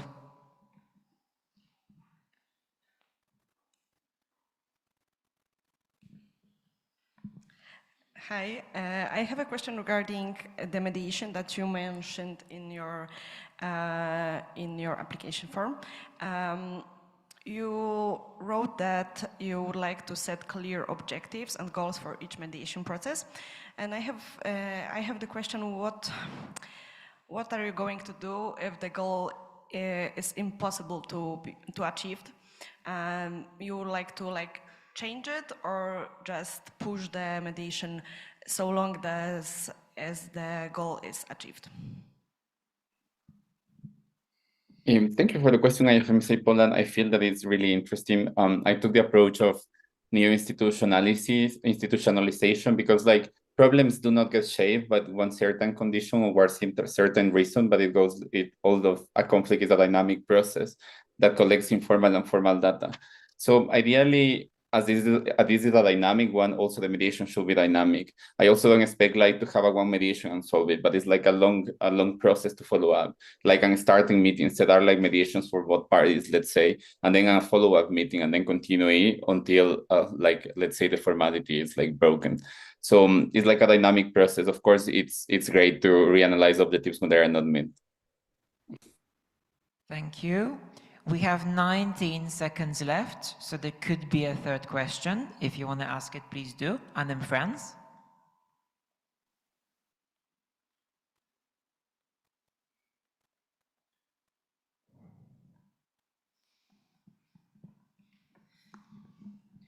Hi, Léoche here, IFM France. Thank you for again the data. You have talked about bringing institutional memory to discussions in different settings, which is a really interesting point. Thank you for this. How do you plan on ensuring that this memory is institutionalized and not forgotten after the end of your term? Thank you. Thank you, and Franz, for the really hard question, making it accessible, sustainable for members. But at the end, IFMSA is generational. So with a lot of hope and faith to leave the knowledge for the next people to come to, because every generation it changes. But to make it accessible and to work with Hanover for the next generation too. But it's a really good question. It's really hard. Thank you. The time is up. Thank you so much for the Thank you, Miko. Thank you, everyone. The answers.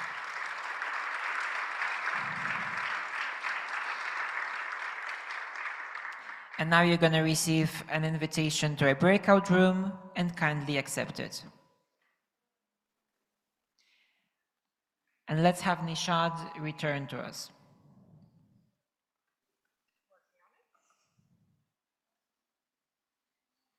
I think Nishad is back with us. No, not yet.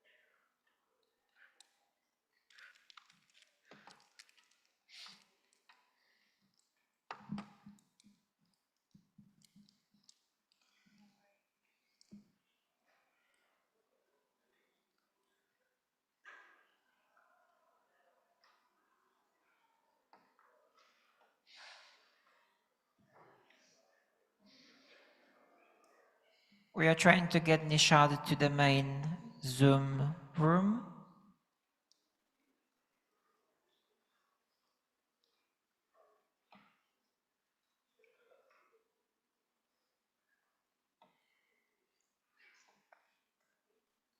Yes, Nishad's coming.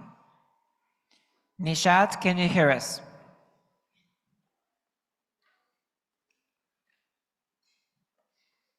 Nishad, can you hear us? Am I audible? Yes, you're audible. And we will be starting your video now, after which you will have 2 minutes to answer the questions. Can we confirm that Yes. we can safely Thank you. start? Yes, we can Yes, safely start, yes. and therefore We can start. please start the video. Dearest IFMSA family, and to the many familiar faces I have had the privilege of growing alongside, it truly feels like coming home every time I stand before this federation. I am Nisha Tasnim from BMSS Bangladesh, and I'm honored to stand before you today as a candidate for IFMSA Supervising Council.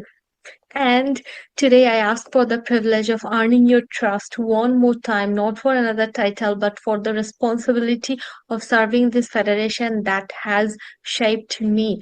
Over the past 6 years, I have had the privilege of serving IFMSA from local, national, and international levels, and those experiences prepared me not only to understand IFMSA but to safeguard it.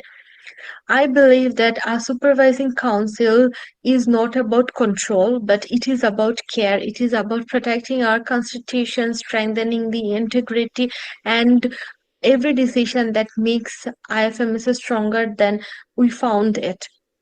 And my vision as a subco is quite simple: a compassionate, transparent, and accountable system, the one that protects everyone and, because of good governance, quietly strengthens the Federation every single day. And a strong overseeing procedure begins long before the challenges arise. Through stronger constitutional oversight, structured support for the team of officials, transparent investigations, and sustainable financial accountability, I want to build systems that people can trust, because trust is built through consistency and not with coincidence. And a strong supervising council should not only oversee the federation, it is a bridge while supporting the NMO, strengthening the collaboration where every member feel confident participating in and no one is left behind. And as a subco, I will definitely stand by the hardest decisions, not just the easiest ones. And every decisions I will make will be guided by integrity, fairness, and transparency. And I will work alongside with all the officials with mutual respect. Having completed my MBBS journey, I can now dedicate more of myself to the federation that has shaped me. And today I ask for the privilege of earning your trust one more time, not for another title, but for the responsibility of serving IFMSA with integrity, fairness, and gratitude. Thank you all, and thank you for trusting me. And now I open the floor for any kind of question. Thank you, Nishad.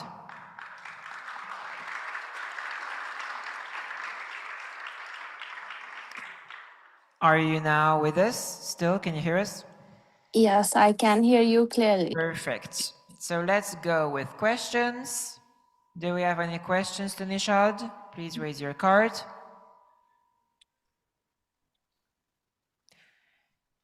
IFMSA Poland.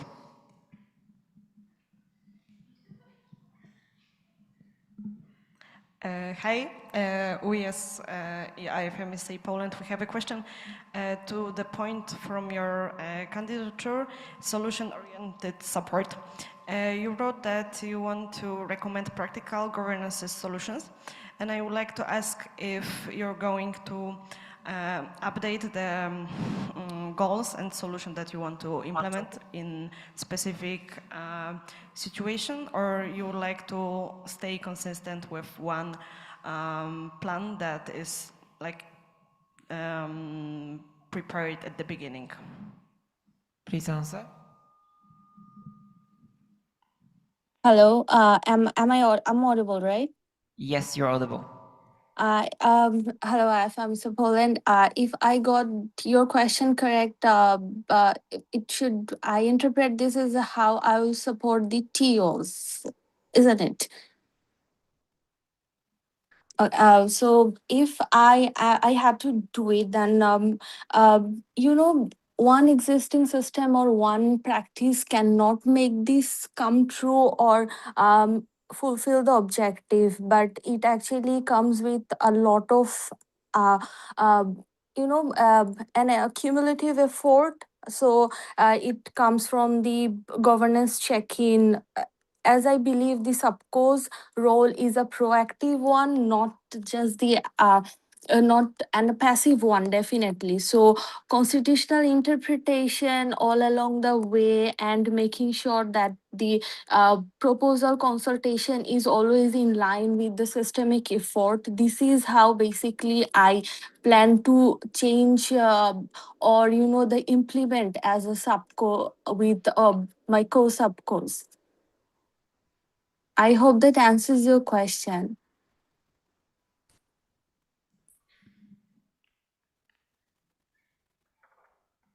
Thank you. Do we have any further questions?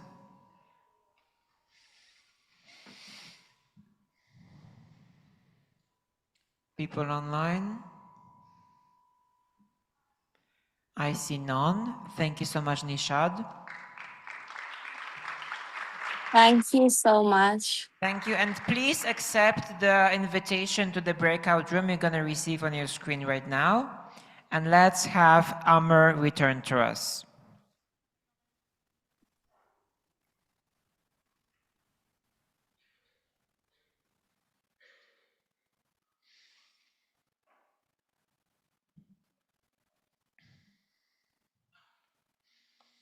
Amr, are you back with us?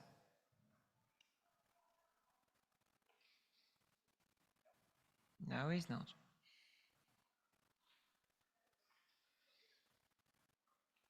So in the meantime, I will update you on the next steps. This is the last candidature for today. After the candidature, we also received 2 requests for speakers lists. One of them will be about lobbying, and the second one about respect towards candidates during presentations. So we decided to allow both of them, so you may now consider if you also want to be included on those. And since now I'm notified that Amr is back, can I confirm that the other candidates are in the breakout room? Yes. Amr, your video will play now for 3 minutes, and then you'll get 2 minutes for questions afterwards. Let's play the video.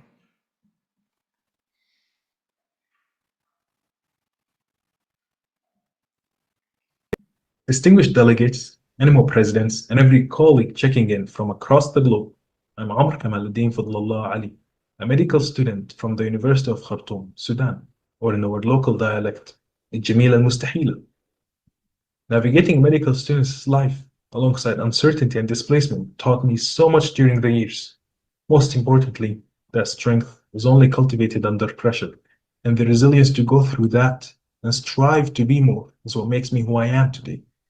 And as I rose through our federation, I came across an important revelation, and that's the fact that passion alone cannot always compensate for a system made to work against it.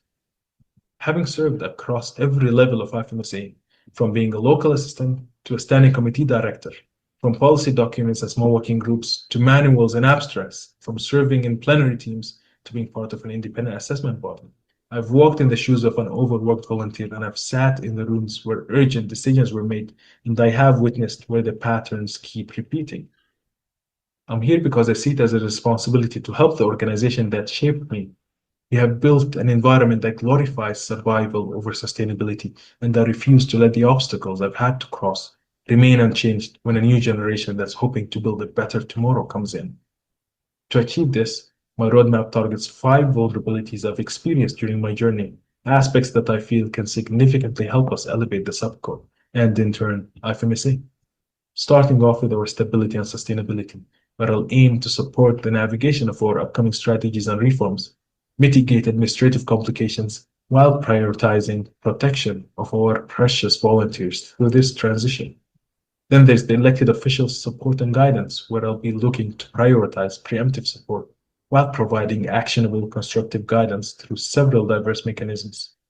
Moving on to ensuring accountability and responsibility, where I hope to establish a structure that standardizes COIs, objectively follow up with TO's responsibilities, and preserve our institutional memory to build on moving forward. Then there's the internal development of the subco, looking to streamline the council's internal operations and ending the cycle of overworked subco members forced to reactively manage emergencies. And last but not least, supporting the NMO's communication channels and decision-making, where the goal will be to close the gap between international efforts and national difficulties, through maximizing dialogue opportunities and supporting host NMOs through post-IFMSA meetings difficulties. I'm here today to bring forward the perspective of an underrepresented region, the expertise of a previous official, and an unwavering loyalty to our beloved federation. Let us build an IFMSA where our structures match our ambitions and where our systems work as hard as our people do.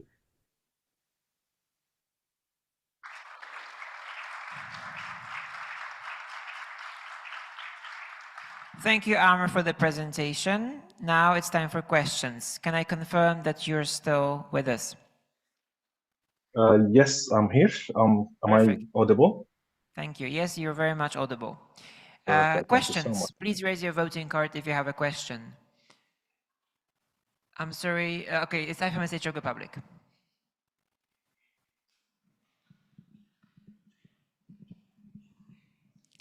Hi, Kateřina Janásková, IFMSA Czech Republic speaking. Thank you for your candidature. I wanted to ask you, as you are supposed to graduate in 2027, and the term is 2026 to 2028, how will you ensure the smooth transition from medical school to the clinical practice, together with working as the subco member? Thank you.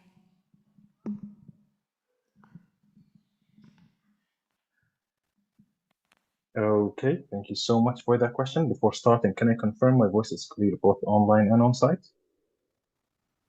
Yes. Perfect. So one of the major things I've had the opportunity to experience in IFMSA is the ability to manage my time. I think it has been a skill that I have been able to adequately acquire.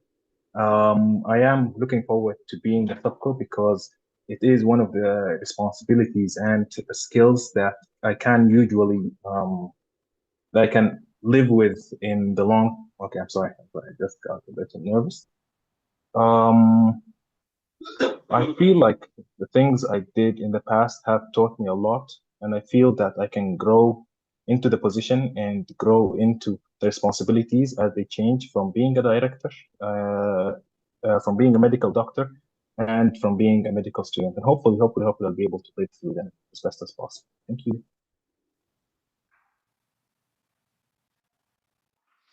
All right. Thank you so much. Next question.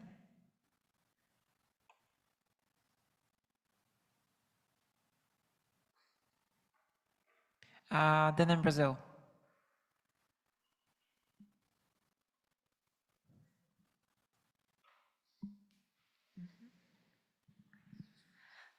Hello, Thanks for your presentation. In your application form, you talked about the handover of the team of officials, and I'd like to know what exactly continuous assessment methodologies are you planning to adopt on the handover, on assessing the handover process of a team of officials? You may answer now. Okay. One of the biggest weaknesses in IFMSA is our high turnover rate. The fact is that a lot of the work that starts in one term is not continued and is not followed up in the next, which again leads to a lot of confusion moving forward in the terms and leads to a lot of problems in ensuring things happen. I hope to ensure that these actions are followed up with through strategical follow-up and ensuring that whenever something is started and it is included in the handovers through the minutes and through the shared discussions, in addition to ensuring that strategical analysis term after term includes all the difficulties and all the reflections on the activities done throughout the term. So hopefully making sure a complete and inclusive idea is shared from one term to another, ensuring progress and ensuring sustainability and development of the ideas. Thank you. Thank you. And we have 15 more seconds. And there's a question by Cabo Verde in the chat. You mentioned strengthening accountability through a standardized TOI process and objective follow-up of TO responsibilities. How will you ensure these accountability mechanisms promote improvement and transparency without creating a culture of excessive bureaucracy or mistrust? And you have 15 seconds.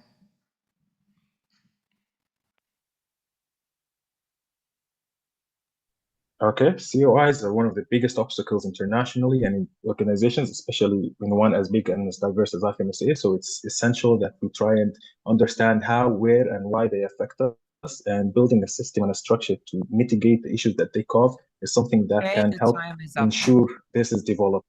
The time is up, sorry. Thank you. Nicely done. Thank you. Thank you so much for the answers. And that concludes the candidatures. And it turns out we only have one speakers list at this point, and the speakers list concerns unethical electoral practices, including lobbying. And we have Axe Catalonia on the speakers list. Is there anybody else who would like to take a stance? I see none. Therefore, we give the floor to Axe Catalonia, followed by adjournment of Plenary 3.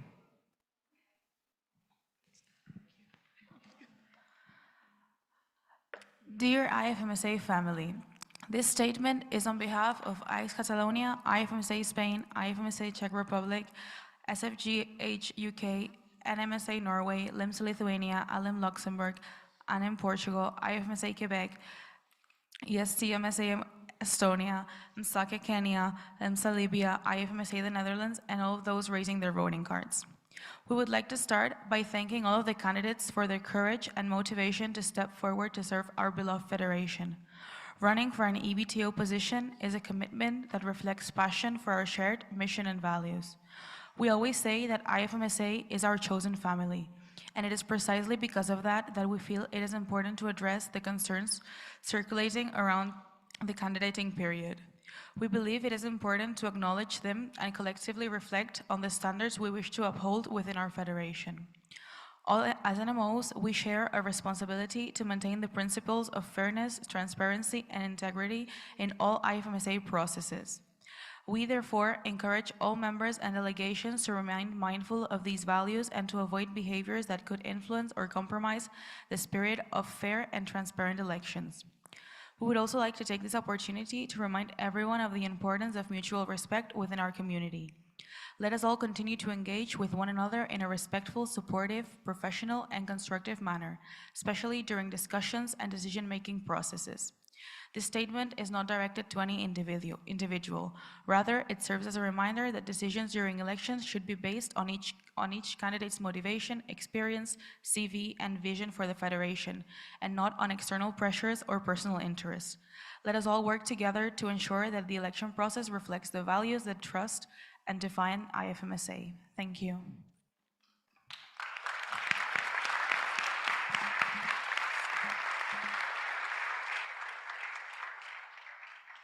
Thank you, as Catalonia. I close the speakers list and I declare Plenary 3 adjourned.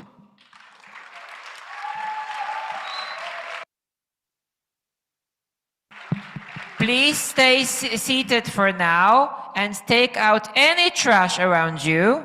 And there's our wonderful... Okay, and take your maskets as well. But for the trash, Alpha is behind in the back of the hall with a big black bag. Please put any trash you have into this bag in order to take care of cleanliness of our environments. Thank you.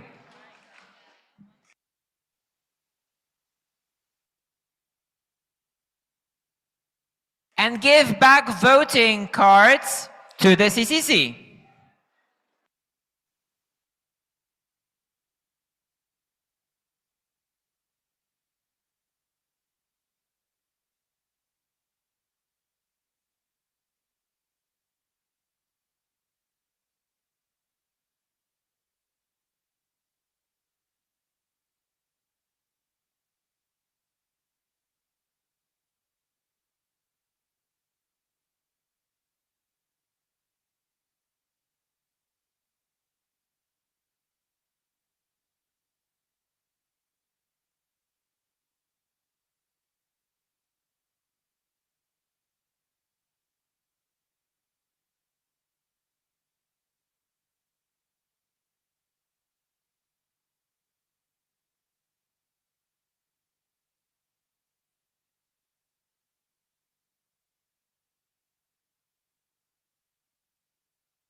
On behalf of IFMSA Sweden, we would like to ask anybody who might have inadvertently or advertently taken the flag of IFMSA Sweden to return it either to IFMSA Sweden or any intermediary.